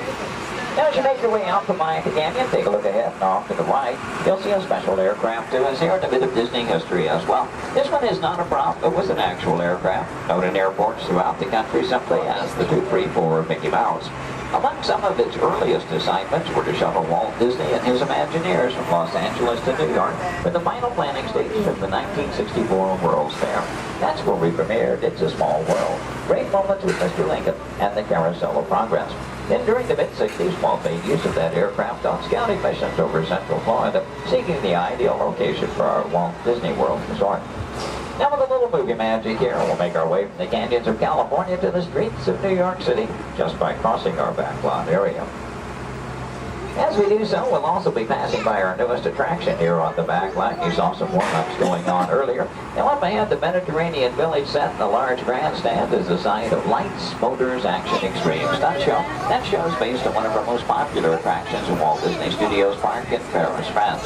Lights, Motors, Action takes you behind the scenes. We show you how we create vehicle action stunts for the movies. Now you feel like you're right here on our set as the film crew shoots a series of highly orchestrated stunts using custom-designed vehicles and carefully controlled pyrotechnics. The resulting footage has been edited, mixed with visual effects and audio effects, and we show you how we create a dramatic action sequence on film.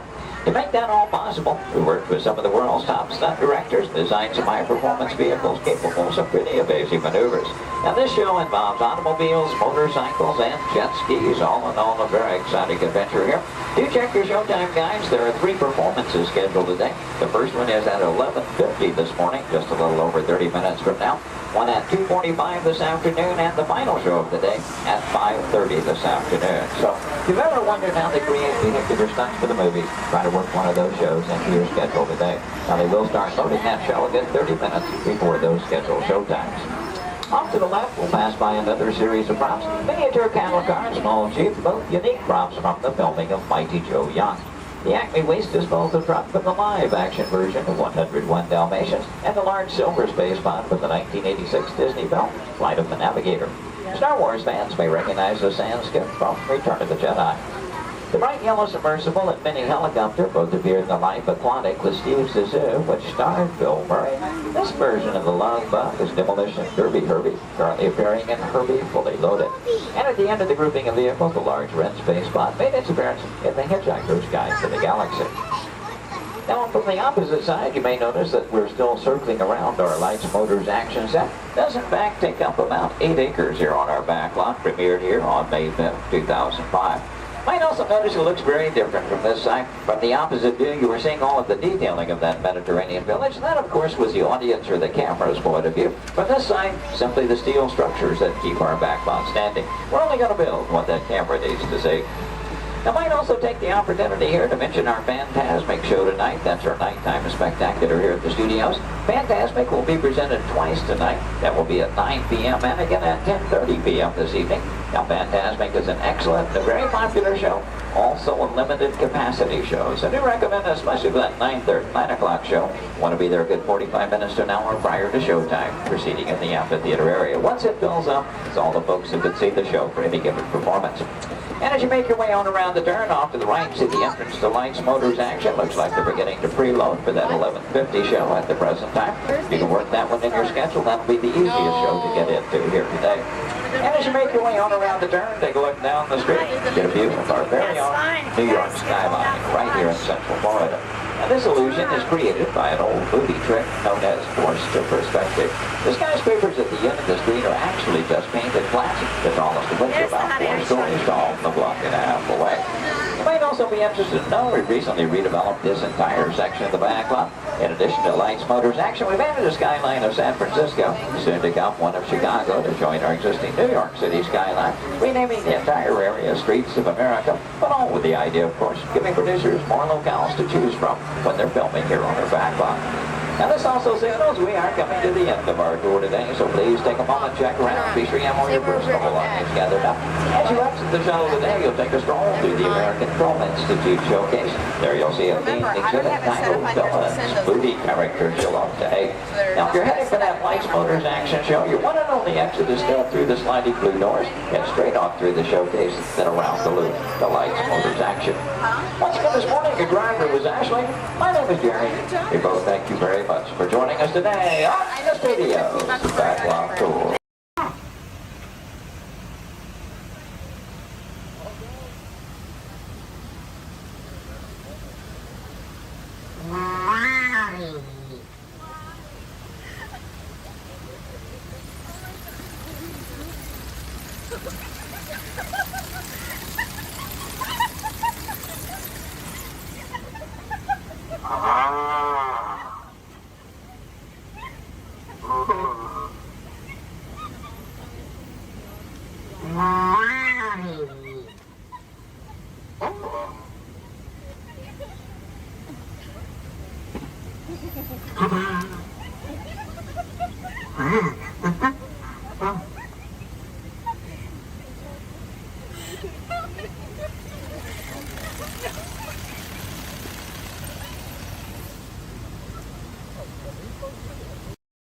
Journey into the movies is the perfect job for me because I love movies. So is everybody ready?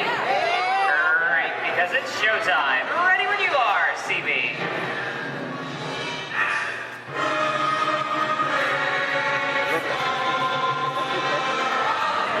And we are rolling.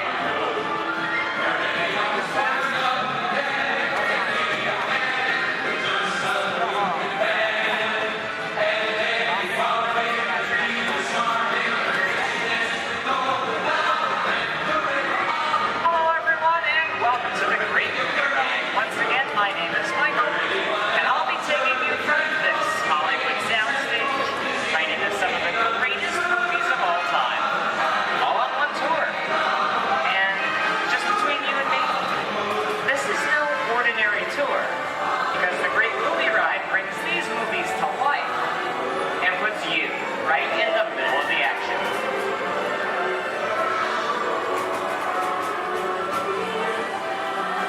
I don't know about you folks, but I just love those great Hollywood musicals of the 1930s. This scene is from one of my favorites, the Busby Berkeley classic The Light Parade, starring James Cagney, Ruby Keeler, and Dick Powell. In 1952, Gene Kelly was singing in the rain with Debbie Reynolds and Donald O'Connor. Did you know that Gene Kelly co-directed this movie? And can anyone tell me what movie this is? That's right, it's Walt Disney's Academy Award-winning film from 1964, Mary Poppins, starring Julie Andrews and Dick Van Dyke. Julie Andrews won an Oscar for her portrayal of the nanny who was practically perfect in every way.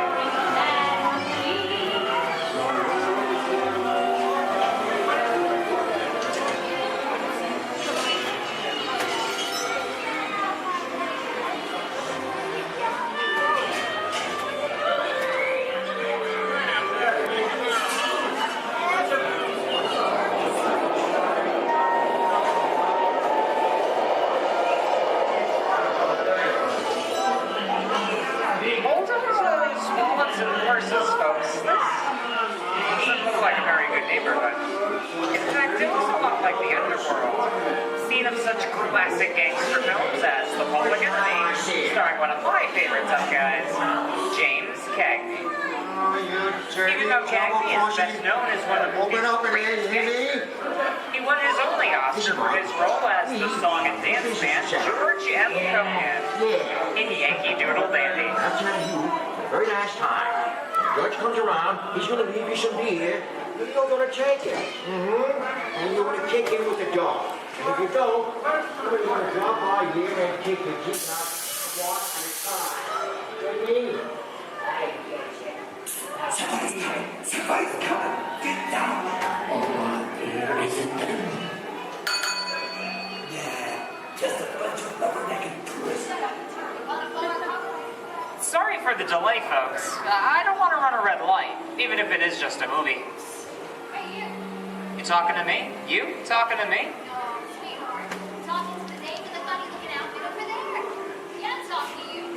I'm not supposed to leave my vehicle. I said get over here. Okay, Muggsy, whatever you say. Hey. How'd you know my name anyway? I've seen this movie before. You're making a big mistake here, Muggsy. I can't just walk out in the middle of a movie. Here they come, I'll go for some more.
What are you looking at? Everybody mind your P's and Q's, maybe you won't get hurt. Ah, must be the west side of town.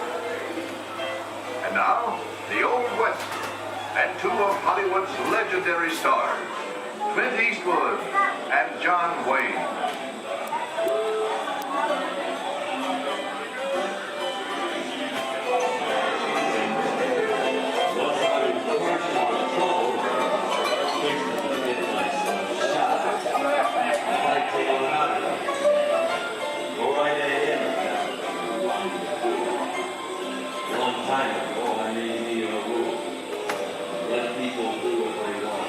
Sleepy little bug, ain't it? That's a mighty tough territory you're heading into, Pilgrim.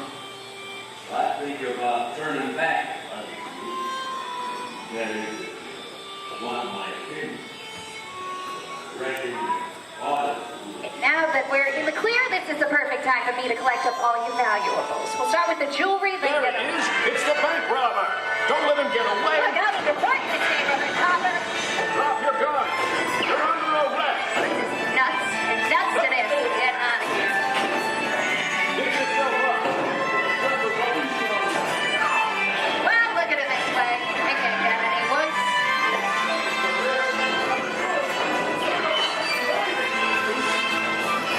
Okay, it's worse.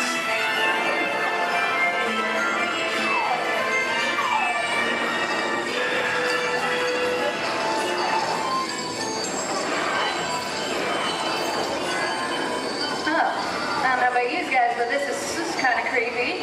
What is this? This is Alien. You are with Sigourney Weaver aboard the spaceship Nostromo.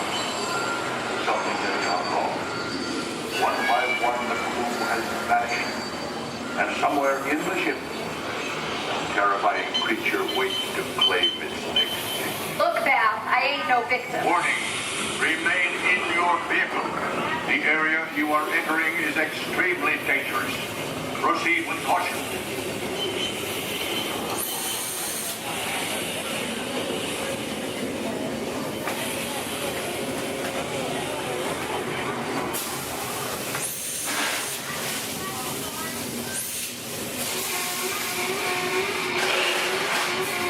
The emergency destruct system is now active. Ship will detonate in T-minus 10.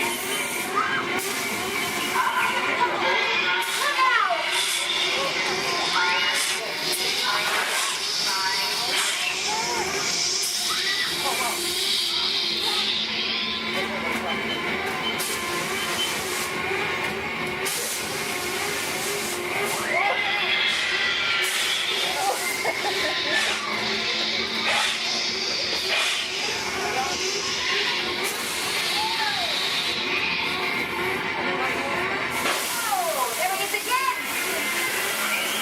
Okay, that's enough creepy crawly things for one day, right? Wrong. Here in Raiders of the Lost Ark, amid 1,000 deadly snakes, Indiana Jones unearths a great treasure. Will Harrison Ford escape with his discovery? And what will be your Snakes. Why'd it have to be snakes?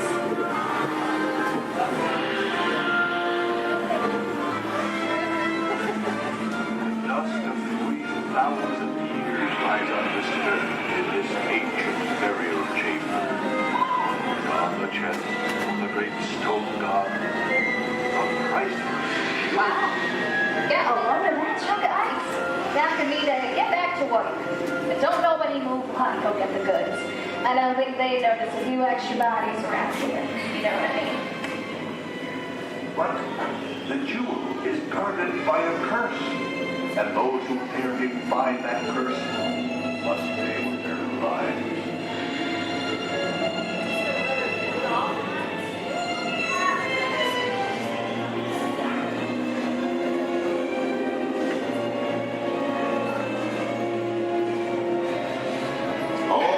Unbeliever, disturb the treasure of the gods, and you shall all pay with your lives.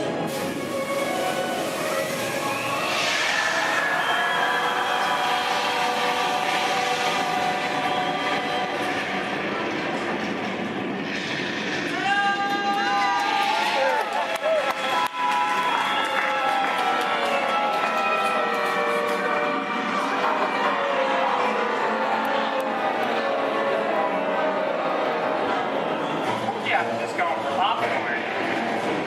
That just goes to show you anything can happen in the movies. Let's get on with the show. I see dead people. The horror movie is my all-time favorite genre. Some of the best horror films were produced back in the 1930s and 40s. The monsters, mutants, and maniacs are still audience favorites and continue to haunt us today. Hollywood has produced dozens of other movies over the years, beginning with a silent version back in 1912. We're now entering the jungle home of one of the most beloved characters of all time. No, it's not George of the Jungle, actually it's Tarzan. Presented by Johnny Weissmuller. There we have Maureen O'Sullivan as Jane and the lovely and talented Cheetah as herself.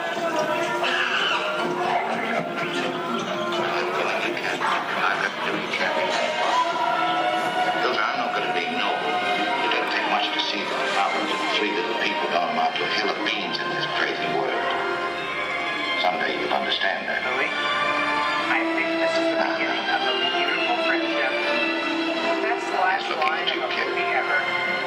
Humphrey Bogart, your favorite person, fantastic romance.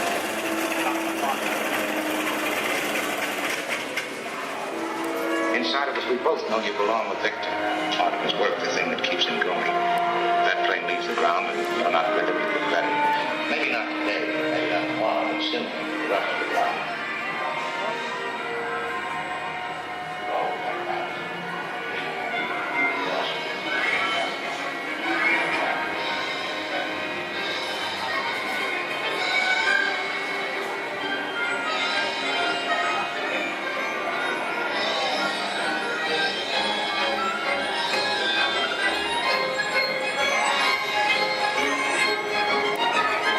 Here's one of my favorite movie stars, Mickey Mouse, in one of his greatest roles, the Sorcerer's Apprentice in Fantasia.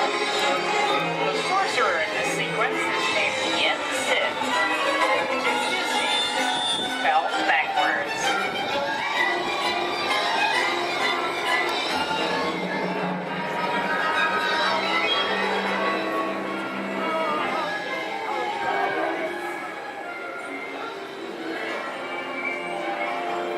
Toto, I have a feeling we're not in Kansas anymore. How often do you get to say that? I'd say we're definitely somewhere over the rainbow in one of the most beloved movies of all time. And the giant news is ready. The window witch at last is dead.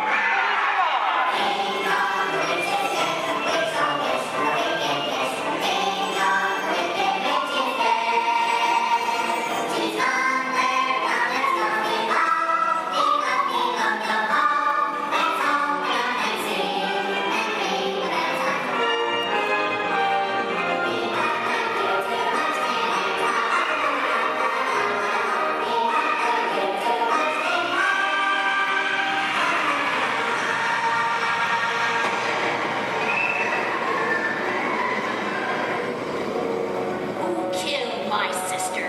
Who killed the Witch of the East? Was it you? No, it was an accident. I didn't mean to kill anybody. Well, my little pretty, I can cause accidents too. Oh, rubbish. You have no power here.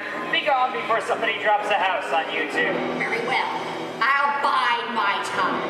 But just try to stay out of my way. Just try. I'll get you, my pretty, and your little dog, too.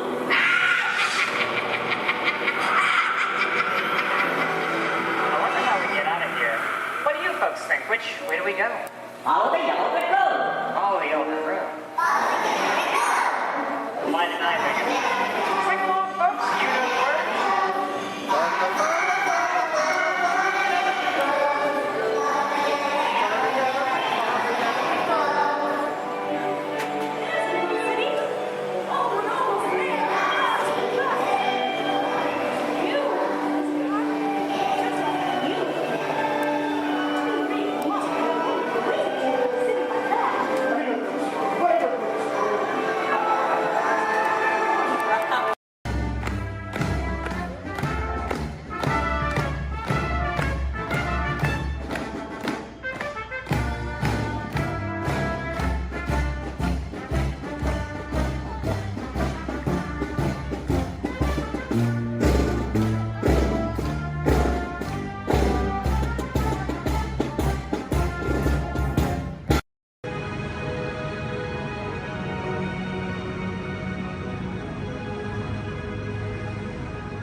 Thanks. What'd you say?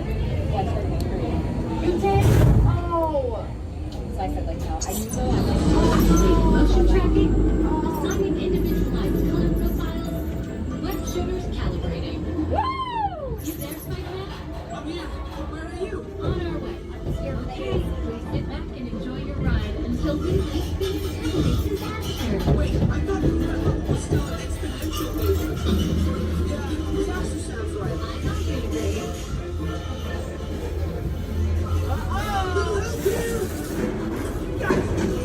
I'm glad to see you guys.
Intentionally hit those green blocks, maybe it will trigger a chain reaction. I think you're right.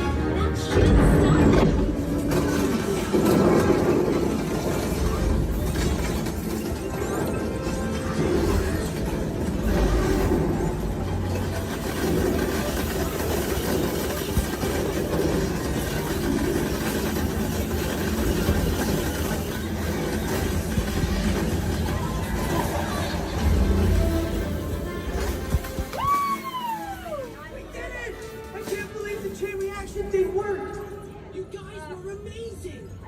I'm very impressed, Spider-Man. You really solved the problem. Well, it's only better without them. That was also your idea.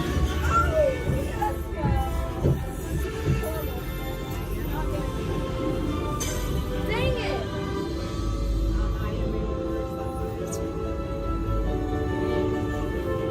For your safety, please remain seated. We failed. I did better this morning. Jackson did so good. My arms are tired. Reinforcements, remain seated inside the transport.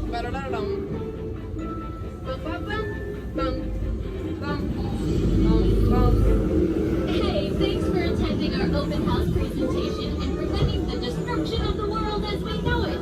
Please collect your wits and any personal belongings as you exit the vehicle. See you later.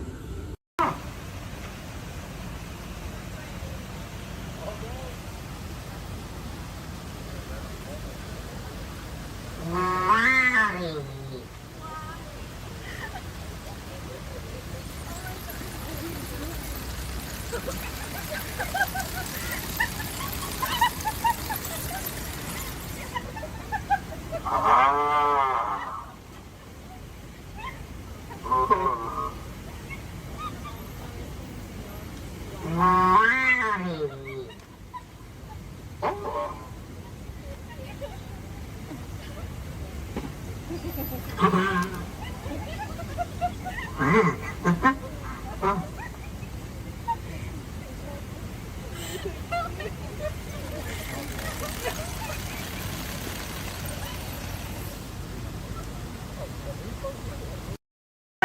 name is Alexis. How's everyone doing this wonderful evening? Good.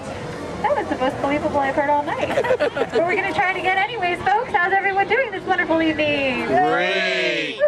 All right. Once again, my name is Alexis. I'm going to be your storyteller and captain for the evening. Just as a friendly reminder, please keep your hands, arms, and fingers inside the boat because Monstro does not like finger food.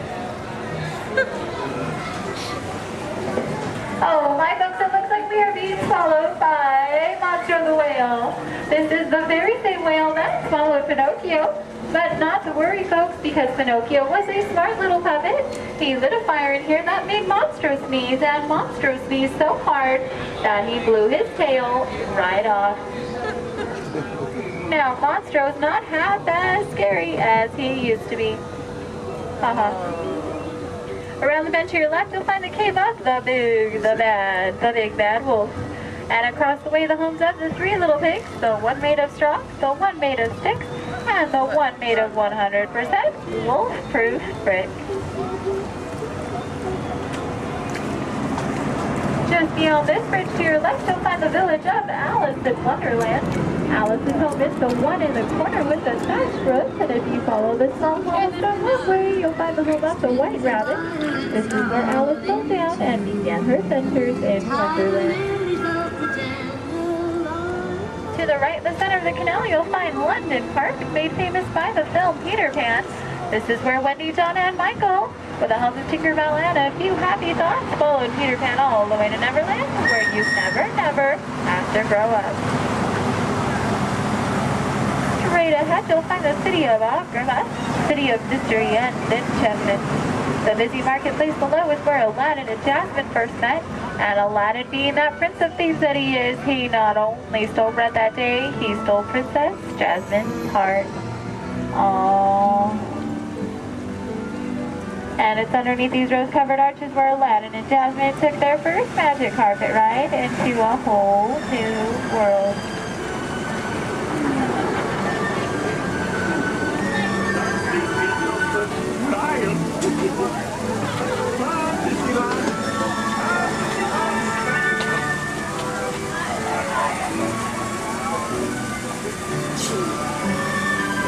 Now, folks, please be careful and please do not touch anything because we are entering the Cave of Wonders.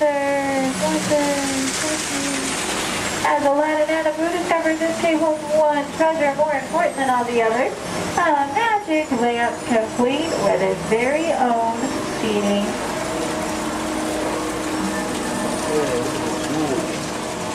To the right, you'll find the home of Snow White and the Seven Dwarfs.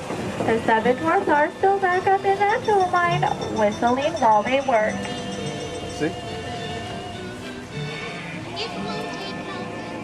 And to the left, you might recognize this French chateau as the home of Cinderella and her evil stepsisters and wicked stepmother. But not to worry, folks, because Cinderella now lives in that pink castle high atop the hill, where her and Prince Charming have lived. Does everyone know the rest of the sentence? Happily ever after.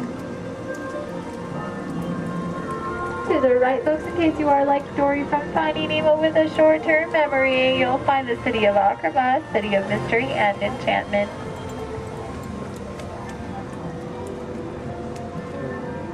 To the left, you'll find the world-famous patchwork quilt. This patchwork quilt is comprised completely out of desert flowers, and it, along with every other plant and tree here in Storybook Land, are 100% real. They have just been miniaturized by a process known only by Tinkerbell and a few of our Disneyland gardeners.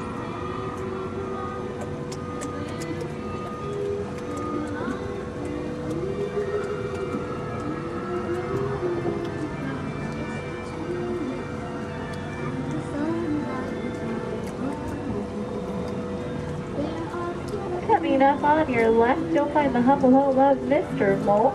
And just beyond that, the not-so-humble home of Mr. Toad. Doesn't look like either of them are home right now. I've heard it's because they're on some wild ride. Bordering the canal to your left, you'll find the 3 Dutch windmills. The windmill in the center is best known for sheltering the local animals in Disney's animated film, The Old Mill. Straight ahead below those Alpine mountains, you'll find the village of Geppetto and Pinocchio. That workshop near the waters where Geppetto made his wish for Pinocchio to become a real live boy. If you listen carefully, you just might hear them still celebrating inside.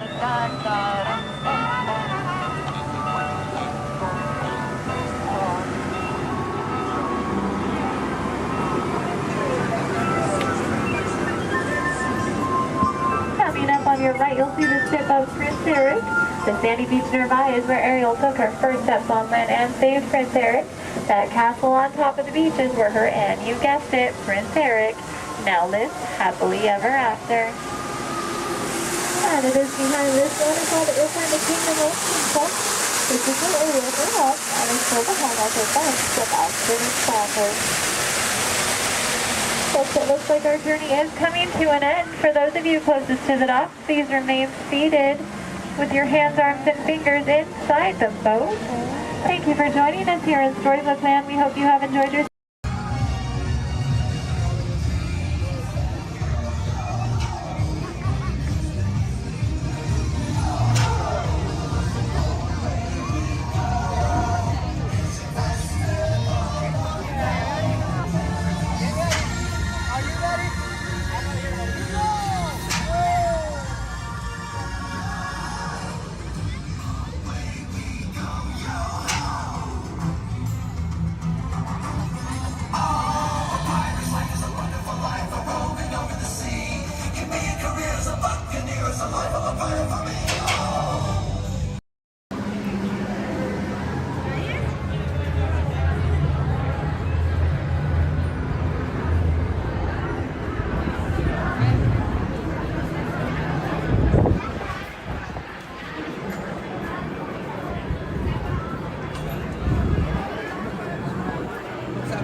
Sealed genetic matching room.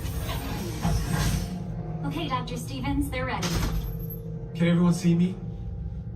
Yes. Great. Welcome to the Avatar program. Soon, you're going to have a chance to undertake an amazing Na'vi rite of passage, flying on the back of this powerful animal called an Ikron, or as we call it, a Banshee. The way you're going to do this is by being matched to something called an avatar. And I'm here to help you guys get ready. But first, we have to scan you for Pandoran microparasites. All right, everyone, stay on your number and move your arms a bit. Whoa. Okay, start scan.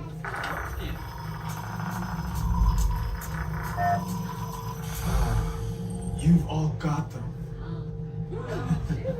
But don't worry, they're very common around these parts. Let's start the decon. Initiating GMR decon. Stand still over your number. You're not going to feel a thing. Ow! You're doing great. Almost done, Walt. They're all clear. Great. Now let's go over how all this works. Like I said before, you're going to be matched to these things called avatars, which look a lot like the Na'vi. They're created by blending human DNA and Na'vi DNA. Once we match you to an avatar, thanks to a special link chair, your mind will be able to control that avatar. Using avatars to fly this way was all figured out by my boss, Dr. Jackie Ogden. She leads our science team, which is part of the Pandora Conservation Initiative, and we're here in the Valley of Moara studying banshees and their environment. Over a generation ago, this enormous company called the RDA created a lot of damage to the area through their bad mining practices and conflicts with the Na'vi. Just like on Earth, it can take decades for ecosystems to recover. Okay, to get you flying on a Banshee, we need to find each of you an avatar. Let's prep the genetic sampling. I'm on it. Okay, first we need to find the compatible match of your genetic material with the genetic material of one of the avatar bodies that we already have. Once we do that, you'll be able to link to that avatar and fly. Help us out and move around a bit. Almost. Yes, got him. Now, let's find you your avatar matches.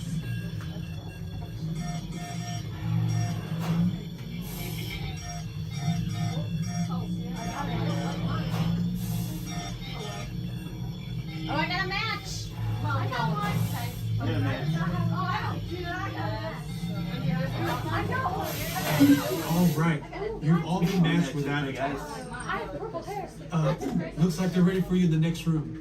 When the door opens, please go inside, all the way in, and stand over the same number that you're standing over now. And I'll see you in there.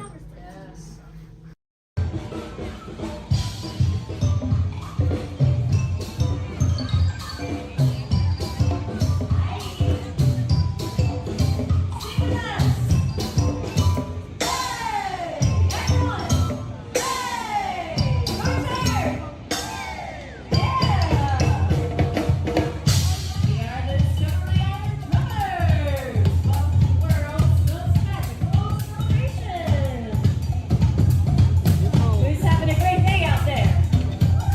Yeah! Thank you.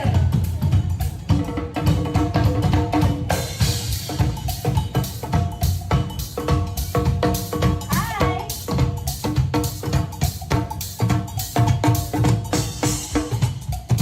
Hi. Oh.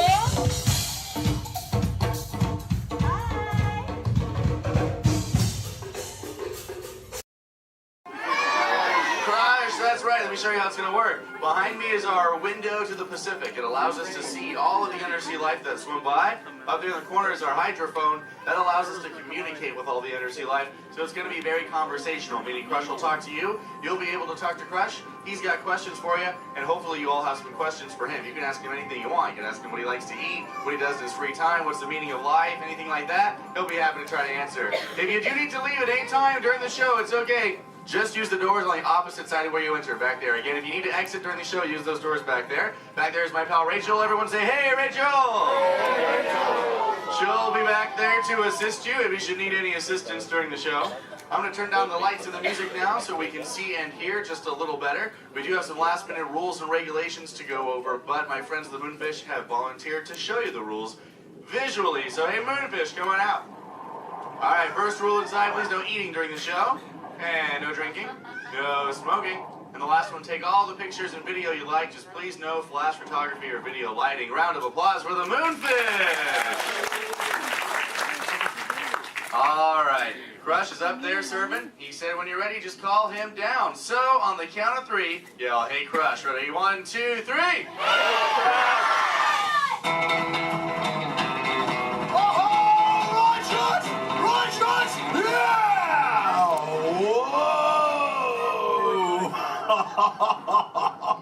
Oh, dude, check out the double spinner intro by the turtle.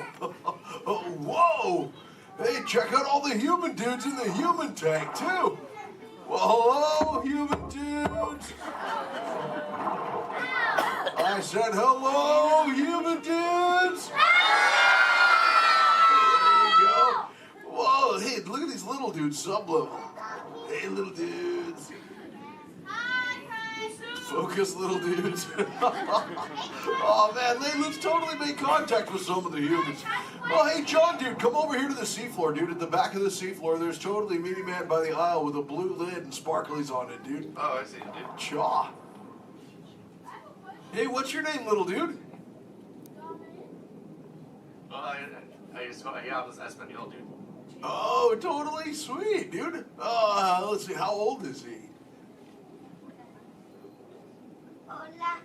Hola, little dude. Dude, me Elmo Crush. 6. Oh, he's Cool, dude. I'm 150, dude. Hey, I still got my washboard abs. Well, cool. It's actually nice to meet you. It's nice to meet all you humans. I'm here on a mission today. My youngest son, Squirt, he's got lots of questions about you human dudes, but I don't have all the answers. So, I have come to get the answers from you. If you dudes think you could help me out with that, say chaw. Oh, you so totally rock! Oh, dude, hey, for those of you that don't know, when a turtle says, you so totally rock, respond by saying, dude, nice and loud. Try one for practice, human dudes. You so totally rock! Awesome. Okay, Squirt wants to know how many of you know how to swim. Hey, raise your fin if you know how to swim, dudes. Wow, we got lots of swimmers out there. Hey, let's stay up in the seats, dude, over on this side. Last row, dude, like second noggin in, there's a dude with a white shell, kind of like lots of colors on the front, dude. Chaw, what's your name? Tyler. Oh, nice to meet you, Tubular. Tyler? Hey, dude, when you go swimming, do you like to swim fast or take it nice and easy? I like to take it nice and easy. Oh, chaw. Yeah, dude, just kind of like kick back on the shell and be like, dude. Totally, dude. Hey, I like to swim fast, though, too. Dude, you want to see me shred some biscuits? Say chaw. Chaw. Okay, dude, let me get my motor revved up. Human dudes, I want you to time me, okay? Start counting when I say go. Ready, set, go. Back, dudes. Totally just swam all the way around the world. Twice. Ah, dude, I can't swim that fast. Only about what you call 20 miles per hour.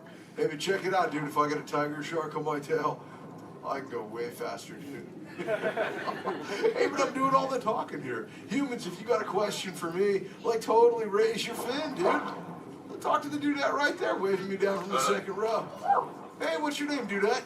Morgan. Oh, cool. It's Mondo Morgan. What's your question? Do you know any twins? Turtles? Oh, I know. Yeah, dude, I got lots of twins of my own, dude. There's my twins, Bill and Ted. I got my twins, Cheech and Chong. I got my triplets, Mary, Kate, and Ashley. That's really cool. What about you? Do you have lots of twins, too? Yeah, well, I'm a twin. Oh, you're totally into... Wait, that dude in front of you looks just like you. Is that your twin? Yeah. I would hope so. That'd be an odd coincidence.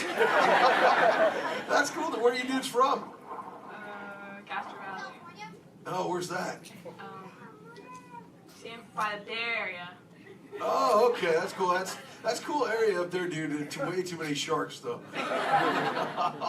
That's totally sweet. Well, thanks for your question. Who else has a question, dude? Let's see. Let's go. Hey, back to the seafloor. Let's go right over here, John, dude. There's totally a mini man up front. He's got a blue shell. He's kind of near the outside, dude. Blue short sleevey shell. Hey, little dude, what's your name? Dominic, Nice to meet you, Deep Sea Dominic. What's your question, dude?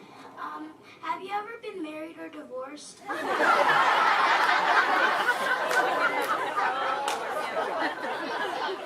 That's a pretty specific question. Actually, dude, most turtles, dude, we don't stay with the same dudette like our entire lives, but I have actually found one that's kept me around forever, dude. Her name is Shelly. She's my turtle dove, dude. We've been together for 130 years, dude. But it's still so awesome, it only feels like the first 75.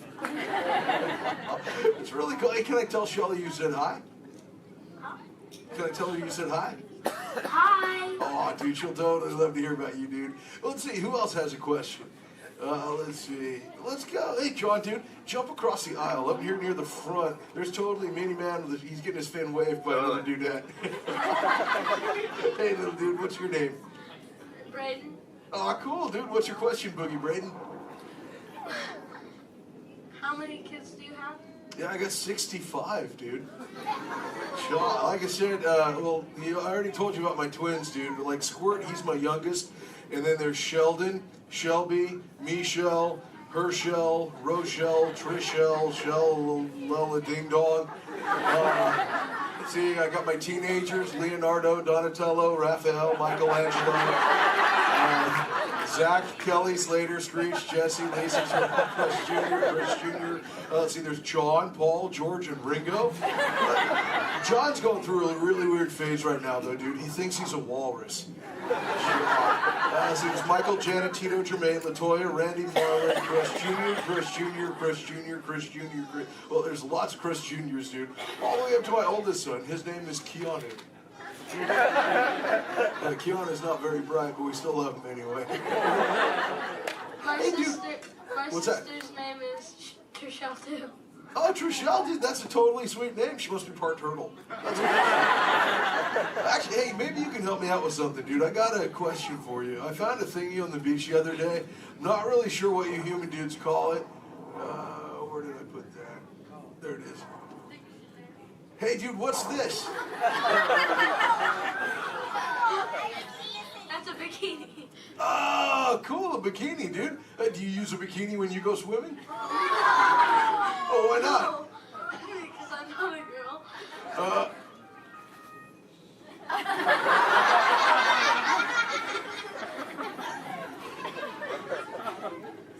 This is for chicks, dude? Does it make me look fat? Anyway, dude. Oh, let's see, dude. Hey, John. Up in the seats, dude, over on the other side. First row on the outside, second noggin over. That dude with like the specs on the noggin, she had her fin raised too. Where, dude? Sure, from the two noggins to the outside. Oh, totally. Hi, dude. What's your name? Cassandra. Oh, nice to meet you, Kahuna Cassandra. Hey, oh, did you have a question too? Yes. Do What you, do do you speak a second language? Yeah, I speak a little bit of whale, some orca, and some dolphin. That's pretty cool. I'm learning, like I said, like I speak human pretty well too. But you know, my friend Little Blue, she's like the best at it, dude. Hey, do you human dudes want to meet Little Blue? I think she's around here somewhere, dude. Call her out, dude. Say, "Hey, Little Blue." Whoa, there she is. Hey, Little Blue, dude. Check it out. I was hanging out with these human dudes. Cassandra over there wanted to know if I speak any other lingo, dude. I told her I was speaking just a little bit of whale, dude. I can speak whale. I totally Okay, know. everyone, repeat after me. Hello.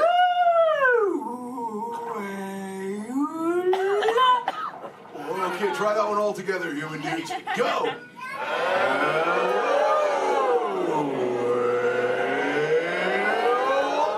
Wow, you human dudes speak whale really good, dude. That was just like excellent. Oh, too bad there's no whales around here, though, dude. You know, sometimes you speak whale and there are like 80 whales swimming around you. Yeah, totally. Not today. No whales around here, dude. No whales. No whales in the ocean today. Try to speak sea. Where? Whoa! Oh, dude, look out! The humans call the whale, dude! Grab stuff! Swim away!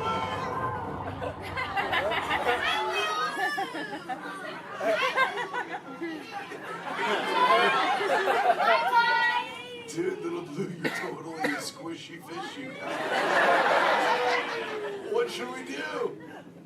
Tell the whale to go away. Okay, humans, tell the whale to go away.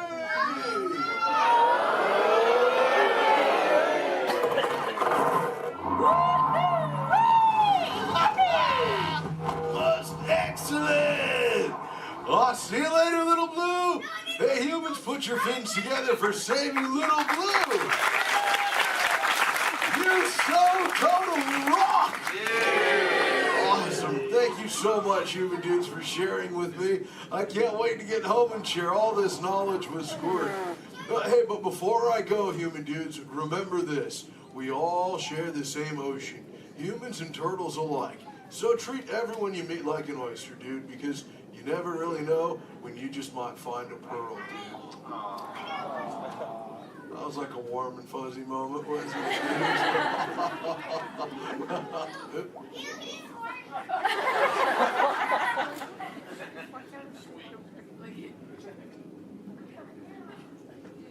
That wasn't me, dude. That was my twin. See you later, human dudes. Rock on! Later, Missy Ellen, the Crush Man. Awesome.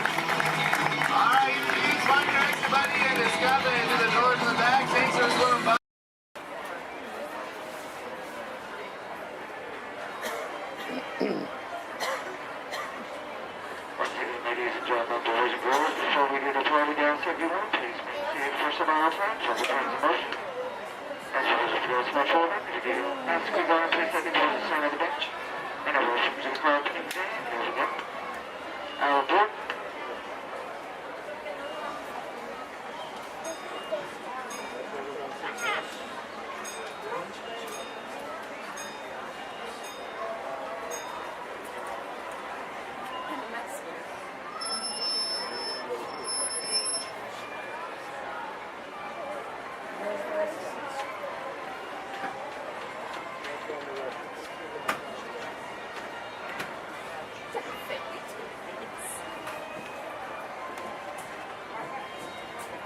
Hello, folks. Welcome aboard the Disneyland Railroad. We're now embarking on a grand circle tour of the Magic Kingdom, with stops at New Orleans Square, Mickey's Toontown, and Tomorrowland, followed by a visit to the Grand Canyon and Primeval World. We got a lot of traveling ahead of us, so remember, for a safe trip, you need to stay seated, keeping your hands, arms, feet, and legs inside the train. And please, watch your children. Bienvenidos a bordo del Disneyland Railroad. Para su seguridad, permanezca sentado y mantenga las manos, brazos, pies y piernas dentro del tren y cuide a los pequeños. Gracias.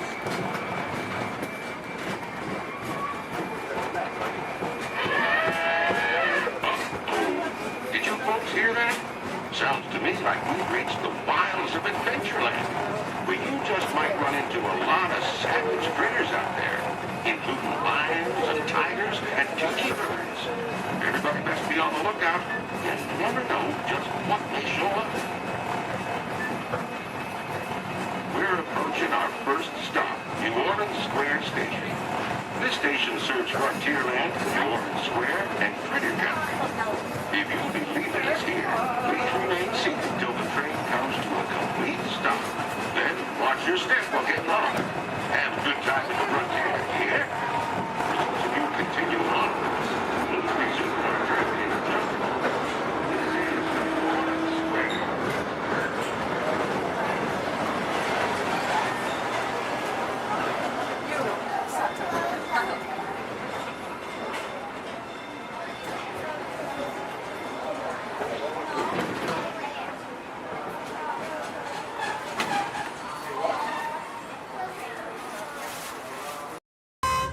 Intrusion alert, level 2. Intrusion. Disarmed. Sensor offline.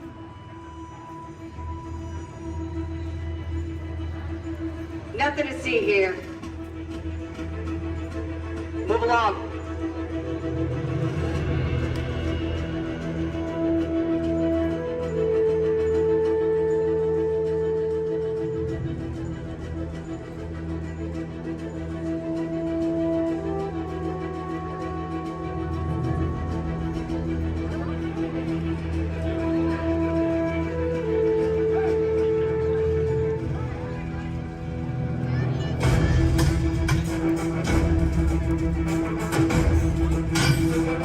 You don't look like recruits.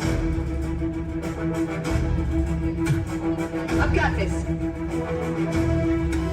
Intrusion alarm level 2. All units alerted. My turn.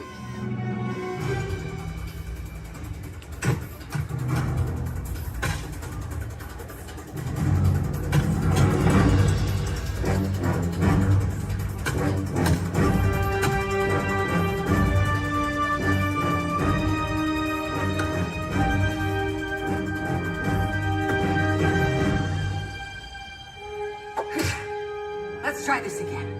Who sent you? An old friend. System offline. Assets at risk. Reinitializing. Taskmaster. What do you want? HQ back online. Ms. Romanoff, the redundant cargo has been secured safely inside the crate jet. It's in the jet. Let's go.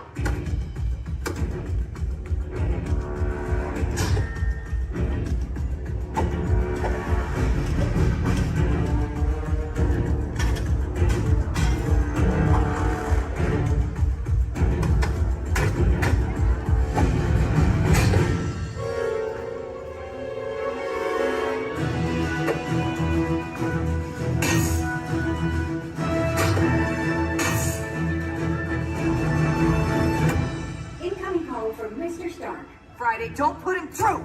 Yeah, she put me through. Hi, Nat. Everything okay? You need help? I don't need help. Yeah, I said no. Intruders, step aside. I won't ask a second time.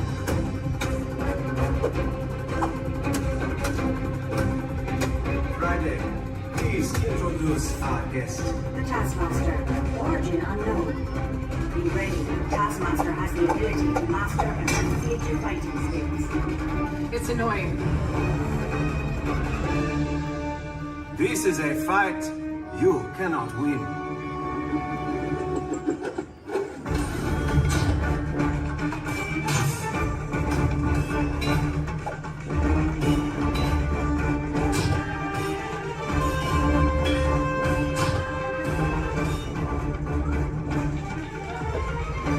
T'Challa, the vibranium! Leave it to me.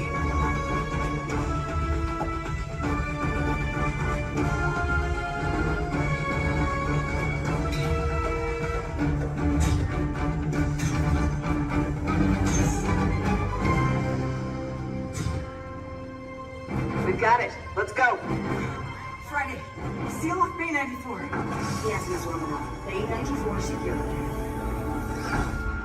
This is not going to end well for you.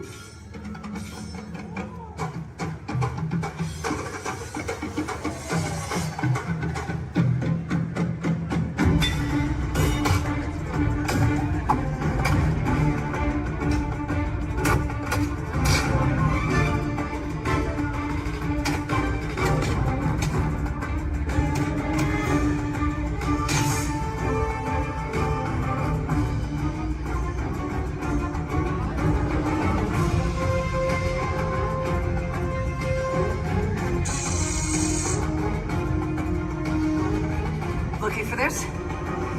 Not today. You know how this ends.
No, pero por dentro.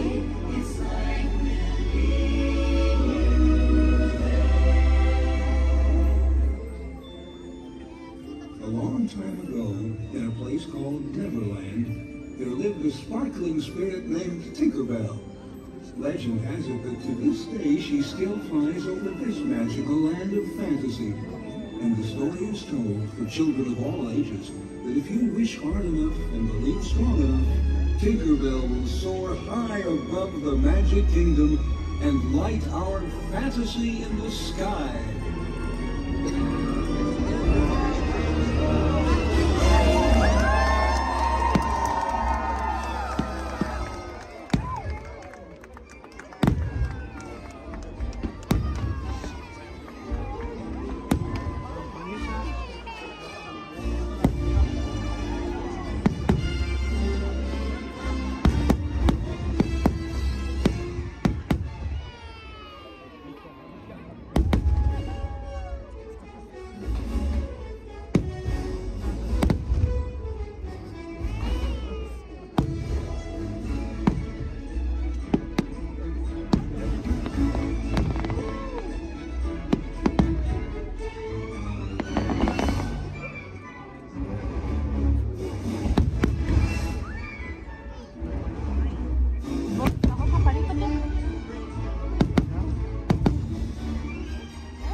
I flip the switch now, Mickey? Not quite sure how, but it won't be long now. ¿Cómo? See, just about 3 more minutes till the start ¿Que no está hasta enfrente?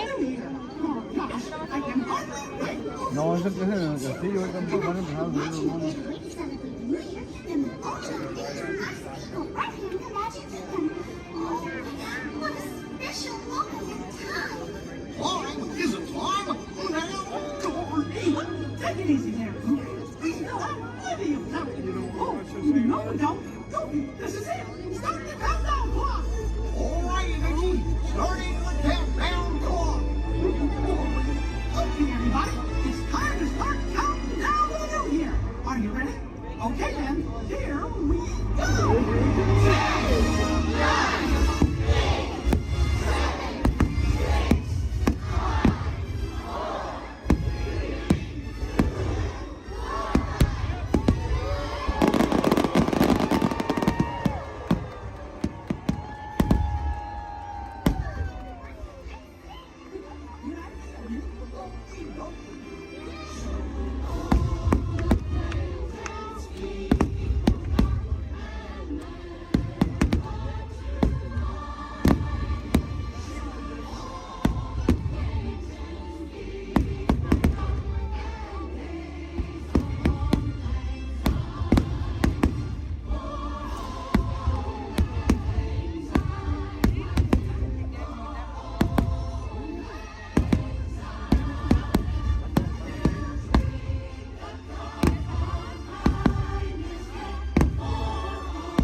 10, 9,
Enjoy your trip aboard the Metroliner.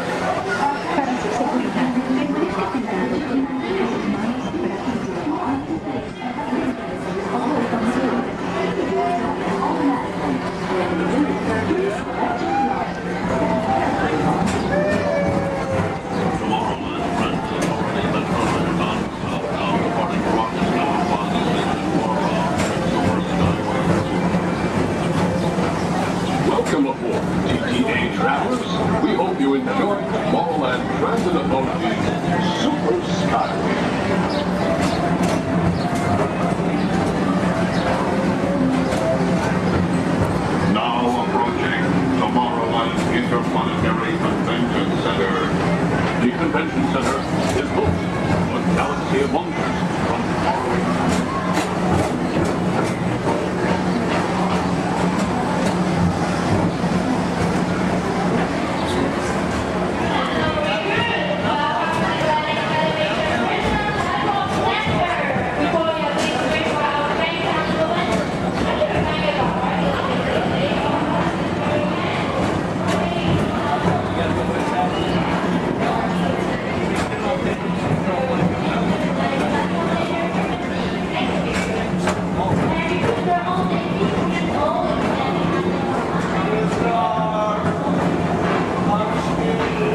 Galaxy's 20th century vision for the future.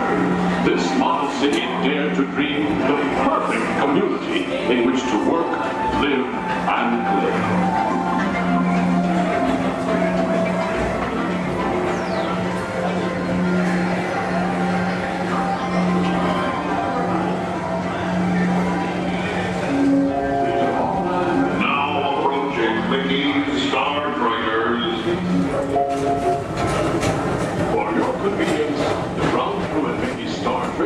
Will be glad to rocket ship to any planet in the galaxy. Hi there, Tomorrowland travelers. This is Mr. Johnson and Sky Eagle Hovercraft One, bringing you the latest Tomorrowland traffic report. As usual, everything is perfect on Tomorrowland Superhighway. Back to you at DTA Center.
Another fine transportation service provided by the Tomorrowland Transit Authority.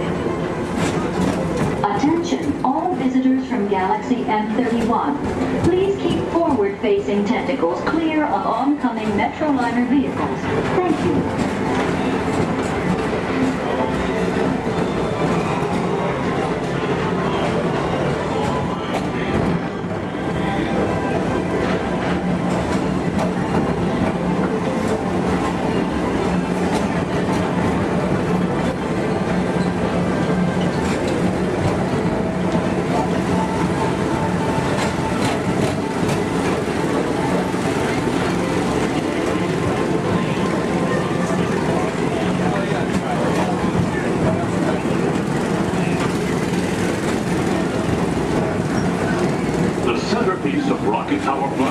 Is the League of Planets Astro Orbiter. This symbol of universal harmony and interplanetary fellowship provides all beings with an exhilarating spin around the planets.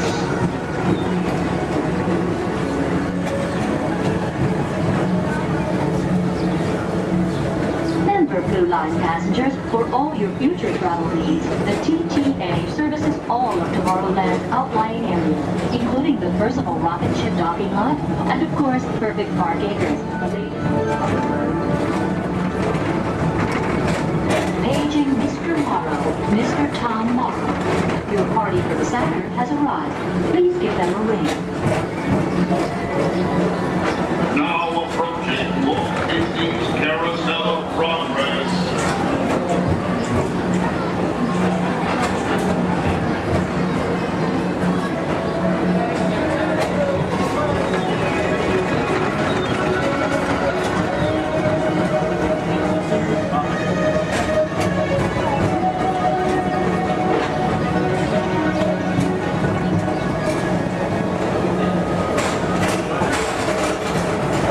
Citizens of Tomorrowland, join Buzz Lightyear on a daring space mission to save the universe from the evil Emperor Zurg. Report to Star Command and Buzz Lightyear, Space Ranger Spin!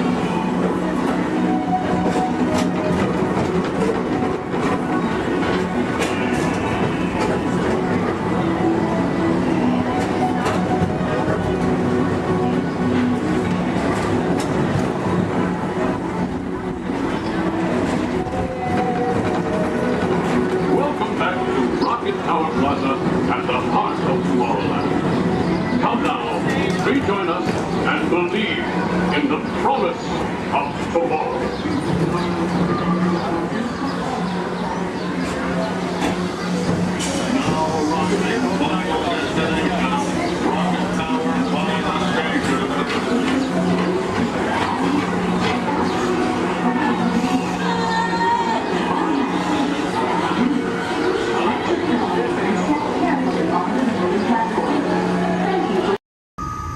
Welcome aboard the Walt Disney World monorail to Epcot. For those of you standing, please hold on to the handrails throughout our journey and stay clear of the door. For the comfort of others, no smoking, please. Thank you. As we turn south, you can catch a glimpse of the spires of Space Mountain, Magic Kingdom. Nearby is Disney's contemporary resort.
people. The fastest ride ever created for Walt Disney.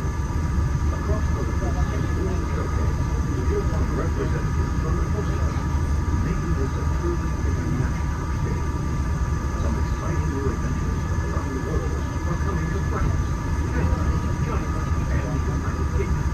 Join us tonight at the lagoon to celebrate together during the nighttime spectacular. There's even more for you to explore, and you come around in the wonders of the magnificent attractions.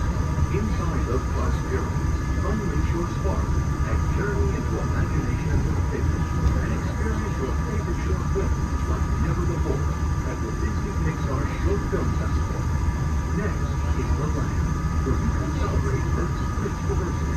The land is also home to Soar, a free flying adventure across the wonders around the world. Here at the sea, you'll be able to meet some of your favorite undersea pals from Disney Pixar's Finding Nemo. We're approaching the Epcot monorail station. For our smoking guests, there are designated smoking areas just outside the park. Please hold on to the handrail and stay clear of the doors until the monorail stops completely and the doors open. On behalf of the cast of the Walt Disney World Resort, welcome to Epcot.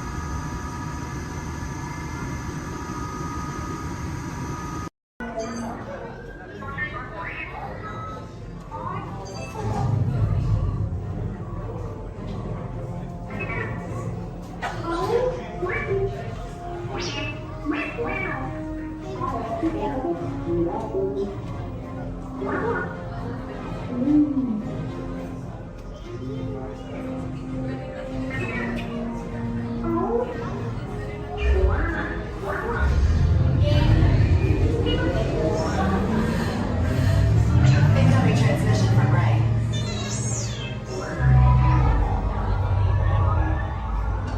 BB-8, is everyone assembled? Good. Shouldn't you be in flight prep? Recruits, thank you for joining the cause. A covert resistance team led by my friend Finn has infiltrated a First Order Star Destroyer that is now headed to this system. Your outpost on Batu is no longer safe.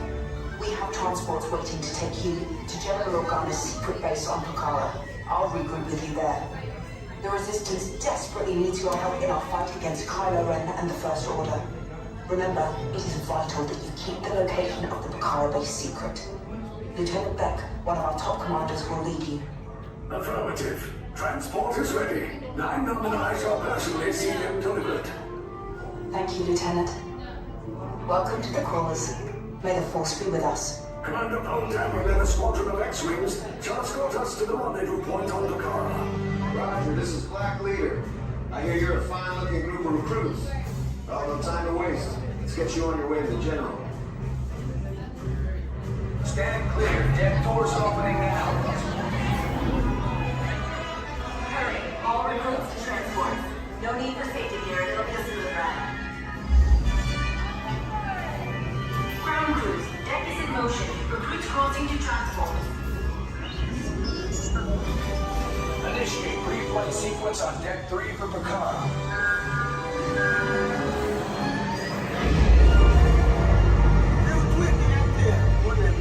Affirmative. Deck 3, you are clear for launch.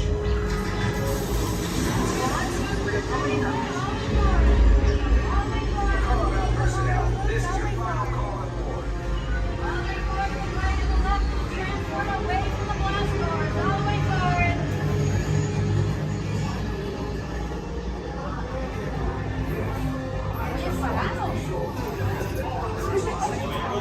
Transport is away in 30 seconds. Good. You'll run out of hyperdrive. Yes. Check the hyperdrive also. Transport takeoff in 20 seconds. Good. Airspeed sensor. Thank you, 9 Black Leader, are you and your team ready? Affirmative. Engines are hot. Red 2, blue flag reporting. Red 2, check. Refly standing by. Engage repulsors and hold on, recruits. More ships. Launch.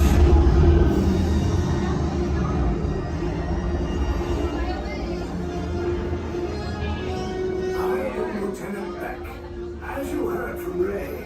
I've been tasked with getting you to the car.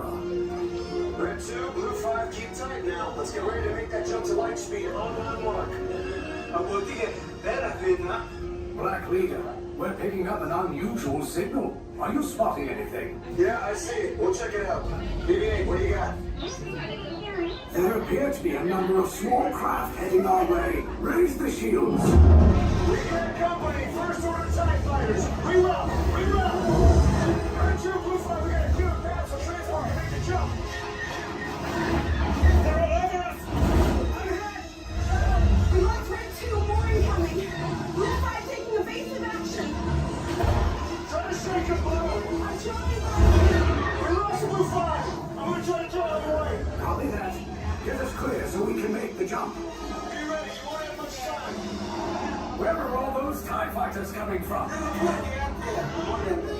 Star Destroyers. Get out of there. We can't. We're caught in a tractor beam. It's pulling us in. Our lads are friends and make this a fair fight. Don't worry. I'll come back for you. Stay strong. Cargo vessel TR-141, identify yourselves and prepare to be boarded. This is TR-141. We are a civilian vessel. By whose authority are we being detained? By the authority of the First Order, Resistance scum. Now bring down your shields and prepare to be boarded. They'll want the location of our secret base. Tell them nothing. The future of the Resistance is at stake. I have a bad feeling about this. Stand back from those doors. Attention, passengers of the TR-141. You have been identified as enemies of the First Order. You will disembark immediately and prepare yourself for interrogation. Proceed forward, now.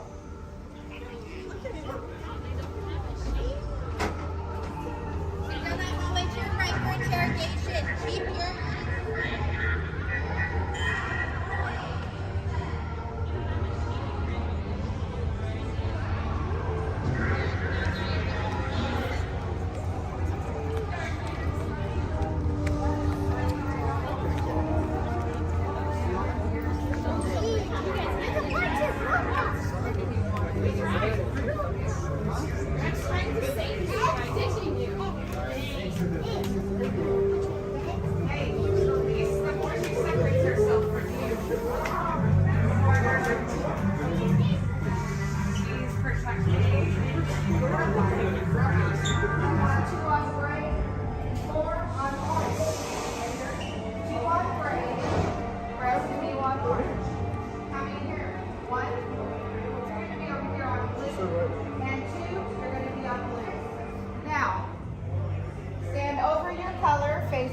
your shoulder to shoulder. Now remember the color you've been assigned: blue, red, gray, and orange. It'll be an important part of your interrogation process. You're going to need to know that color at the end of your interrogation and must belong to your role. How many? You'll be assigned blue. Quickly to the end of the hallway. How many? 4. You'll be assigned red. How many? Now, this cell door opens, I will call you in by your assigned color, and you will tell us everything. No, you're going to have a tough time in interrogation. Get on your color. There you go. Scoot over, Blue. Make a little room. Get on your color. Not that light, on your color. Turn it on.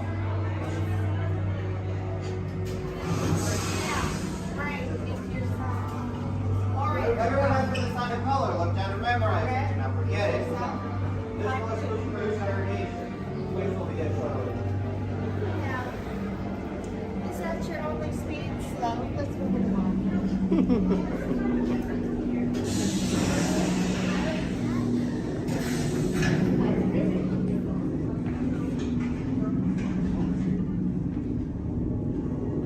Leave us. Yes, General. Enemies of the First Order, we will soon snuff out your meager resistance. You chose the wrong side, and now you will pay. The Resistance prisoners. You have what I want. location of the secret base, and I will take it from you. We're needed on the bridge. Keep the prisoners here. I will return to finish this personally.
To the escape pod base. Those droids are programmed to return you to Batu.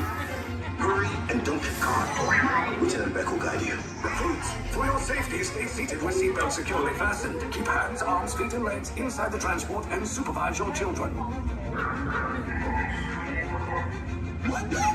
Tell them it's a prisoner transfer.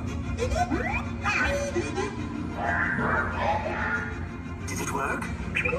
Good. Now get a move on. There's a clear path to the turbo lifts at the end of the hallway. Turn right. Probe droid. You're lucky it didn't spot you. Take those turbo lifts and stay out of trouble. Hey, you're not authorized. Wait, those are the prisoners.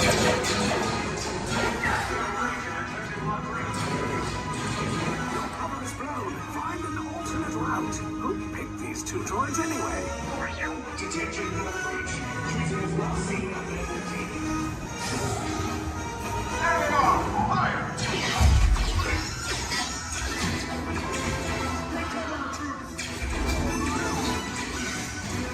The escape pod just below us. Take those down. Copy. Hurry!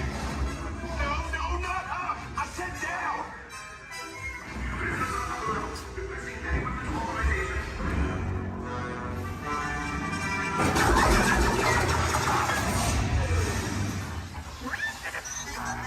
This does not look good. Try to find another way down to the escape pods. The Resistance will attempt to rescue the prisoners. They have neither the resources nor the courage to engage us. You underestimate their conviction. Raise the shields! Shields? I see no evidence. Now! Sound the alarm! All personnel to their stations! Sir, the prisoners have escaped. How brave. But ultimately hopeless. There's nowhere to run.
escape pods came in a little off target. Ground crews will meet you outside the wreck. All right, nice job, recruits. Not what you signed on for, but hey, you're resistance now. I think I have that authority. Right, Beck? Where's the lieutenant? I need eyes on Beck. Rhino, scout for his pod beacon. More escape pods down in Sector 4. Verification pending from Key Command personnel. Where's the lieutenant? I need eyes on Beck. Lieutenant back here. Beck! You're alive! I should hope so. Great job, recruits. Thanks to your heroism, the location of the resistance base is secure. Bravo! Yes, R5, you too.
To those joining us, welcome aboard. The next leg of our journey will take us along the rim of the Grand Canyon. It's a mighty long drop to the canyon floor. Okay, ladies and gentlemen, friendly reminder, no flash pictures. And legs inside the train. Be sure to watch your kids and no flash pictures, please.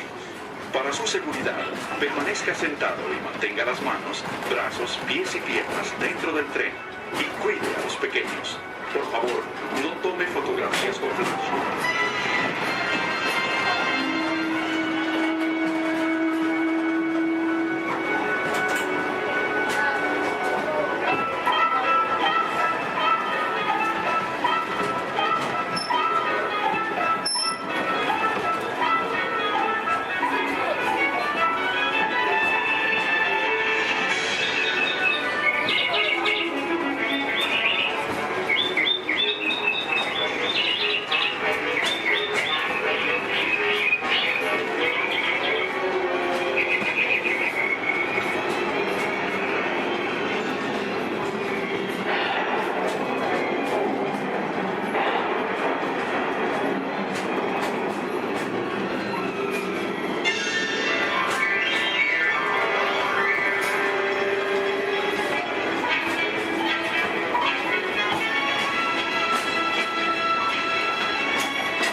We're now steaming back to our own time and to Main Street Station, gateway to Disneyland. If you'll be leaving us here, stay in your seat till we come to a full stop. And remember to gather all your personal belongings, including the guns if you got any, and step carefully from the train. I'd especially like to thank those of you who've been with me for the Grand Circle Tour of Disneyland. We surely hope you enjoyed your travels with us and that you'll come back and see us again real soon. For those of you traveling on, we'll be on our way again in just a few minutes. This is Main Street Station, Main Street, USA. Good evening, friends. Look around you. There is a special magic that flows through this land. A magic of fantasy, swirling with pixie dust, made more brilliant by the light that lives within you. It inspires us to wish upon stars, follow our hearts, and find our happily ever afters. Tonight, as we gather together under the spires of this majestic castle, our dreams ignite the magic to create a beacon shining out and celebrating 50 years of the most magical place on earth.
Authority of General Hux.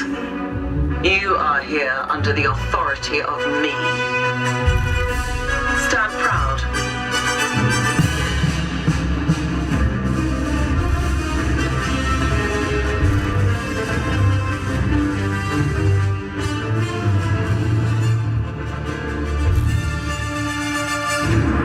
Troops in this division are held to the highest standard. Mine. Show me fearless.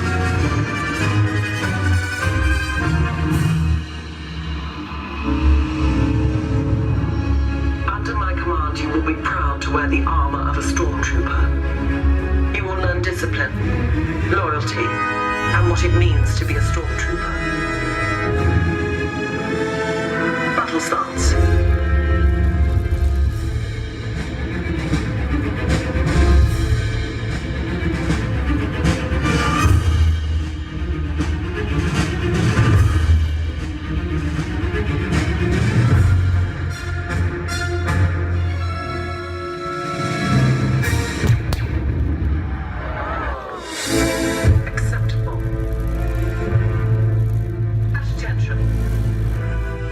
We do not tolerate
inside your car, and please supervise the children. Stay clear of the doors, which will open and close automatically. Enjoy the trip. Para su seguridad, permanezca sentado y mantenga sus manos, brazos, pies y pies dentro del car. Vigila sus niños.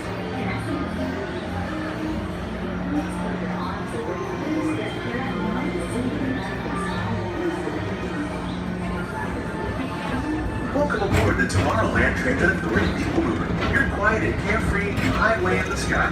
We invite you to sit back, relax, and enjoy your planned circumstance. Along the way, you can preview many of the exciting places you'll want to be sure to enjoy today while visiting this land of tomorrow.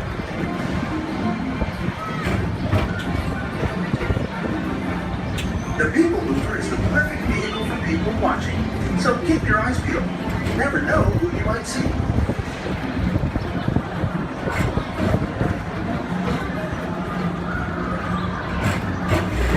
Coming up, Stitch's Great Escape, where you can report for duty as a security agent for the Galactic Federation.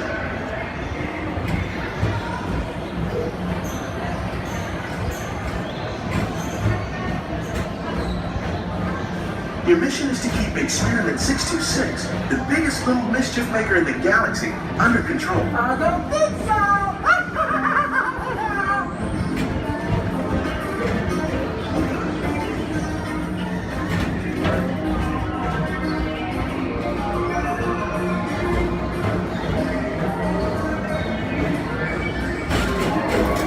And now, the Tomorrowland Transit Authority proudly presents Progress City, Walt Disney's dream for an experimental prototype creating of tomorrow. Progress City was the inspiration for everything moving us forward the line.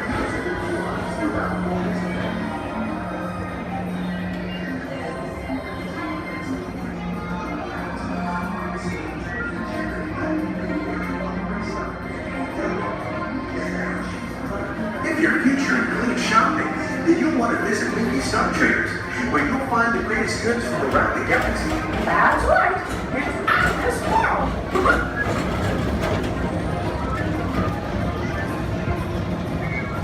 At the Tomorrowland Speedway, put the pedal to the metal and speed towards the checkered flag in your very own race car.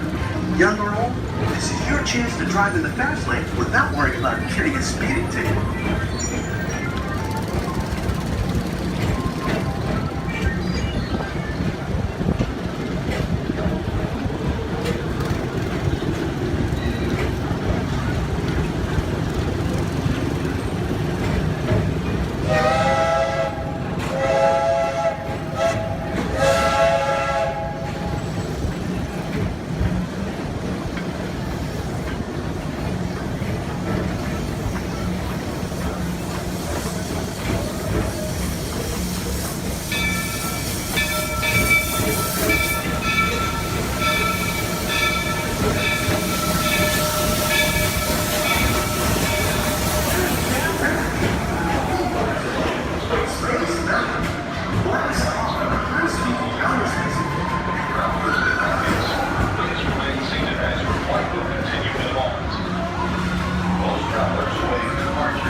Paging Mr. Morrow, Mr. Tom Morrow. Please contact Mr. Johnson in the control tower to confirm your flight to the moon.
exciting adventure, hop on board the Astro Orbiter. Pilot your own spacecraft as you take a spin around the planet and ascend to otherworldly heights.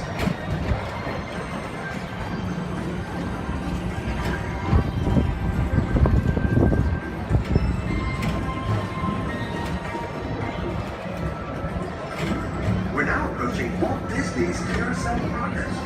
Inside this rotating theater, whole families welcome you into their homes of yesterday and today, starting way back at the turn of the 20th century. First presented at the New York World's Fair, this legendary circular theater celebrates the progress that has made our lives better. It's a perfect reminder that there's always a great, big, beautiful tomorrow shining at the end of every day.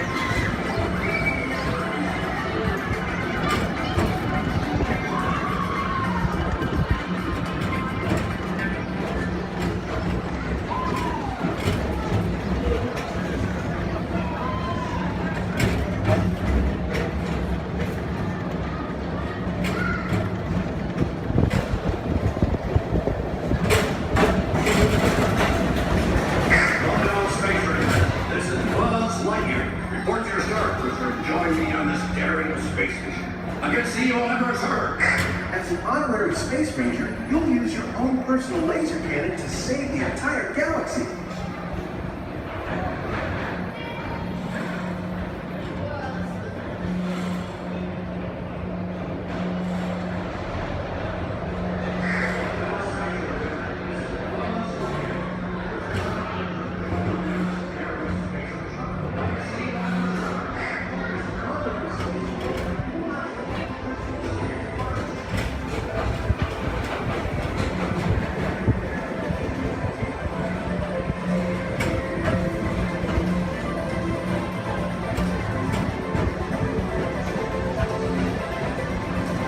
This time it's laughter they're after at Monsters Incorporated. So drop in and join Mike Wazowski and all his pals at Monsters Incorporated. Laugh more. Share fun. Yeah, very good. Keep it moving. We're on a tight schedule here.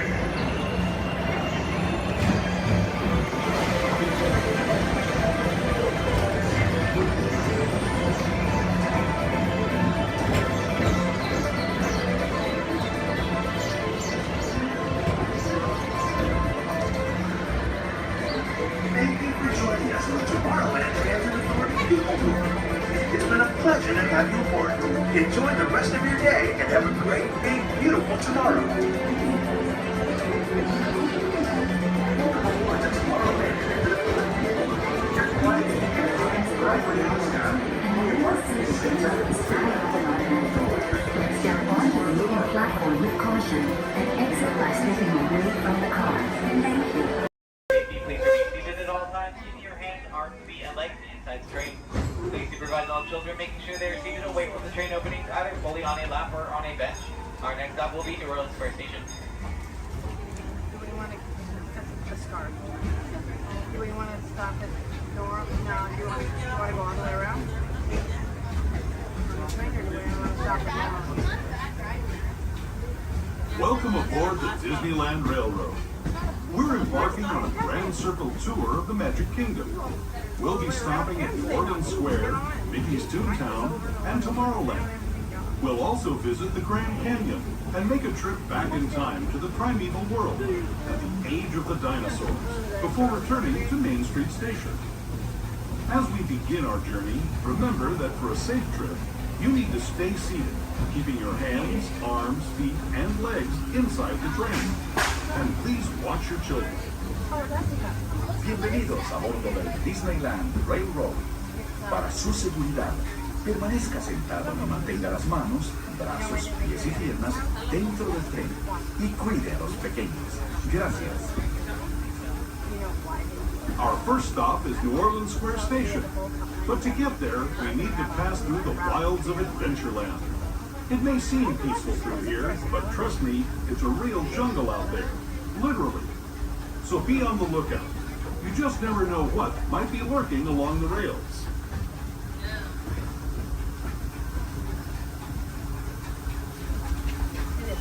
Just ahead is New Orleans Square Station. This station also serves Frontierland and Critter Country. If you'll be leaving us here, please remain seated until the train comes to a suitable stop. Then watch your step as you're getting off. For those of you continuing on with us, we'll be resuming our trip in just a moment. This is New Orleans Square Station. New Orleans Square.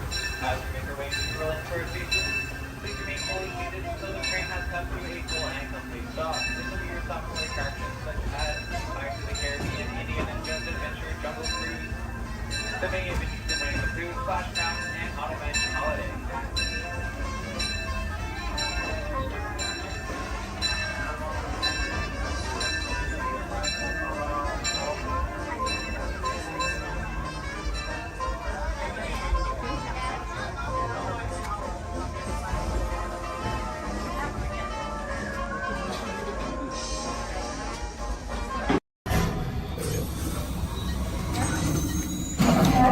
Engineers.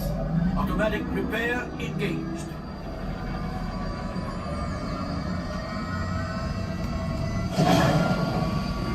Right, pilot.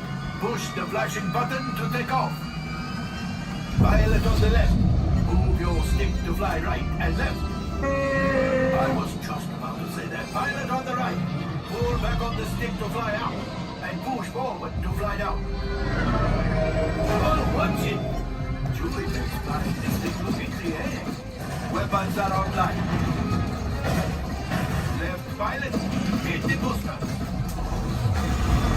Now let's go get that coaxial. Right pilot, make the jump to light speed.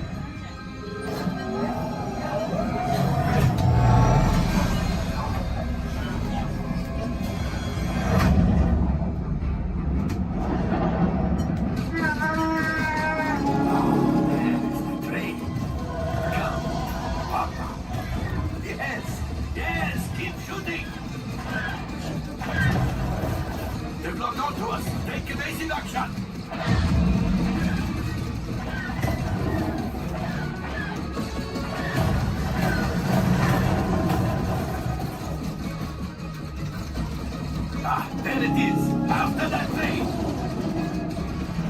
Gunners, fire the harpoon. Excellent, now gunners, shoot the cargo free. Left pilot, brakes.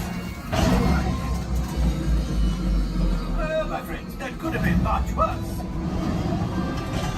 Okay, it's much worse.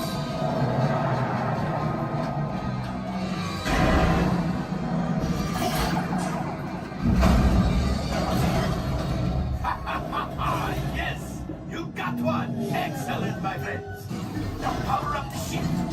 Well, I grabbed the gold axiom. You see, just as I promised, my friend, now that the resistance has what they need, maybe a little something for Hondo. Pilots, line up behind the train so we can harpoon that last car. Gunners, fire the harpoon. Gunners, shoot the train. The cargo's breaking free. Keep shooting! Good job, my friends! Yes, yes, yes! We got the coaxium! I will grab it! You keep up to the train!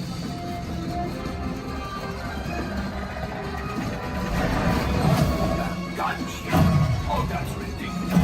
Things are getting too hot! We've got to get out of here! Yes, a distraction! Fire the missiles at the train! Hey!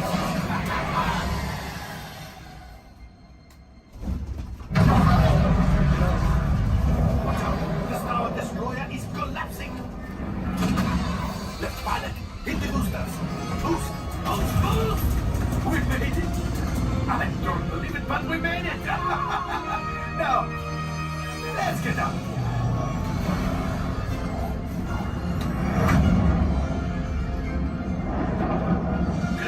My friends. You retrieved 2 containers of coaxium. This will greatly help the resistance. You have heard the First Order and made Chewie proud. Now, after my modest profit, your cut minus what you owe me for damaging the Falcon is... Hey, not bad.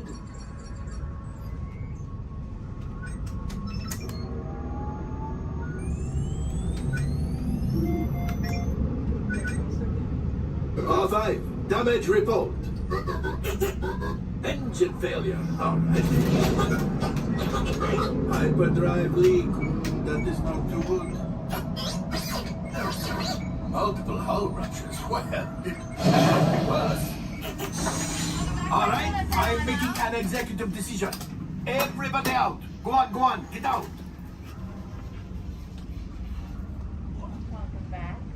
All available techs, we have a Corellian freighter that needs immediate transport back to the maintenance bay. This thing has seen better days. Better fix all that before the Wookiee sees it.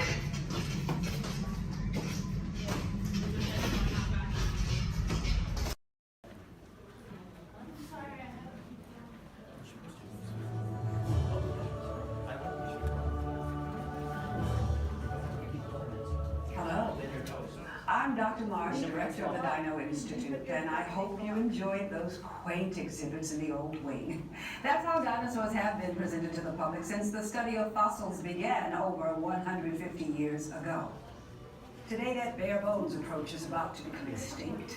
In a perfect blending of science and technology, the Dino Institute has created the Time Rover, an amazing vehicle that will literally transport you to the age of the dinosaurs.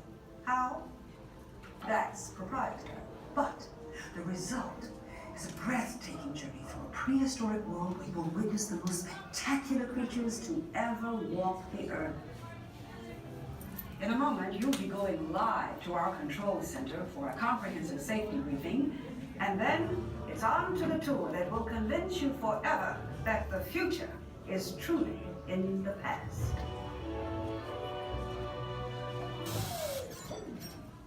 Hello there. Welcome to our little trans-dimensional joyride, folks. I'm Dr. Seeker, your friendly controller, and a heck of a paleontologist, if I do say so myself. But let's not talk about me. Let's talk about you, and how you can help me make history today with the Time Rover.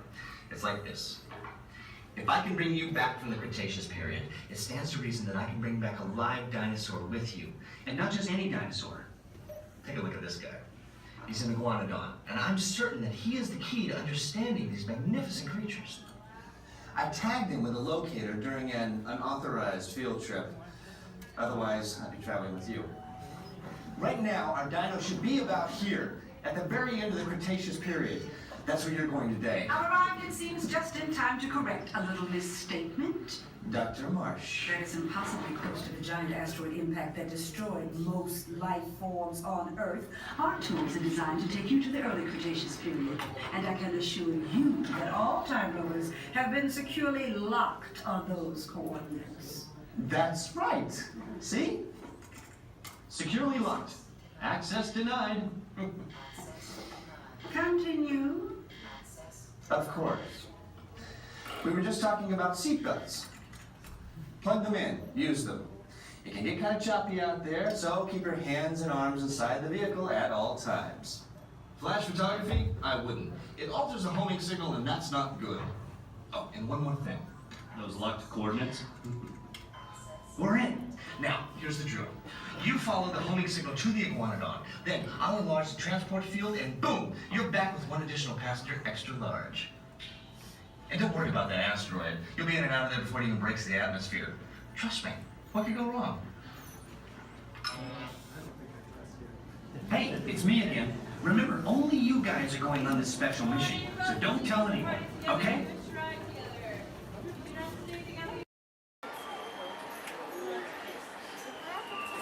She likes it, right? Here we go. That way. No, there's need a relative.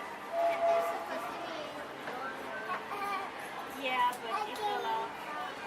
I don't know. I just want to take it off this week, but that's fine.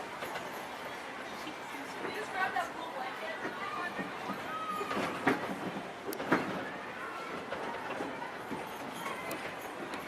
Hello, everyone. Thanks for joining us on the Disneyland Railroad. For a safe ride, remember to stay seated with your hands, arms, feet, and legs inside the train. And please, watch your kids. ¿Qué tal, amigos? Y bienvenidos a bordo. Para su seguridad, Permanezca sentado y mantenga las manos, brazos, pies y piernas dentro del tren. Y cuide a los pequeños. Gracias. As we steam on through Fantasyland, you may want to take one more look at the majestic Matterhorn Mountain and the happiest group that ever sailed. It's a small world.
Raise your hands for security clearance. And presto, the doors open for you. I now present to you Tannelia Tavon's private office.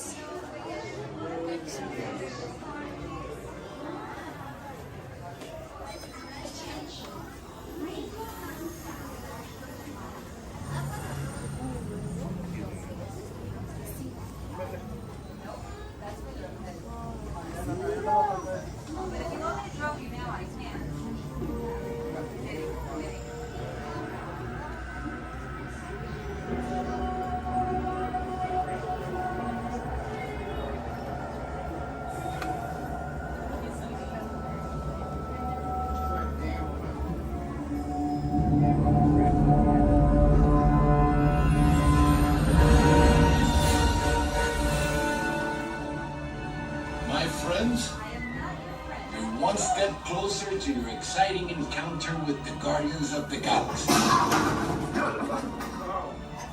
That'll leave a mark. You're now standing in my private office. I know. Right, Carefully scrutinize each and every piece that comes to me from different parts of the galaxy. Let's mute this guy.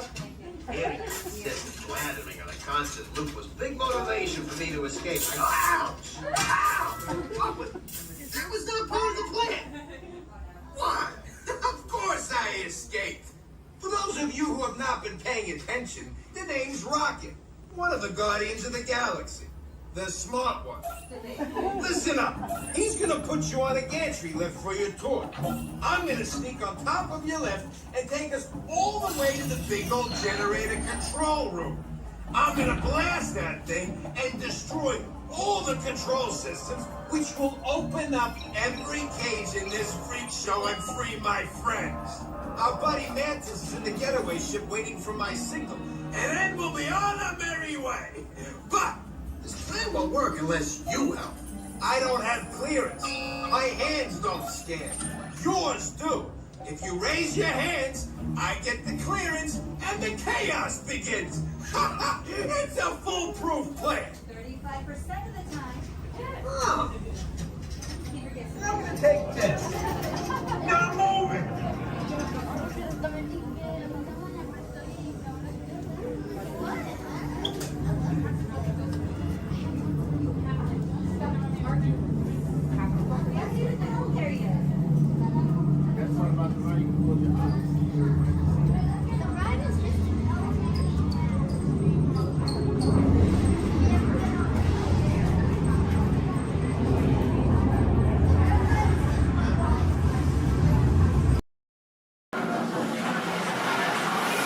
Time travel commencing in T-minus 10 seconds and counting. This is Seeker. Listen up. We've got to get in, grab the iguanodon, and get out before that asteroid hits. Let's roll!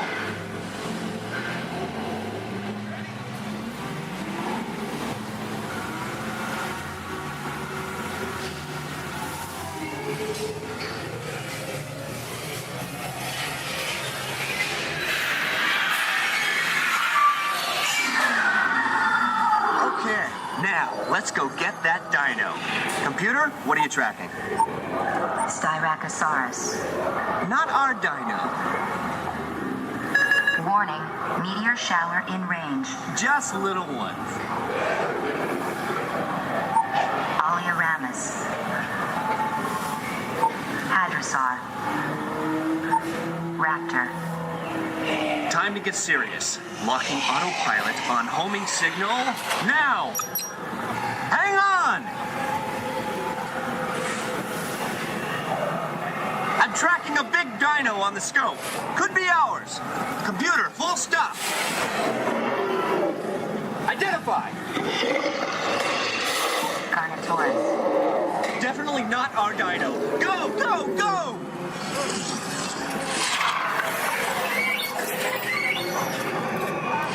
Another big guy coming up. Computer, slow and identify. Sauropod. Still not our dino, but at least this one's a vegetarian. Whoops. Asteroid impact in 90 seconds. We better move it. Pterodactyl. Incoming! Asteroid impact in 60 seconds. We can't stop now. Keep going, keep going. Compsognathus. Computer, what's happening? Loss of traction. Four-wheel drive, move it. Warning, meteor strike. Evasive maneuver. Right, left, right, left. That was close. Computer, now what? Carnotaurus. That's it. Abort mission. Abort, abort. Iguanodon. Forget it. Get them out now. Asteroid impact. Brace yourself. go. This is it. They're not going to make it. They're not going to make it. Mission accomplished. You made it! I knew you would, and guess who made it back with you? I better find it before security does. Thanks for everything!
I see we have new visitors. Welcome, Terrans, to the wonders of Xandar. I am World Mind, sentient supercomputer of Xandar. I hold the knowledge, memory, and experiences of all Xandarian citizens, past and present. This gives me extensive knowledge, yet I am constantly learning, and I am now learning about you and your planet, Terra.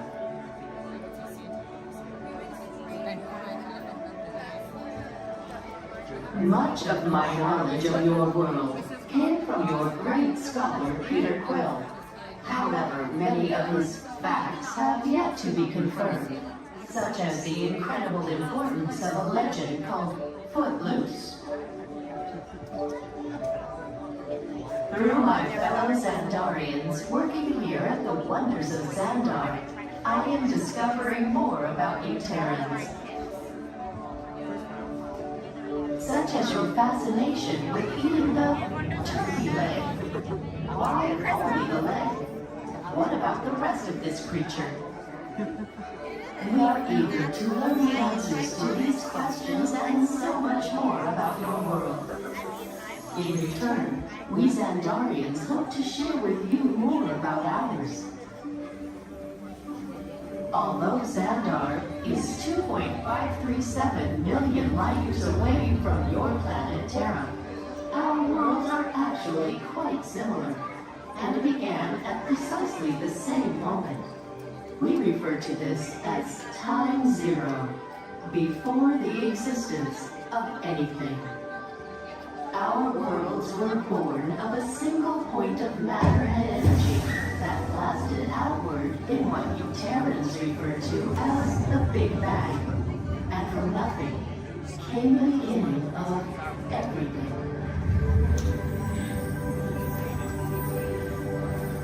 Incredibly hot and extraordinarily powerful, this explosion filled the cosmos with a cloud of rapidly moving particles. Over the next 100 million years, space continued to expand, and the particles cooled and slowed. As they coalesced into huge swirling clouds, gravity pulled them into larger, denser clusters.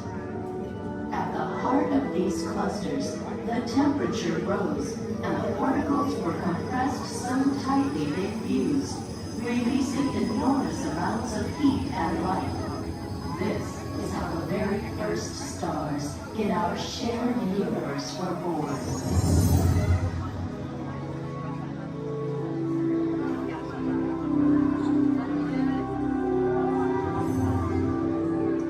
The singularity is just one of the commonalities between our two worlds that we will explore today. Welcome, Terrans, to the wonders of Xandar.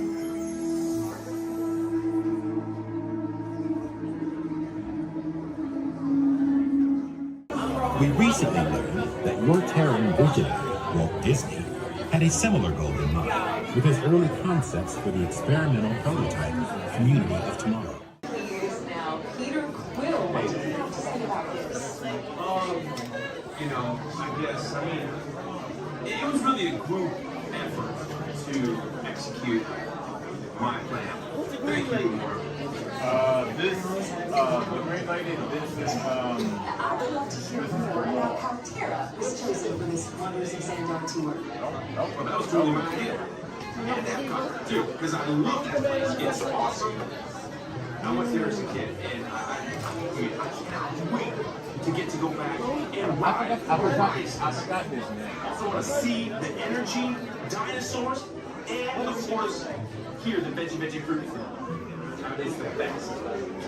Okay, well, I'm sure it will be wonderful for you to relive all of those memories again. That's us. And it's thanks to Dorothy that Xandar is reaching out to other cultures across the galaxy.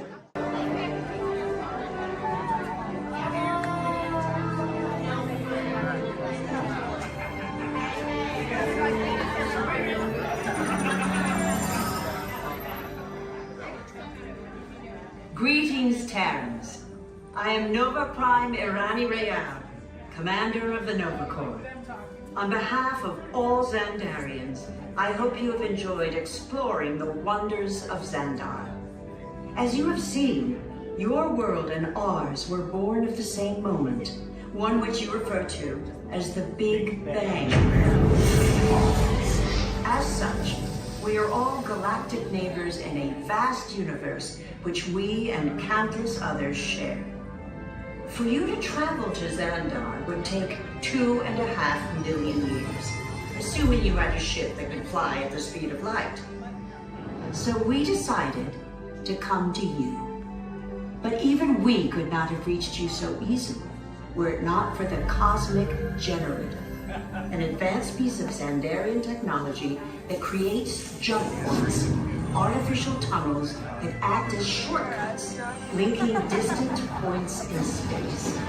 It is our desire to share this wondrous technology with your people, so that together we might explore new worlds and create a brighter tomorrow. And now, as the culmination of the wonders of Xandar, you will be teleported to a Nova ship above your planet for a demonstration of the Cosmic Generator. I trust you will find it an unforgettable experience.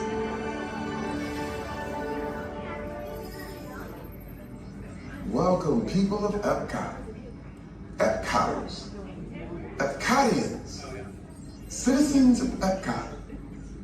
Does anyone know what they call themselves? What? Someone needs to tell me when I'm on. Welcome, Epcot Terrans. I am Centurion Tal Merrick, and we're just about ready to teleport you up to the ship for the demonstration.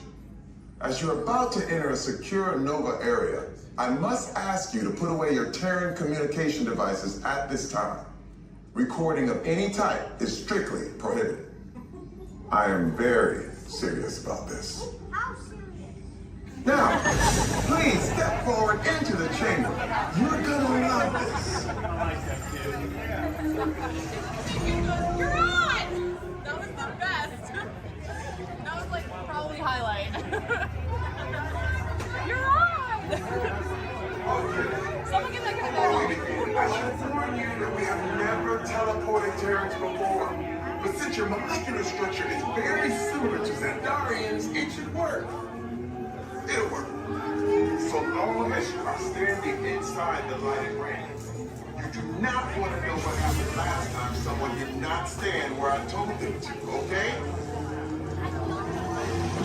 Stand by the teleportation. Here we go.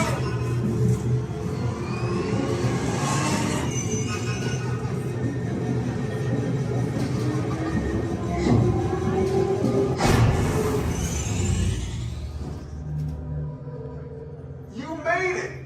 I mean, of course you did. Nova Prime, they're ready. Excellent. What you see before you is the Cosmic Generator. And in just a few moments, we'll be activating it so you can experience for yourself what's happening. I'm not sure. Our power's out.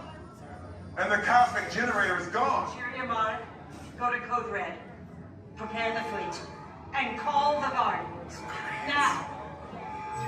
There's no cause for alarm. Turn off that alarm. I've got an important transmission coming in. Hey, what's up, Nova Corps? Our Cosmic Generator has been stolen. What? How? Why didn't we think of that? That thing's gotta be worth a fortune. I am Groot. Good question. Yeah, who do you think took it? Perhaps that really big man outside your ship. Oh, that is a big man. I need to alert Nova Prime. I'm watching Terrans from the gods. That's not creepy at all. This species has failed. Wait, whoa. We didn't even know there was a test. He's got the Cosmic Generator. He's creating a new jump point. Jump point to where? It's some kind of mutant jump point. He's going back to the dawn of time. Dawn of time, why? To erase the error. Well, that doesn't sound good. Your time is over. Wait, what do you mean? What do you mean that's so vague? The jump point is closing. Hey, Nobudu, you're Novacore need to follow that whatever it is until we get there. We can't. Our power is down, and I've got to get these Terrans onto evacuation shuttles. I got it. I reprogrammed the shuttles to follow them through the jump point. Wait, What? Look, they're our only chance of keeping track of that whack job until we get the cosmic generator back. Piece of cake. What? There's King. Where's this King? the odds are impossible. Yeah.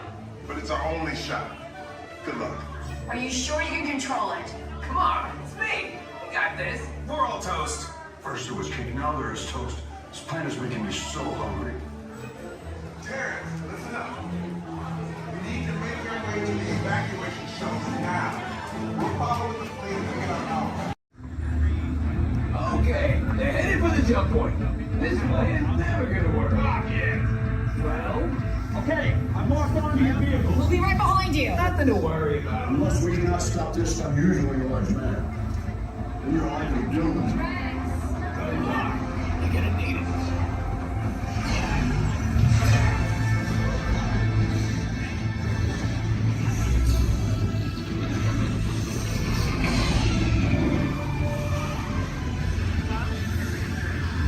Useless to follow me. What is that noise? Noise? Nothing's gonna stop rock and roll from existing. What have we done? What have we done? I think we jumped back.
Heroes. So, do you really think they deserve to be called heroes? Or do you see how they dress? It's just a figure of speech, Drax. You are lying to them. Now I understand. Welcome to the Guardians of the Galaxy. Fire safety plans are made before they seated. No lap sitting and hold on to all loose items.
just love to come down for any reason.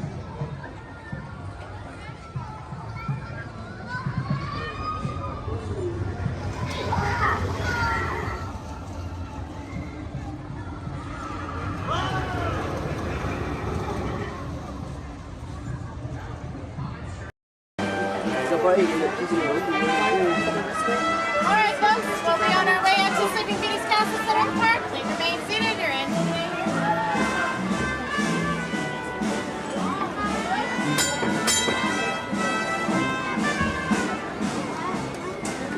Here we go. Get your back, okay? Yeah, with 1 horsepower motor. Yeah, 1 horsepower. Yeah.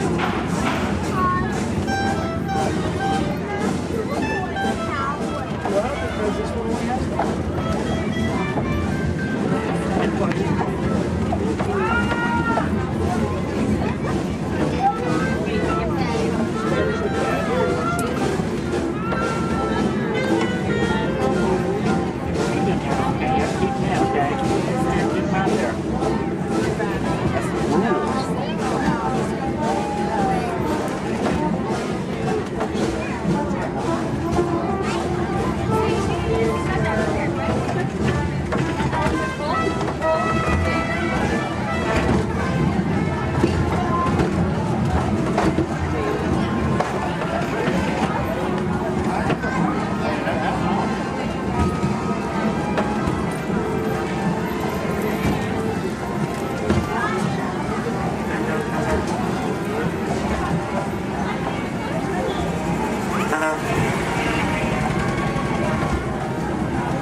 Astro Orbiter is now beginning its descent. Please remain seated until your rocket ship stops. Then follow the arrows to the flight deck. Welcome back, pilot.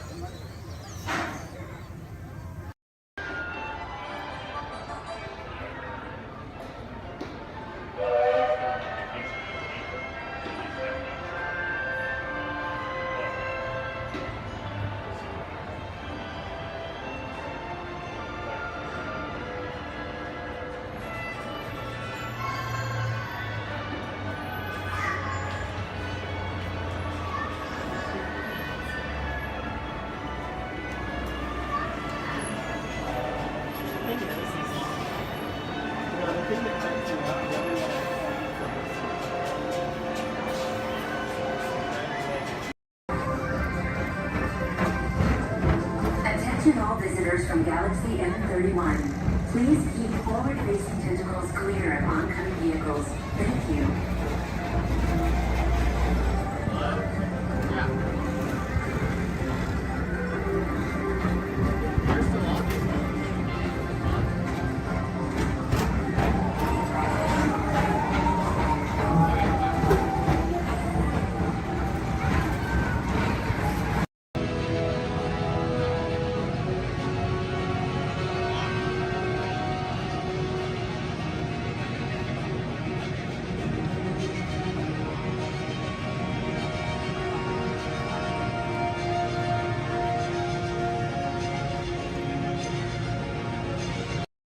Would like to welcome you. While you're in town, be sure to... We interrupt this program for a special report. A child is on the loose in Monstropolis. A human child! If witnesses are to be believed, there has been a child security breach for the first time in monster history. We can neither confirm nor deny the presence of a human child here tonight. I tried to run from it, but it picked me up with its mind powers and shook me like a dog. It's true! I saw the whole thing! Happy birthday, Schmoozy Poo! Oh, googly bear!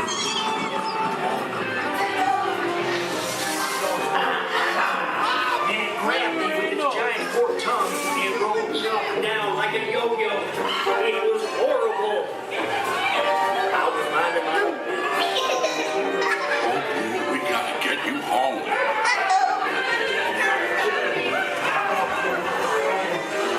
There's a kid! A human kid!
status to Niner 0.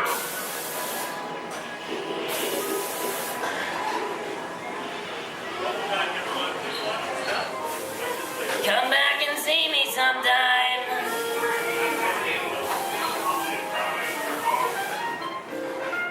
I'm watching you. Always watching. We can neither confirm nor deny. Welcome back, everyone. Please watch your step. Welcome aboard the Walt Disney World monorail to Epcot.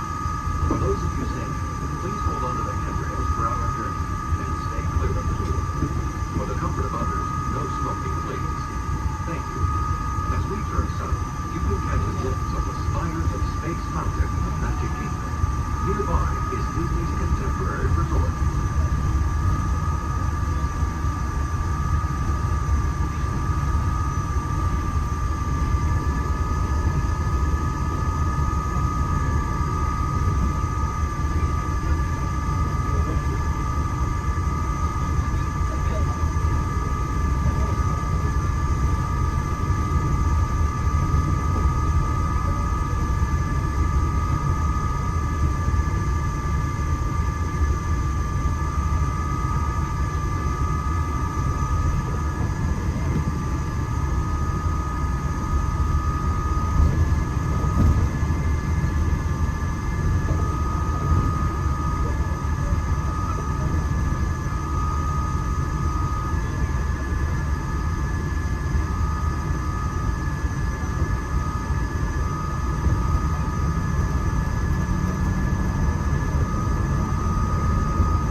exciting things are on the horizon here at Future. Whether it's rocketing back to the big battle with the Guardians of the Galaxy, or exploring a hungry city built on the power of blood, these worlds are sure to inspire. If you're looking for an exhilarating sensory thrill, step into Mission Space, where you and your flight crew can sign up for one of 2 out-of-this-world missions. And just next door is the new Space 220 restaurant, where you can live life and enjoy stellar dining in space. At Test Drive, you can experience the exhilaration of test driving a vehicle all on the fastest ride ever created for Walt Disney World. Across the river is World Showcase, you'll find representatives from the coastline, making this a truly international experience. Some exciting new adventures from around the world are coming to France, Canada, China, and the United Kingdom. Join us tonight at the Lagoon to celebrate together during the nighttime spectacular. There's even more for you to explore, and you come around in a wonderful inside the Plus Pyramids, unleash your spark and journey into imagination with figures and experience your favorite short films like never before at the Disney Pixar Short Film Festival. Next is the Land, where you can celebrate Earth's rich diversity. The Land is also home to Soar, a free flying adventure across the wonders around the world. Here at the sea, you'll be able to meet some of your favorite undersea pals from Disney Pixar's Finding Nemo. We're approaching the Epcot monorail station. For our smoking guests, there are designated smoking areas just outside the park.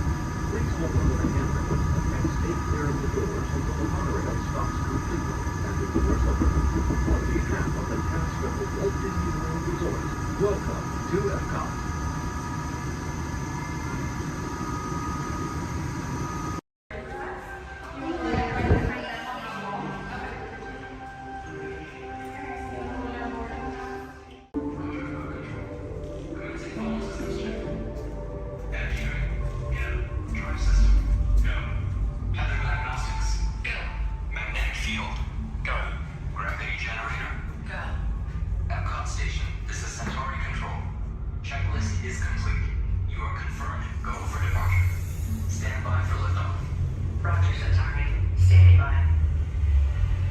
Welcome aboard the Stellarator.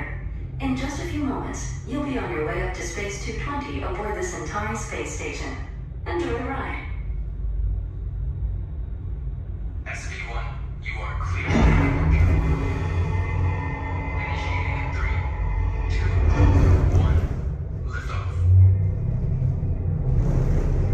You're riding aboard the Mark V Stellarator, the latest in space elevator design and technology. Today, you'll have a spectacular view of Florida and the eastern seaboard. Enjoy the ride. I'll be back in a bit with arrival information.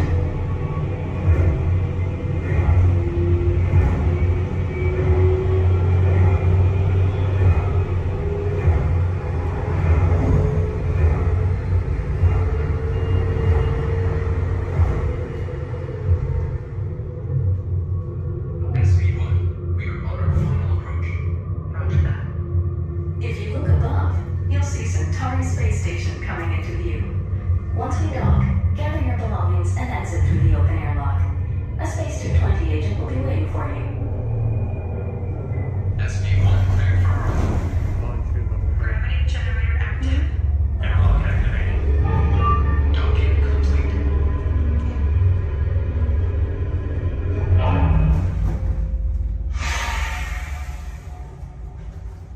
Welcome aboard.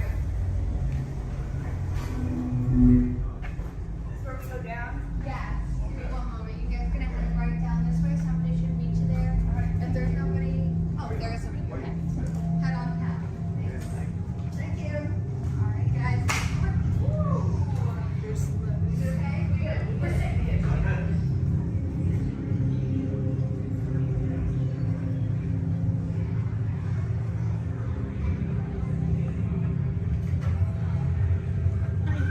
Hi there, guys. I'll Hello. take that boarding pass. And what's the last name?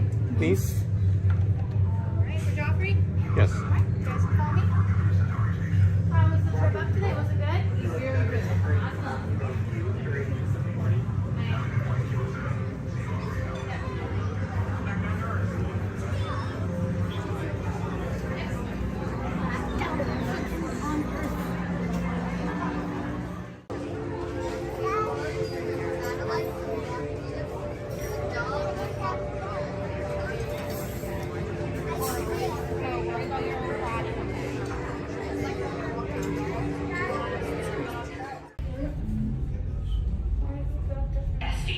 You're cleared for departure. Initiating descent in 3, 2, 1. Your journey back to Epcot will be a smooth and quick one today, so enjoy the ride.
The Grand Canyon in the primeval world.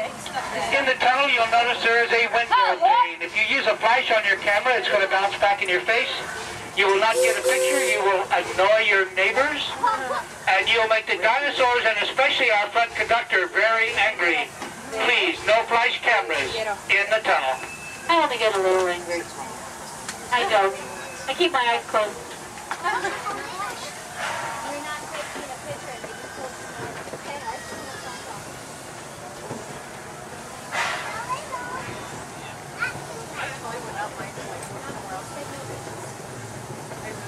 To those joining us, welcome aboard. The next leg of our journey will take us along the rim of the Grand Canyon. It's a mighty long drop to the canyon floor, so for your safety, stay seated with your hands, arms, feet, and legs inside the train. Be sure to watch your kids and no flash pictures, please.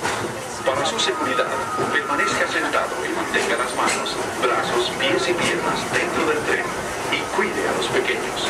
Por favor, no tome fotografías con flash.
dreaming back to our own time and to Main Street Station, gateway to Disneyland.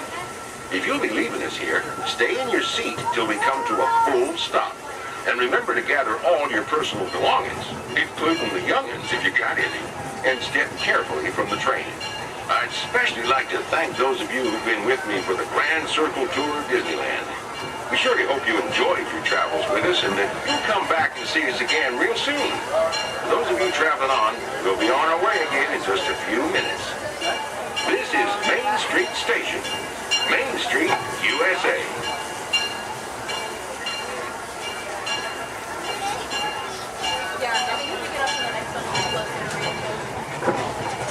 It's amazing that you can drive the train and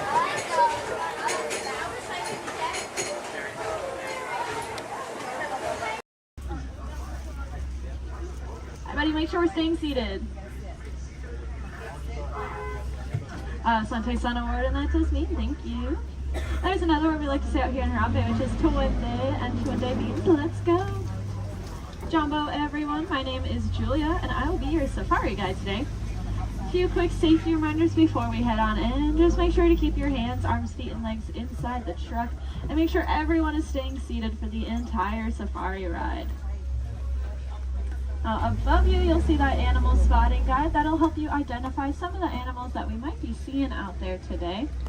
So go ahead and look it over for a quick second, see if you can find any of your favorites. That's also a great time to get any cameras or phones out and ready, as the roads are going to be pretty bumpy and we won't be able to stop for every animal.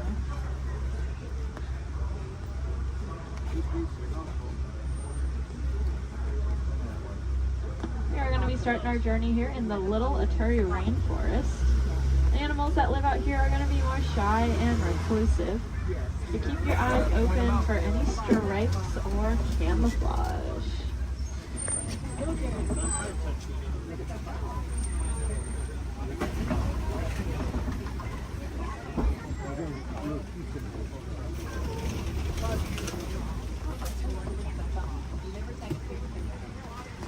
It's like off to the right, there's that okapi. That reddish brown animal with the zebra party pants. However, they are not related to the zebra. They are the only living relatives of the giraffe.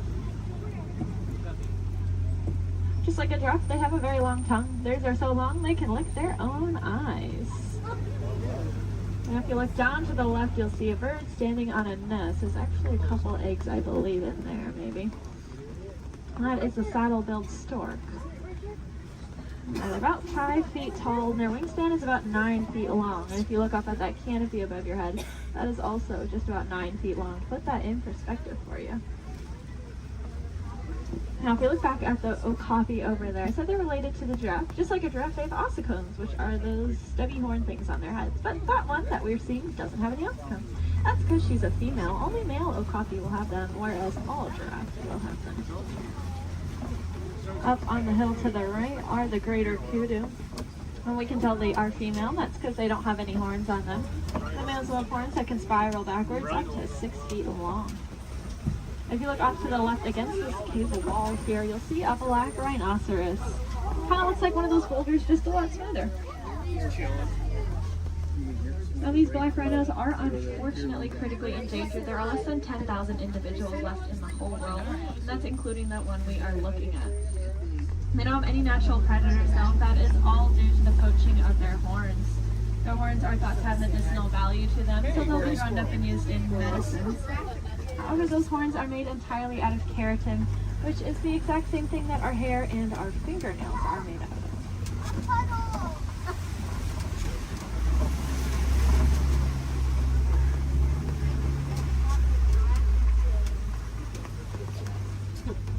I said the animals that live out here are all going to use camouflage. We saw how they use their colors or patterns to blend into the trees around us. That's why it's really important that we use our paper products responsibly, since our paper comes from the trees that these animals' lives depend on. Looks like we are getting to the edge of the forest here. We're going to make our way down towards the Safi River. The animals that live here naturally spend most of their time underwater, which will keep them cool and camouflage, so keep your eyes open on the surface for any bubbles or ripples that you might see.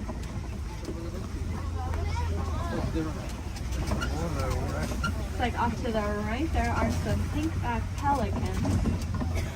I get that name for that slight pink coloring on their back. That'll be there all year round. It'll get brighter during mating season though. I like to say it's because they're putting on their blush.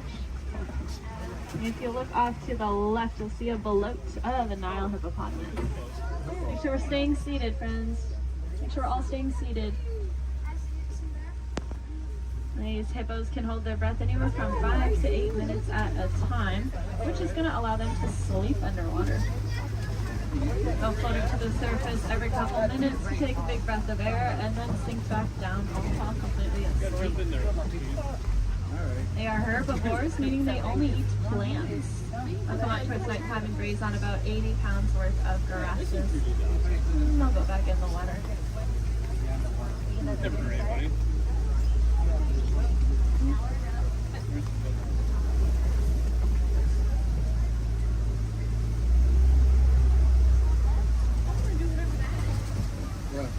Keep your eyes to the left, especially as we cross over this bridge up ahead here, and you'll see the Nile crocodile.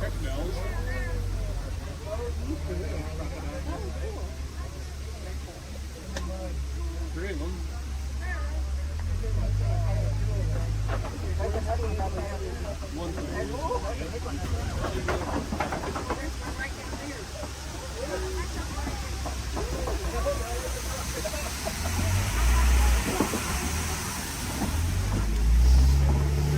Those crocodiles are pretty impressive. They can weigh anywhere from 500 to 1,000 pounds, be as long as a giraffe is tall, and they have the strongest jaw and bite force of any animal. Being said, they are really amazing parents. They're going to take their eggs, put them in their mouth, and roll them around very, very gently. That'll help break up the shell, making it a lot easier for those babies to hatch. It sounds like there is an animal in the road up ahead, so I think we're going to hang tight here for just a second. This is their home, and they can go wherever they want, and sometimes they choose the middle of the road. So we'll just wait for them.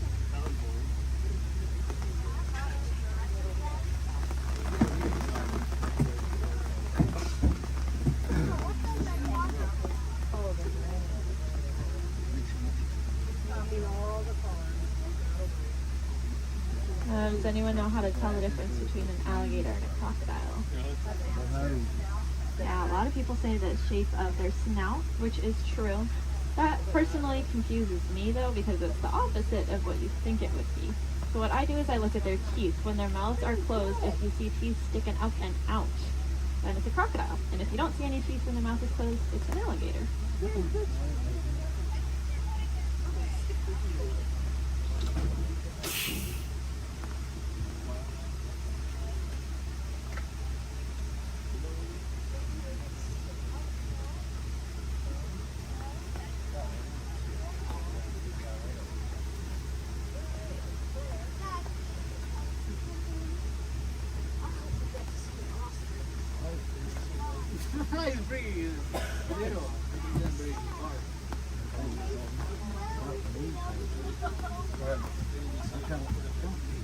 Well, thanks for your patience here. Hopefully the animal will live soon.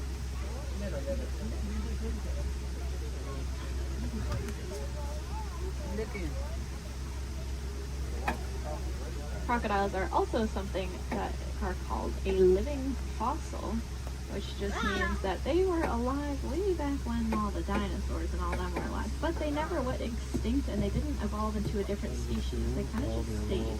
There's a lot of other animals like that, like horseshoe crabs, cockroaches. They're all living fossils. But so are those crocodiles and alligators.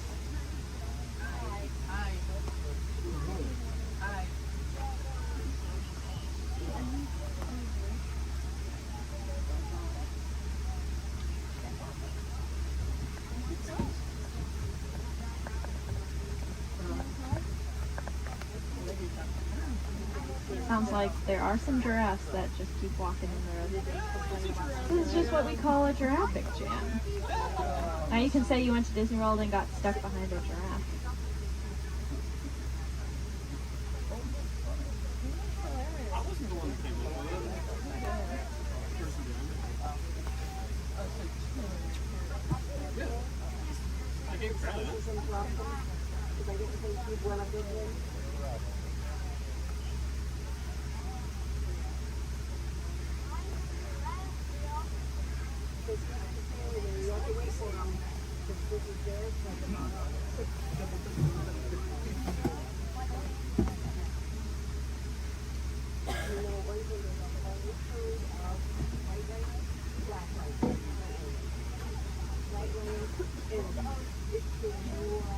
Sounds like the giraffe has moved, but now there's a different animal on the road.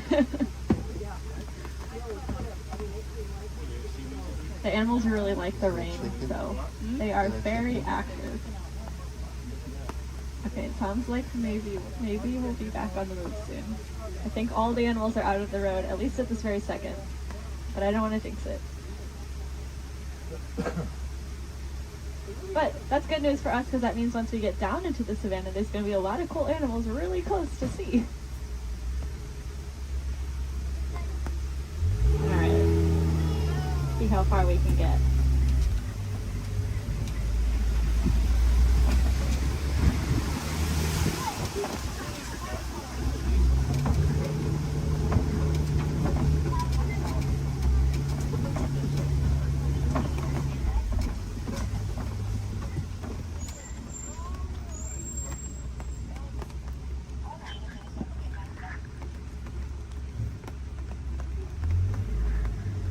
Now this might sound really ironic considering that it is raining, but we are leaving the river and heading towards a much drier area where it really does not rain as much.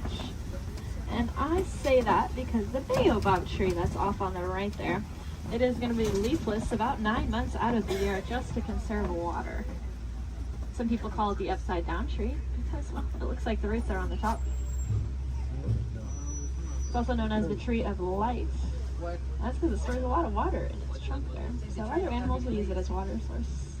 We can even use the bark as medicine. One of my favorite things about the baobab tree is that it does have flowers, but they only bloom at night because they're pollinated by bats. Alright, looks like we are finally able to head here into the savannah.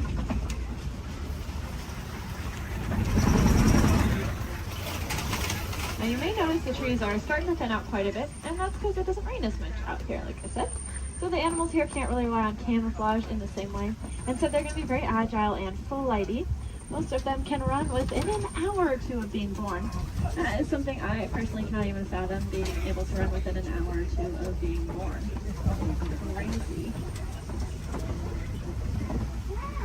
Looks like here to greet this is the Maasai giraffe off to the right. They are, of course, the tallest land animals, averaging at about 18 feet tall. You can see that really long, dark tongue. That dark coloring is there to act like sunscreen. And that's because giraffes eat most of the day. And by most of their day, I don't mean like half the day. I mean, they eat about 20 to 22 hours. After that 24-hour time period, they're going to spend eating. So that tongue is that dark coloring just to protect it, since it is out about 20 hours a day.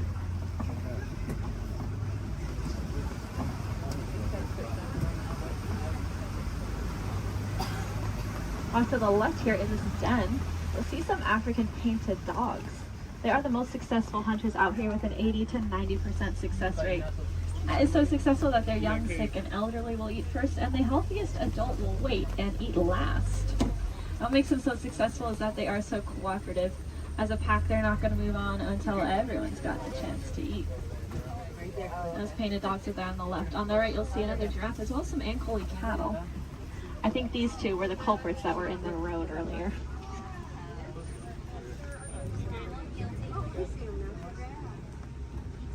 Those cattle have those really large horns on them that look pretty heavy, but they are hollow with a honeycomb-like structure on the inside. That'll help blood flow to keep them nice and cool.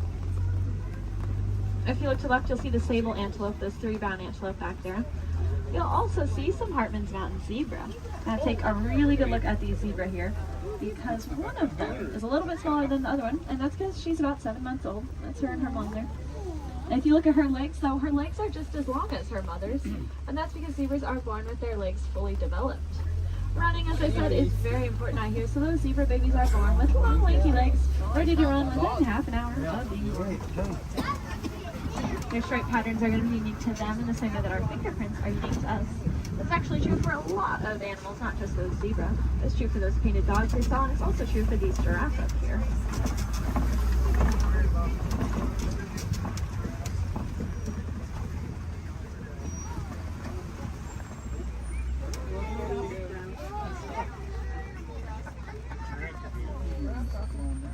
See, I told you they just go wherever they want. Oh, look, the zebras are in the road now. Over here they're not too. Yes, look over there. Zebras are in the road over there.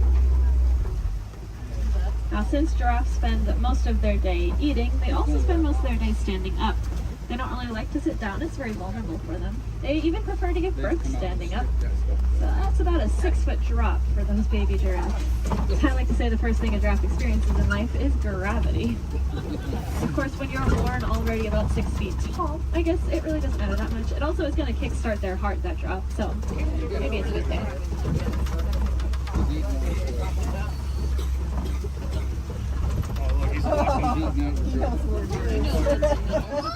Gotta steal some more goodies. If you look to the left here, you'll see these really large tan antelope. These are the eland. Elands are the heaviest just antelope species.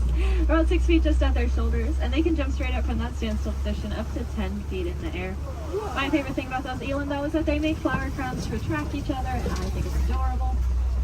The males will gather up a bunch of branches and twigs and leaves and even flowers and decorate his horns with them, and then walk around proudly to attract all of the females. I would highly recommend looking up a picture of that if you have never seen it before. It is, like I said, adorable.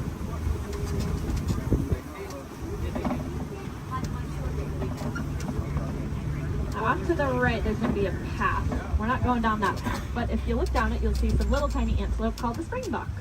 They get that name because they can jump about 6 feet up and 13 feet across. When they do that, it kind of looks like ping pong balls hopping across the savannah. It makes it really confusing for those predators out there. Now, all the animals that live out here have a very important job to do. They're going to be the landscapers. So those antelope will be the lawnmowers, giraffes will prune back the trees, and then larger animals will be the bulldozers. They'll knock over trees. And if you look around us, looks like there have been a whole bunch of trees knocked over. There's really only one animal I can think of, though, that is large enough to act as a bulldozer and knock over an entire tree. Let's see if we can find them. There's also a really large watering hole. There they are. Like off to the right is an African elephant. We are going to get a really good look in a second, though, so I don't mind looking over to the left because there are some mandrills walking around. Mandrills are the largest roll-world monkeys, and they have that distinctive blue coloring on them. Might remind you a little bit of Rafiki.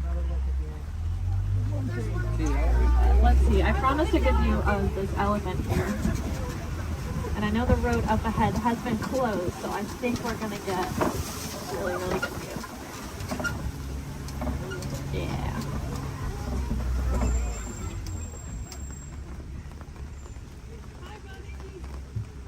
Elephants are, of course, the largest land animals. Also very, very intelligent. You can see him using that trunk. They have about 40,000 muscles in that one trunk. To put that in perspective for you, we have a couple hundred different muscles in our entire bodies. They have 40,000 in that one trunk. That is kind of unbelievable to me. That's going to allow them to do a lot of really cool things, though. You see them eat with it. They also drink water, kind of like a straw. And then sometimes they'll suck up a bunch of dirt or mud and then spray it on their backs to help protect their skin from all those natural elements.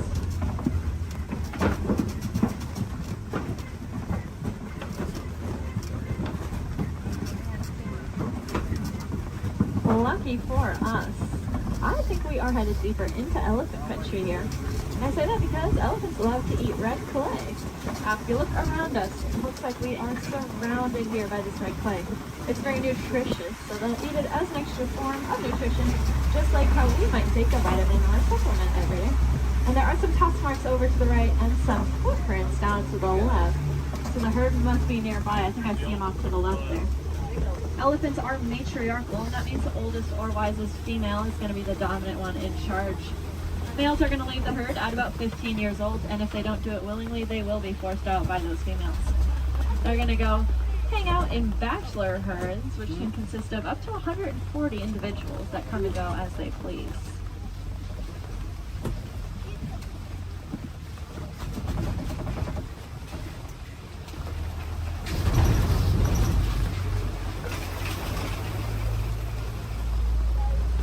Keep your eyes to the left and get some pretty good sights here. Unfortunately, though, elephants are running into a lot of different conflicts out there in the wild. They are losing their homes for various reasons and getting forced closer and closer to people, specifically farmers and their crops. Not knowing any better being elephants, they see those crops as yummy treats and they eat them, or they stomp all over them, which of course upsets the farmers, putting the elephants in danger. Luckily, we did some research recently and learned that elephants are afraid of bees. They have very sensitive skin and do not like to be stung. So now out in Kenya, farmers are building fences out of beehives. That scares off the elephants, which keeps them safe. It in turn keeps the crop safe and the farmer's livelihood. And the farmer gains a new crop, which is, of course, the honey from the bees. And if you like honey, you can look up the Elephant Safe Honey Project and learn a little bit more about how you can support that. If you look to the left here, you'll see the greater flamingos. They are the largest flamingo species, but the lightest in coloring. They're going to get that pink coloring from the brine shrimp that they eat. There's a protein in there called beta-carotene, and that's what will turn them pink. It's the same thing that's in carrots. They're going to get their food by doing something called filter feeding. So if you can picture a pasta strainer, the noodles get stuck inside and the water comes out. That's how their beaks work. They take a big mouthful of water, the food gets caught inside, and the rest of the water flows right on out. That's why it's super, super important that we keep our waterways clean, because if we have plastic or trash floating around in that water, they could take a big mouthful of that. And we don't want any of our trash ending up in those flamingo beaks.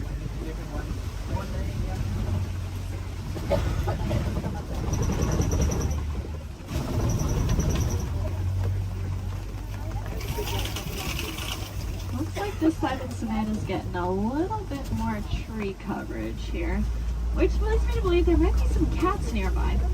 Please help them out while they are hunting. Keep your eyes open. I know I've seen cats roaming around on the hills up ahead before. Look down that path though on the right. See a white rhinoceros.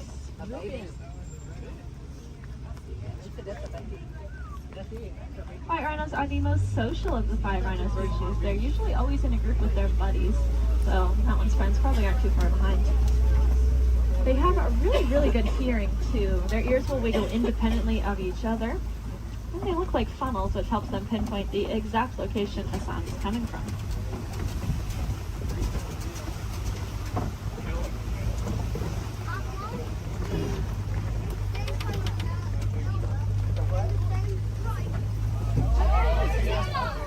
Like off to the left there behind that orange rock. See a cheetah. Cheetahs are the fastest land animals. They can go from 0 to 60 miles per hour in 30 seconds or less. They're going to use their tails to help them steer, very similar to a boat's rudder. And they're the only cats that are going to hunt during the day instead of at night. That's just because they don't have very good eyesight at night, so if you can picture what we see at night, that's about the same as what a cheetah can see at night. To help them out though, they have that black stripe under their eye that acts like built-in sunglasses, helping protect their eyes from the sun. Looks like up ahead are some Kopi rocks.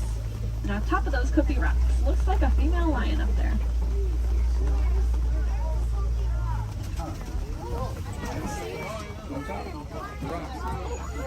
The second tallest rock on the top of it. She's laying up there. Females are going to be the ones that go out and hunt. The males are going to stay behind to protect their territory and any cubs they may have. Males have a mane on them, which is about 20 pounds of hair, just protecting his neck in case of any of those conflicts. Male lions also have the loudest roar of any animal. You can be heard up to 6 miles away.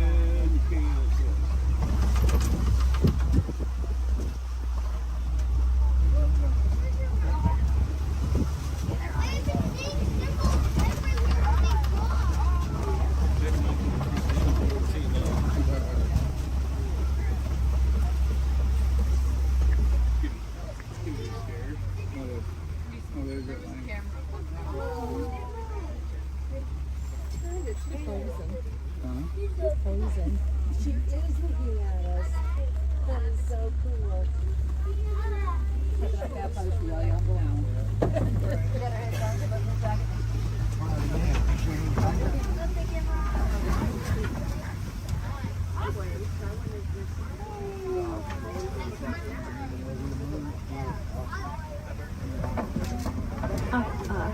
looks like there are a couple ostriches walking around. They are the largest and fastest birds in the world, but they cannot fly. They have really big wings to help them steer because they can run upwards of 40 miles an hour.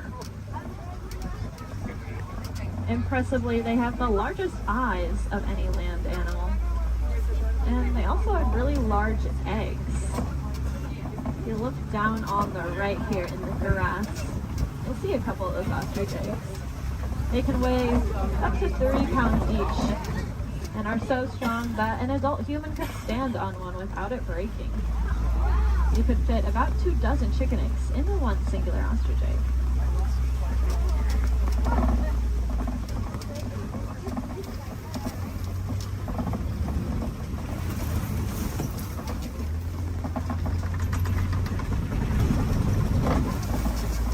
Up ahead is the warden's post. The warden takes care of all the animals out there on the reserve. There's some specialists up here with them. I bet they're all hiding under this porch from the rain though. These are the Nigerian dwarf goats. They look like cute little babies, but this is them full grown adults. They really do not like that rain.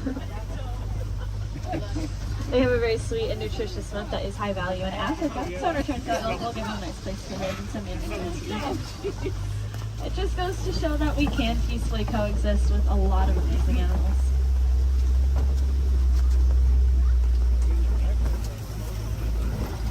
Unfortunately, those gates do signify the end of the reserve and our return back to the village. I really hope you enjoyed that safari. More than that though, I hope you learned something new. If you did, maybe you can tell your family and friends those fun facts that you learned when you get home. That's pretty important because the more we learn about these animals, the more we'll care about them, and the more likely it is we're actually going to do something to help protect and save them, so that then the generations after us get to enjoy all those really cool animals that we saw today. If you want to take it a step further in doing your part, you can go ahead and recycle your old electronics. Our electronics are made with a a mineral called coltan that comes from the forest out in Africa. So when we mine for it, we are making things away from many, many animals. That's why I challenge each and every one of you when you go home. See if you have any old electronics that you're not using anymore. Go ahead and recycle them. We'll take out that coltan and reuse it, and then we can just keep reusing what we already have instead of mining for more. That way we get to use artful technology, and those animals, well, they get to keep their homes. I think that's kind of a win-win for everyone. Now up ahead, it looks like a bunch of docks where people would get off, but that is not us. I'm going to hang on to you a little bit longer and bring it right back to where I got you from.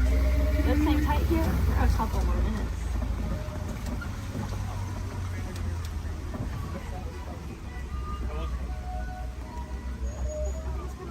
He's people watching.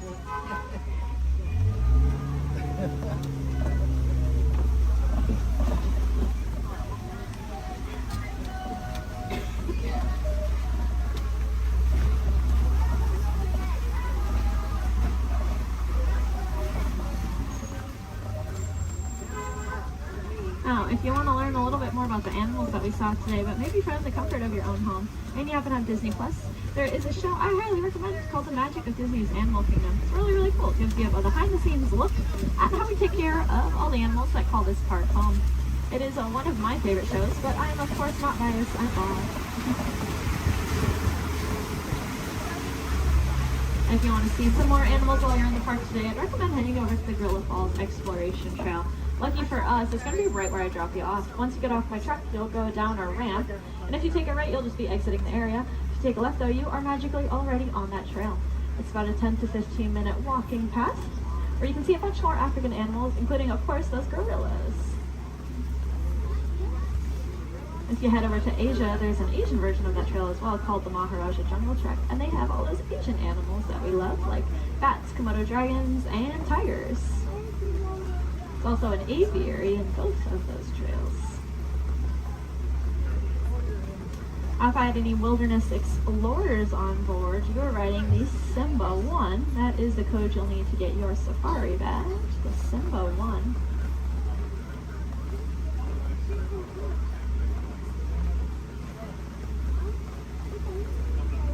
You might have also heard a train. That would be Rafiki's Planet Watch. That train is about 5 minutes long, and it takes you up to another little area. There's a petting zoo up there, so you can cuddle some of your favorite animals.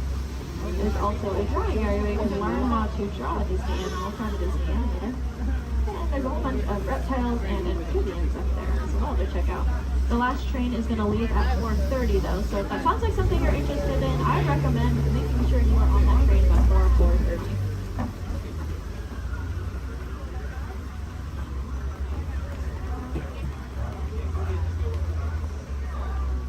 Looks like we are almost there.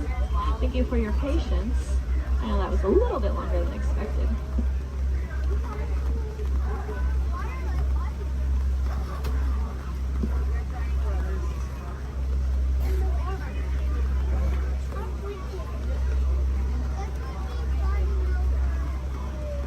Now's a great time to gather up any personal belongings that you might have. Make sure you have everything with you.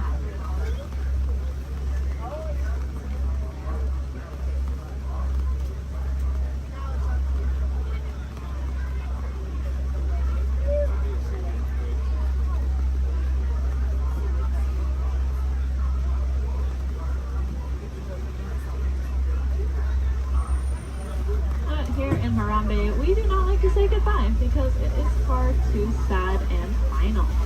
Instead, we say Kwaherini, which means to go well. So Kwaherini, my friends. Again, my name was Julia from Fort Collins, Colorado. I really hope that y'all had just as much fun out there as I did.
That's what they call it now, the Incredibles. Yeah, it's not Screaming California. But I remember the first time I ran, I was on it, there was a guy who had a cigarette in his mouth and he was so proud that he had it lit the whole time. That's like, I remember the first time there and I was like, yeah, glad. I went on a ride 5 times with the kid. He was, at the time, my shoulders. Yeah, it's fun. That's a good one. It is.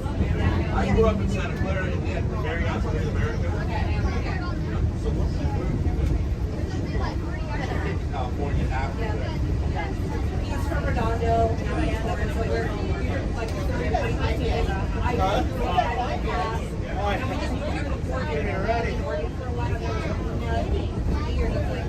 it's high, it's crap, it's fish. So when we got Florida, I was like, You're gonna enjoy I have. We played hooky lots of times. Until the nurse gets stomach hurts. But you never used to smart. This is our second time coming. We just got our pass. We got our pass maybe a month ago. Let's go. We've been here like 6 months already. But it's hard to put the brakes on. Recently had a lot of good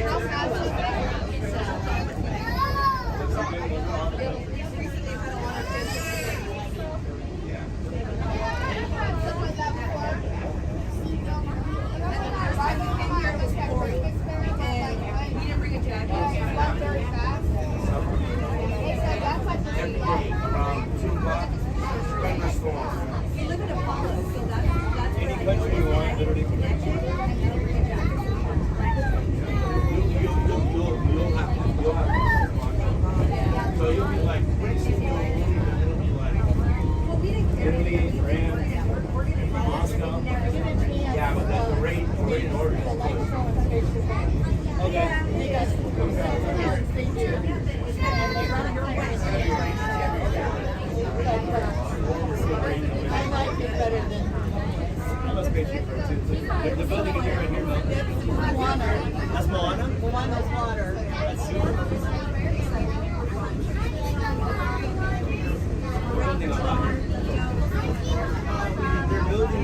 baby. Yeah, I mean, Shanghai Disney kind of.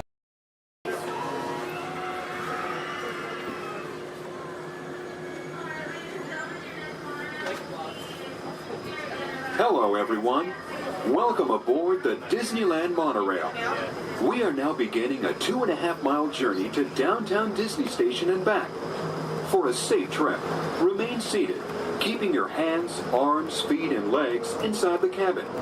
Be sure to watch your children, and no smoking, please. Bienvenidos.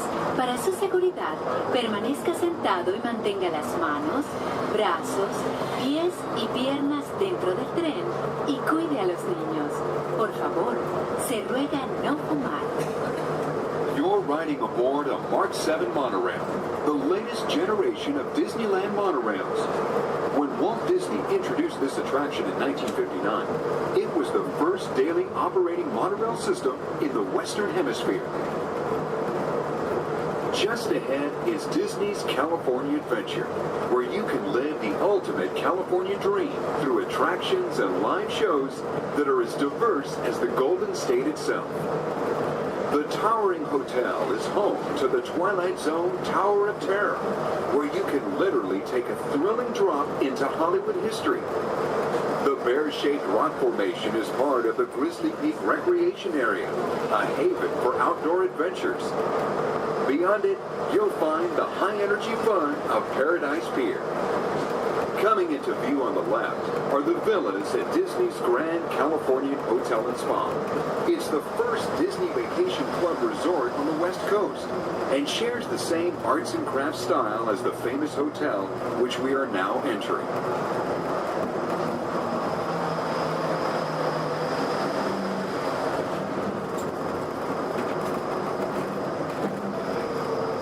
We are now arriving at Downtown Disney Station, gateway to the Downtown Disney District and the Disneyland Resort Hotels.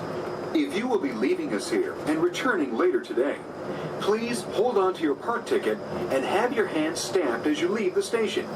You may reboard the monorail for a return trip to Tomorrowland up until 1/2 hour prior to Disneyland closing. Please remain seated until the monorail comes to a complete stop and the doors have opened. Then, gather your belongings, lower your head, watch your step, and exit to the left of the monorail. Thanks for traveling with us today, and we hope you enjoy your visit to the Disneyland Resort. For those of you continuing with us, we'll begin our return trip to Tomorrowland in just a few minutes. Thank you.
Welcome aboard. At this time, I'd like to ask everyone to please remain seated throughout our show, and please keep your arms and hands inside the vehicle at all times. For the safety of our cast, we ask you to please refrain from the use of flash photography and external video lighting. Now that we've taken care of business, let's talk about me. My name is Patrick, and I'll be your guide on this magical journey into the movies. It's the perfect job for me because I love movies. Is everybody ready? Yeah! Great, because it's showtime. Ready when you are, CB?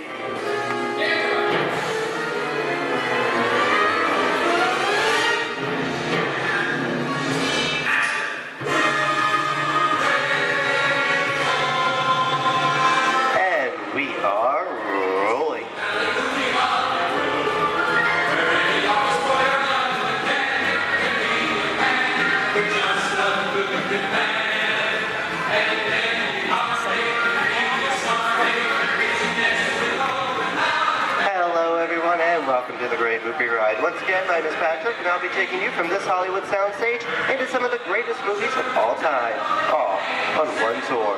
But between you and me, this is no ordinary tour, because the Great Movie Ride brings these movies to life and puts you right in the middle of the action.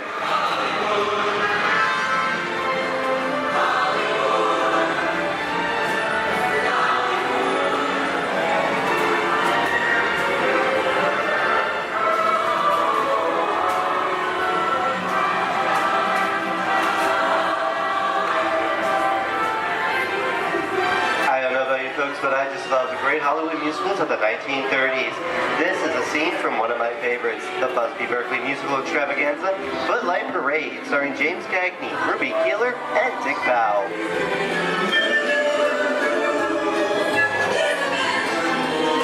In 1952, Gene Kelly was Singing in the Rain with Debbie Reynolds and Donald O'Connor. Did you know that Gene Kelly co-directed this movie? Who can tell me what movie this is? That's right, it's Walt Disney's Academy Award-winning film from 1964, Mary Poppins, starring Julie Andrews and Dick Van Dyke. Julie Andrews won an Oscar for her portrayal of the nanny, who is practically perfect in every way.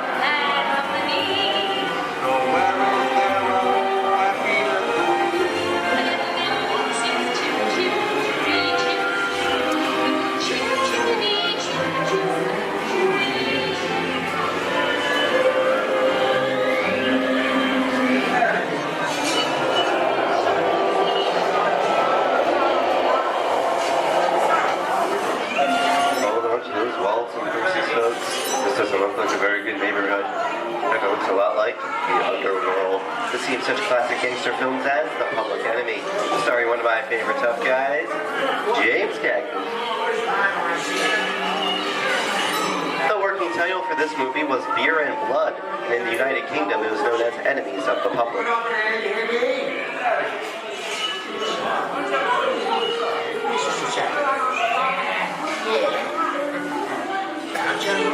Very nice time. Judge comes around, he's gonna leave you should be here. You're gonna check it. And you're gonna kick in with the dog. If you don't, somebody's gonna drop by you and kick the key out one at a time. With me? I get you. Get down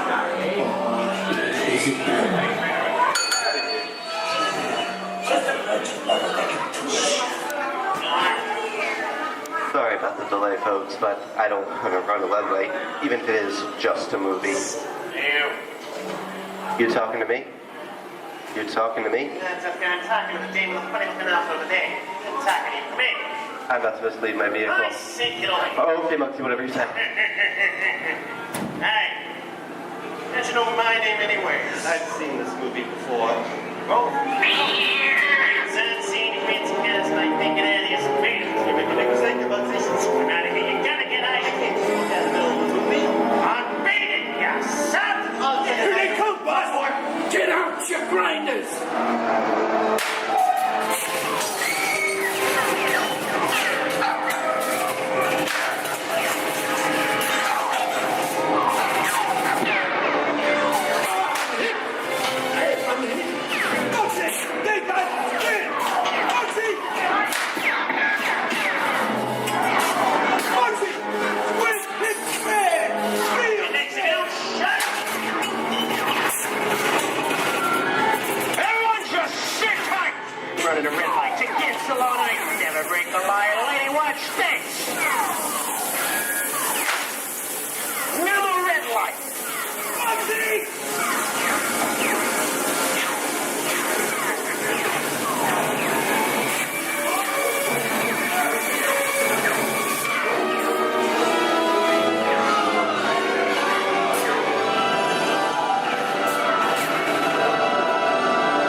using maybe.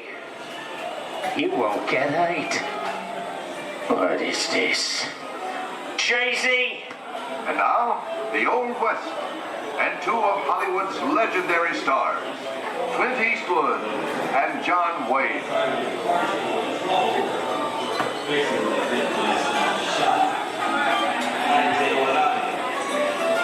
Go right ahead if that's what you're going to do. A long time ago, I made me a rule. Let people do what they want. Sleepy little bird.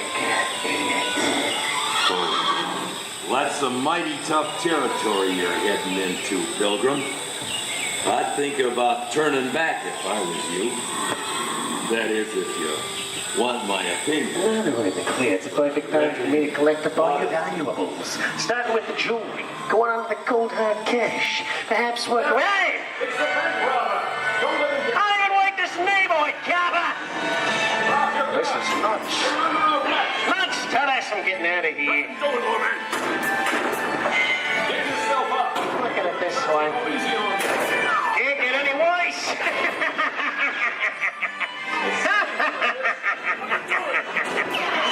I bet you're not loose.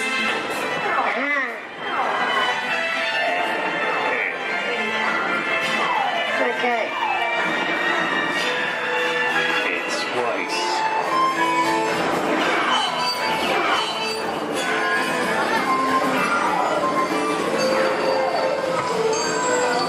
I don't know about you guys. This is kind of creepy. What is this? This is Alien. You are with Sigourney Weaver aboard the spaceship Nostromo. Something has gone wrong. One by one, the crew has vanished. And somewhere in the ship, a terrifying creature waits to claim its name. Well, pal, I ain't no victim. Warning, remain in your vehicle. The area you are entering is extremely dangerous. Proceed with caution.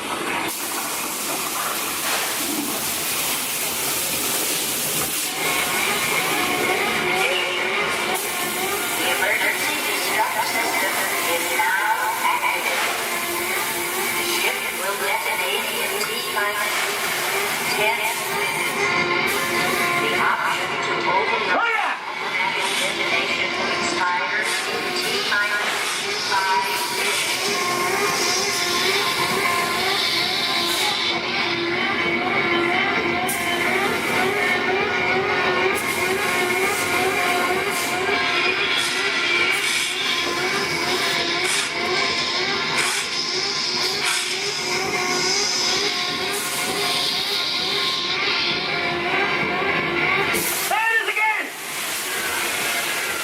Okay, that's enough creepy crawly things for one day, right? Wrong. Here in Raiders of the Lost Ark, amid 1,000 deadly snakes, Indiana Jones unearthed a great treasure. Will Harrison Ford escape with his discovery? And what will be your fate? Beware. Snakes. Why did there have to be snakes?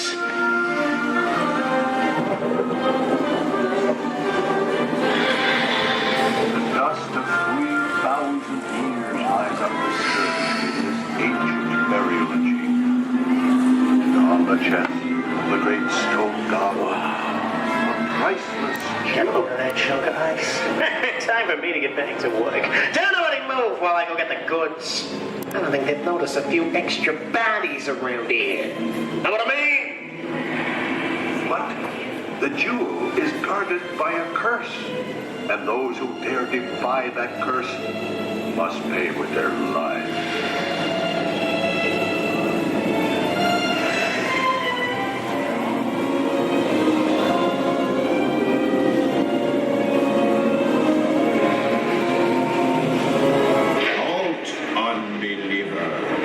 Disturb the treasure of the gods, and you shall all pay with your lives.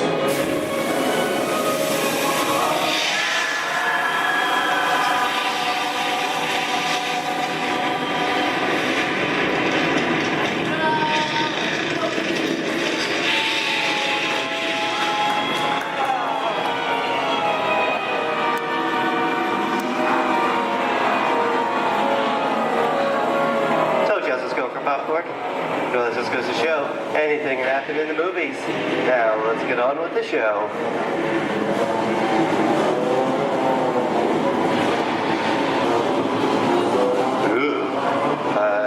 See dead people.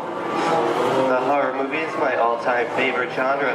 Some of the best horror films were made back in the 1930s and 40s, but monsters, mutants, and maniacs are still audience favorite and continue to haunt us today. And that's what I call a wrap.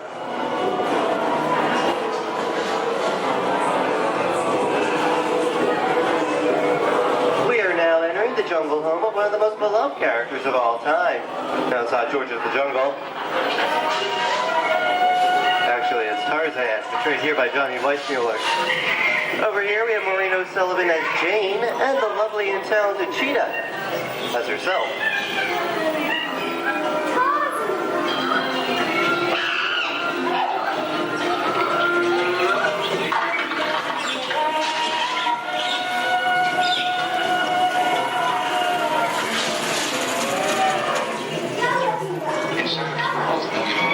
Zoe, I think this is the beginning of a beautiful friendship.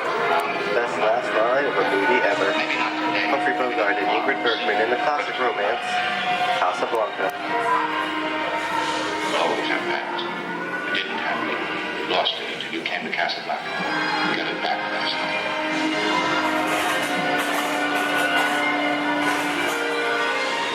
I've got a job to do too. Where I'm going, you can't follow. What I've got to do, you can't be any part of. Listen, I'm not good at being noble, but it doesn't take much to see that the problems of three little people don't amount to a hill of beans in this crazy world. Someday you'll understand that.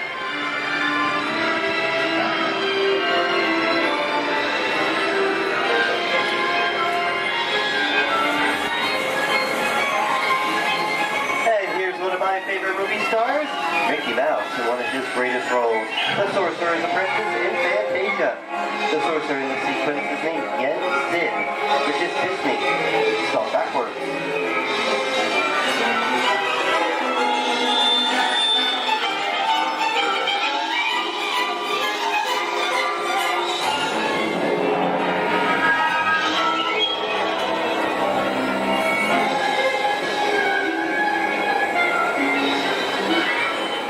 Toto, I have a feeling we're not in Kansas anymore. How often do you get to say that? I'd say we are definitely somewhere over the rainbow in one of the most beloved movies of all time.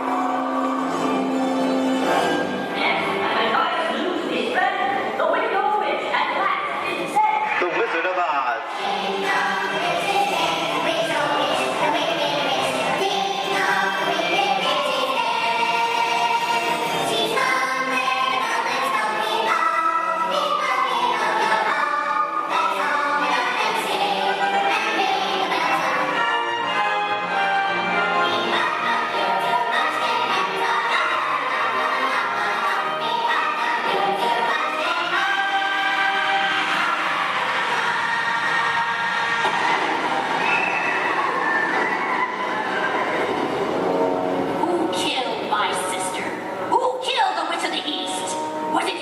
No, it was an accident. I didn't mean to kill anybody.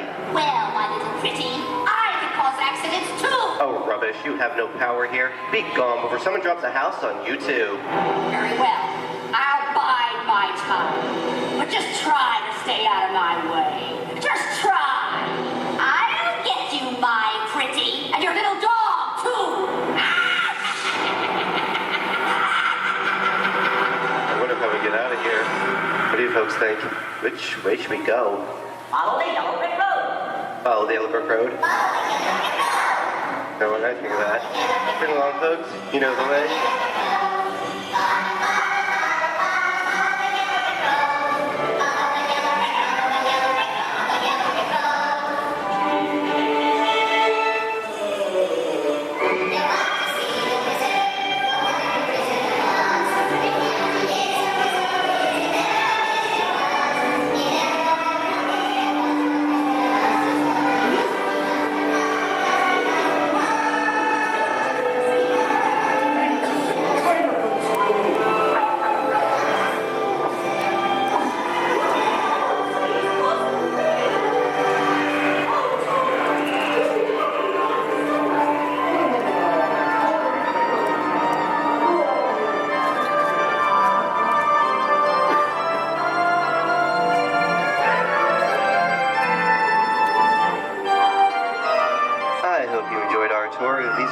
what's at the movies, but we've only scratched the surface of what Hollywood has to offer.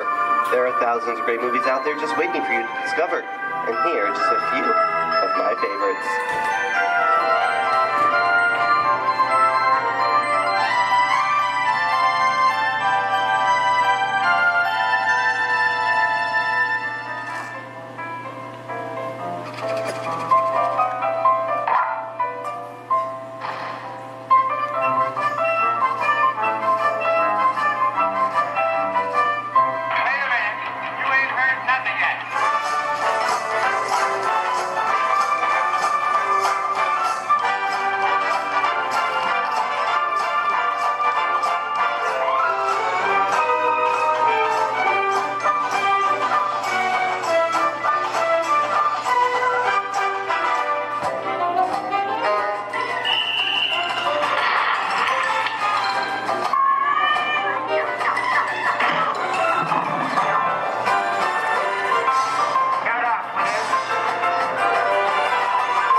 Disney's Hollywood Studios, I'd like to thank you for joining us on the Great Movie Ride. But before we wrap this production, there is still one more scene to do. It's called The Exit. The action begins with three main scenes until we come to a complete stop. Then gather all your personal belongings and take small children by the hand. When these doors open, rush dramatically to your feet and make a grand exit directly to the rear of your vehicle.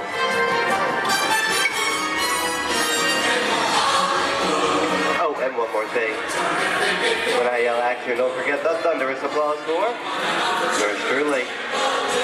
All right, places, everybody, and action!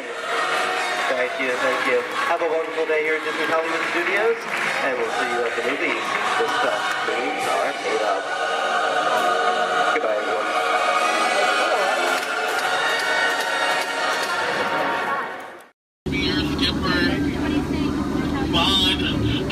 Skipper Bond for the next 7 days and 2 nights out here in the jungle. But before we go any further to increase our chances of fun and survival, please keep all hands, arms, legs, and feet inside the boat at all times, and please remain seated. Oh, and watch your children. Because if you don't, the crocodiles will. Yeah, they have an excellent thing here. So now we start off on top of the Amazon River. It's the home of some of the most beautiful butterflies. Did you guys know that their wingspan can grow from 12 inches to a whopping 1 foot? Yeah, we call them the rulers of the jungle. True monarchs for you. And now we come upon Inspiration Falls. We call this Inspiration Falls because the longer you stare at it, the more it inspires you to go. Like deeper and deeper into the jungle that is. Can everyone say ooh? No, everyone say well, that sounds like inspiration means that we're going to keep on traveling. Well, we're not just crossing different rivers, we're actually crossing into another continent. We're now on the Congo River in the deepest, darkest part of Central Africa. Ooh. I didn't say so. Now, if you guys have not seen it before, there's a Jungle Book. You might get it because it's like the book in the jungle. Never mind. So now up ahead, we have a baby welcoming party just for you guys. Everything should be in full swing. Everyone should be here, as you can tell from the music, that no one is here. I cannot see anyone. Canoe? No? Okay. Don't worry. My pet python is here, but don't look him in the eye. He can develop quite a crush on you. The relationship can be a little restricting, but we're not going to get wrapped up in that, okay? We're going to stop at my base camp just to grab a couple of things we need for this journey that would happen. Oh, great. They do this all the time. They throw all my stuff everywhere. They break my dishes, and now they even flip my Jeep. I really wish they would have flipped my house. I would get a better return on it. Well, anyway, we're the Nile River. The Nile River goes on for now and now. You make a left, it goes on for a couple more now. But if you don't believe me, then you must be in no. Just believe we're disagreement. Come on, guys. Anyway, this is the African elephant. One way you can tell it's an African elephant because of the big floppy ears. Can you guys get the second way you can tell they're African elephants?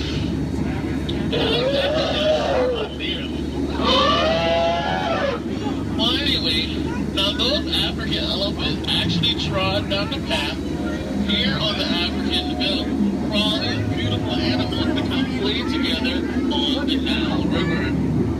Yeah, there's some zebras, some wildebeest, some tall cheetahs.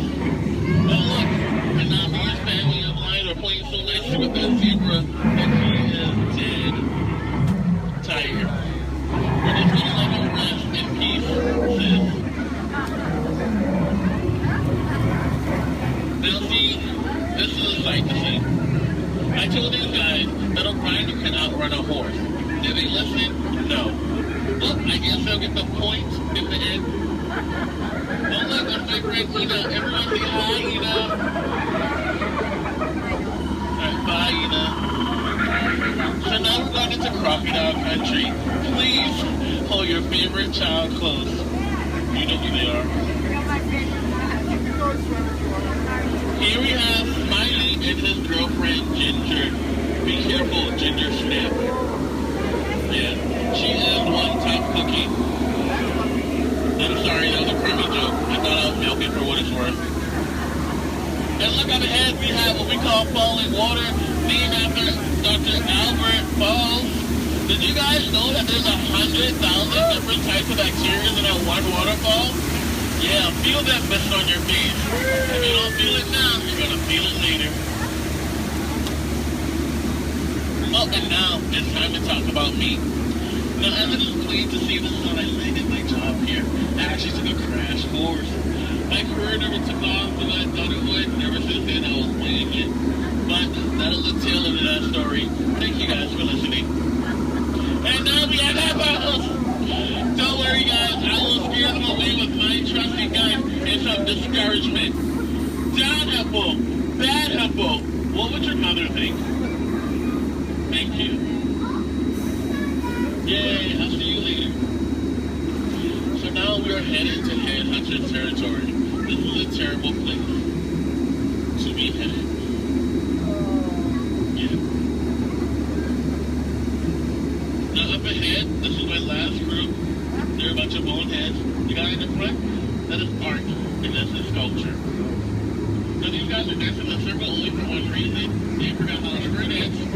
And they're attacking. Everyone, get down! Use your children as shields. I mean, Shield your children. Shield your children. They're the future.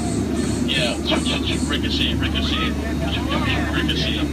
If you guys get hit with a spear, please take it out and throw it back. We cannot take any souvenirs with us. And now this is awkward. We're going behind a waterfall. Please, nobody move, okay? I don't want to get my hair wet.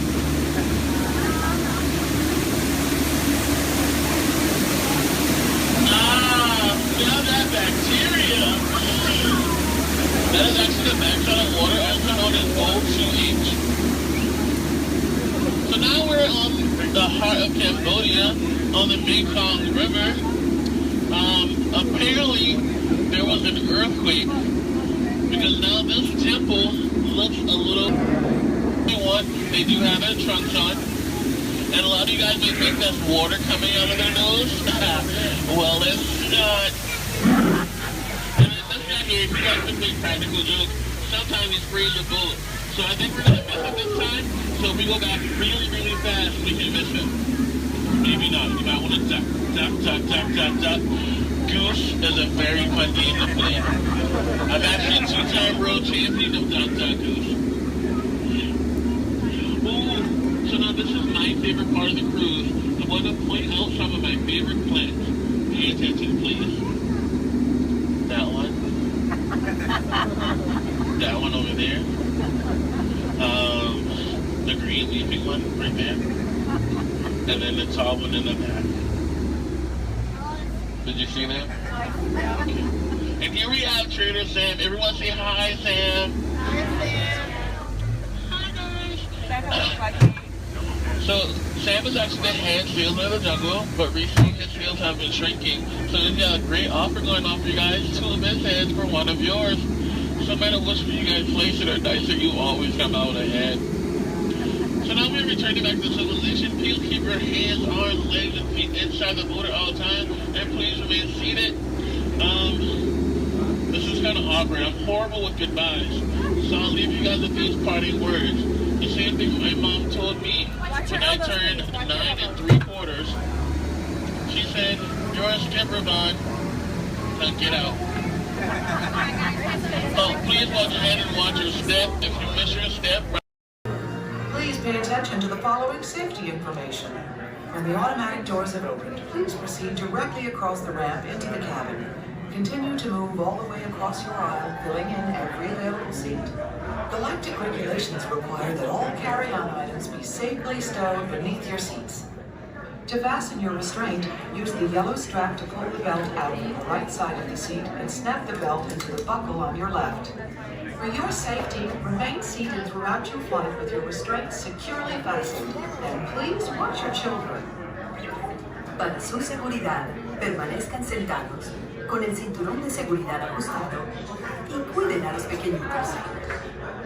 Do not put on your flight glasses until instructed to do so by a crew member. One final reminder, smoking and photography are never permitted on any Star Tours flight. If you have any questions, don't hesitate to ask a Star Tours agent. You'll be boarding in just a few moments. Thank you.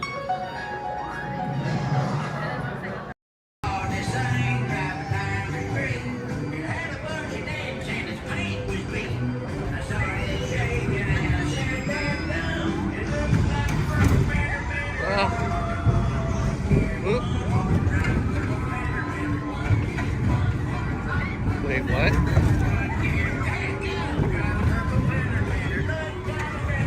What?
Keep an eye out for that purple feather beggar. Living with the land. Por su seguridad, permanezca sentado con sus manos y brazos, pies y piernas dentro del parque y cuida a los pequeñitos. A manera de recordatorio, no tomar fotos con flash y luz de video antes de llegar a la entera.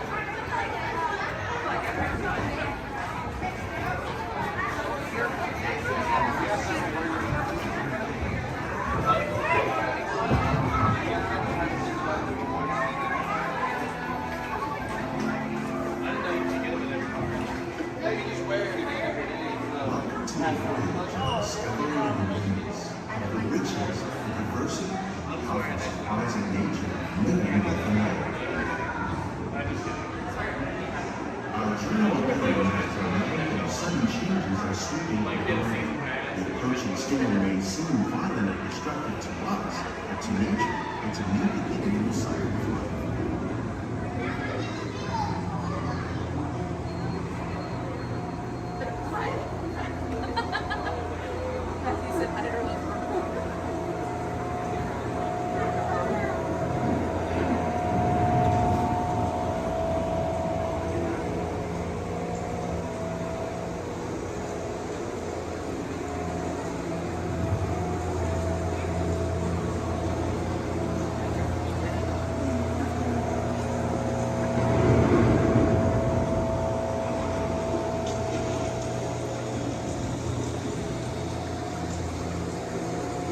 Beneath the surface of the lake, roots trap water from the flowing mud, extracting precious nutrients and minerals. These elements, when combined with sunlight, create the diverse living systems of our planet.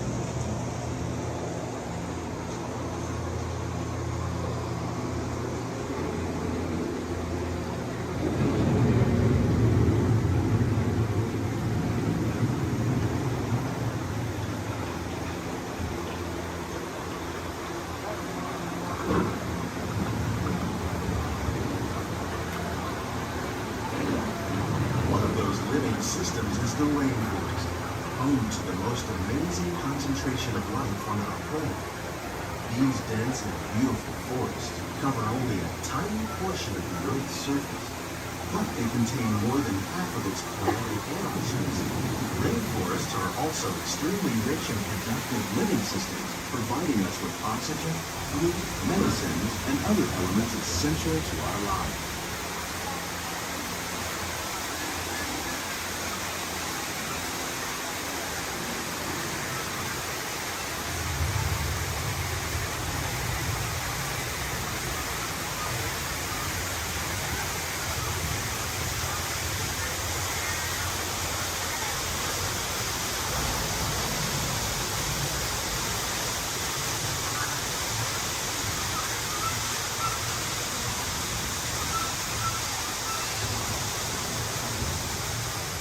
In the desert, nature has created a very different, but no less beautiful living system.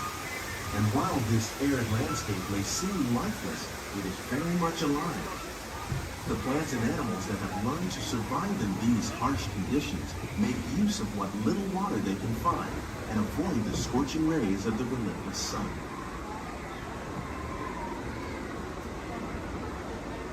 The American prairie once appeared as desolate as the desert. But over time, rainwater and nutrients gradually penetrated the hard surface of this land. Even the hooves of the mighty buffalo helped create the rich soil that one day become home to the American farm.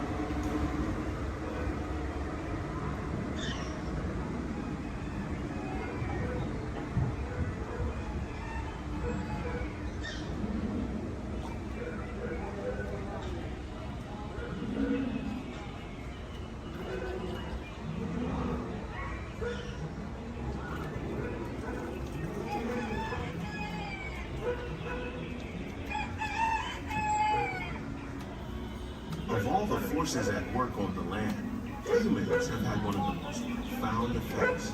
The need to produce food for a growing world led to the enormous use and sometimes overuse of the land. In our search for more efficient ways to grow food, we often fail to realize the impact of our methods.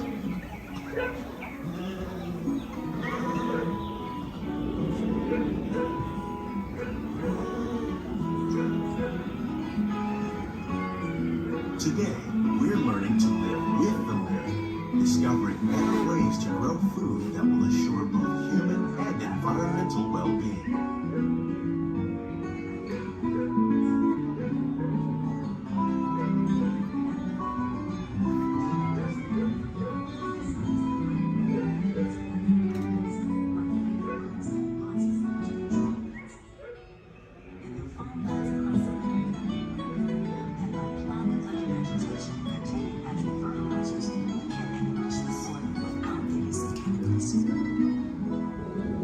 In arid regions, we are learning to produce food on desert seacoasts by developing and planting crops that thrive on salt water. In Japan, we're learning that by mixing leaves and other living materials into our soil, we can make farmland more fertile without the need for chemicals. Here at Epcot, we're learning to reduce the need for chemical pesticides by breeding and using natural predators, like ladybugs and wasps, to control pests. How will we meet tomorrow's growing needs for food production, yet still respect the needs of the land? Some of the answers are being discovered just ahead. To help us maintain these carefully controlled ecosystems, and for your safety, please remain seated in your boat at all times.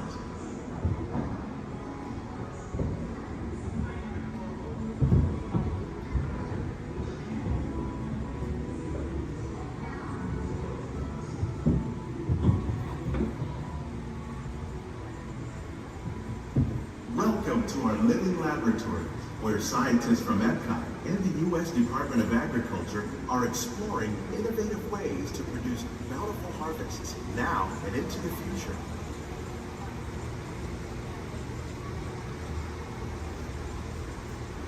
The tropics are home to the greatest diversity of plants on the planet. Many of these, like papaya, bananas, cacao, coffee, and rice, are well known around the world. These are just a few of the edible plants that have been an important source of nutrition for people living in the tropics. Many are rich in vitamins and minerals, while others are well adapted to growing in less than ideal conditions. Some, like the water lily, thrive in wet, swampy areas and waterways. All parts of this plant, even the flower petals, are edible. The starchy root of the plant has long been used to make flour for baking.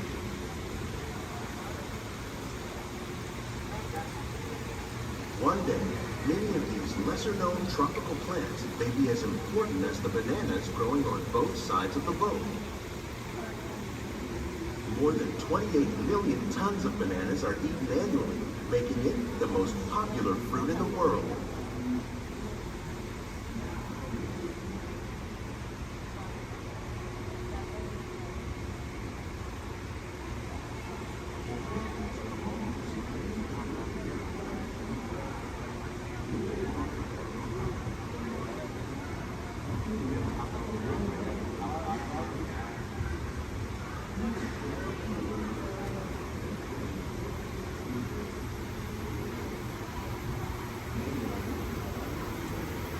When we mention farming, you probably don't think of fish. But fish farming, or aquaculture, accounts for nearly half of all the seafood consumed globally. Tilapia, bass, and catfish, like the ones you see here, are three of the more popular crops raised by fish farmers. The sustainable system we're using here recycles the water in the tanks. As a result, we're able to save millions of gallons each year. Our small fish farm produces nearly 5,000 pounds of fish each year to serve in restaurants around Walt Disney World. Innovations like this one can play an important role in our efforts to produce bountiful harvests and still protect natural resources.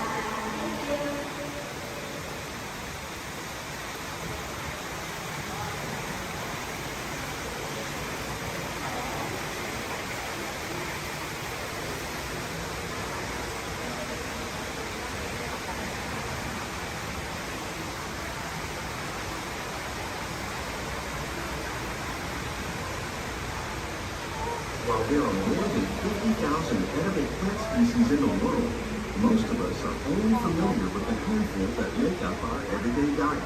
The common grains growing here: maize, sorghum, and millet, plus rice, account for nearly 2/3 of our global food consumption. Learning how to increase yields of these staples is an important goal of research around the world.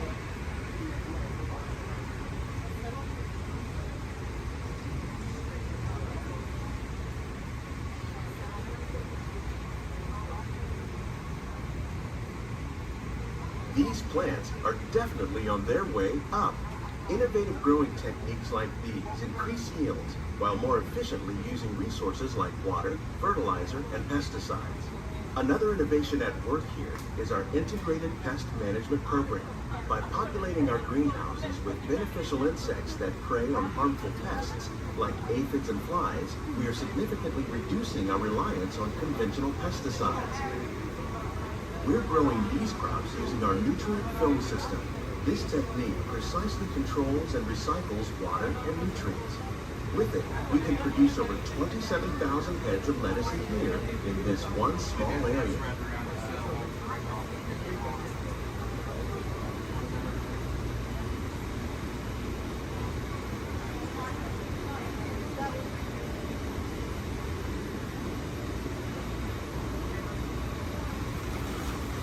Some of our best ideas have been inspired by nature, like these fruit and vegetable trees. By growing these ground plants vertically, we can increase yields and better control diseases. These crops taste as good as they look. In fact, we serve more than 15 tons of produce from our greenhouses in restaurants here at the Land every year.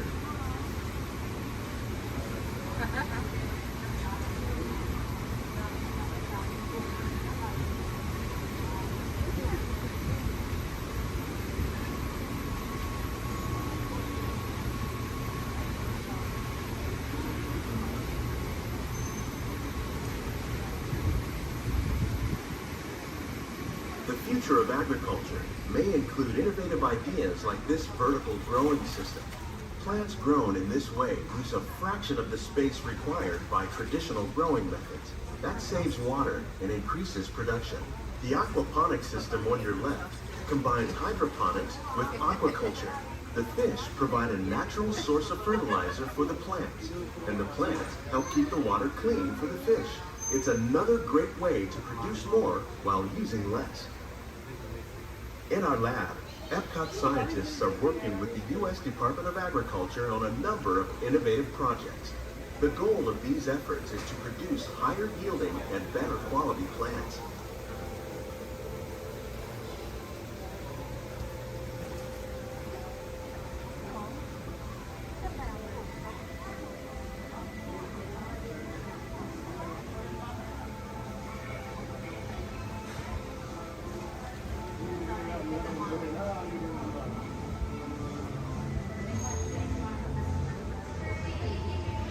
These greenhouses represent just a fraction of the work being done worldwide to produce bountiful harvests for our growing population. Scientists, farmers, and even backyard gardeners are doing their part to improve the quantity and quality of foods that we all rely upon. Together, we can continue to find more ways to increase food production and protect our precious natural environment. Only then will we truly be living with the land.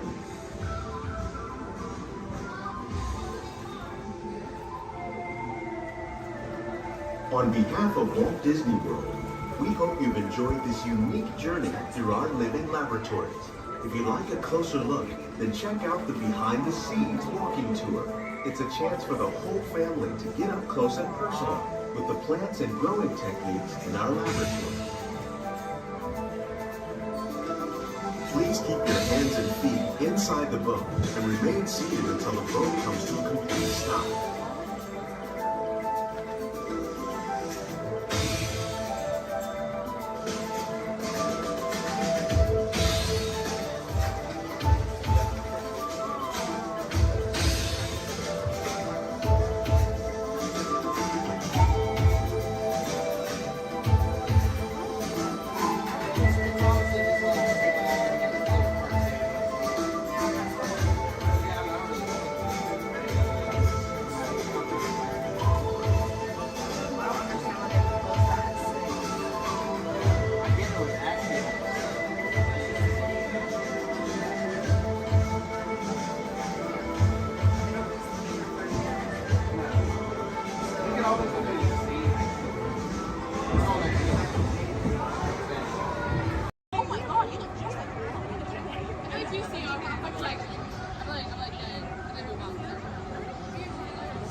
Jefferson, the town crier of Liberty Square. But my friends, call me JJ.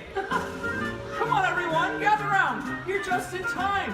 Come closer, all ye people, gather round and listen well. I've got a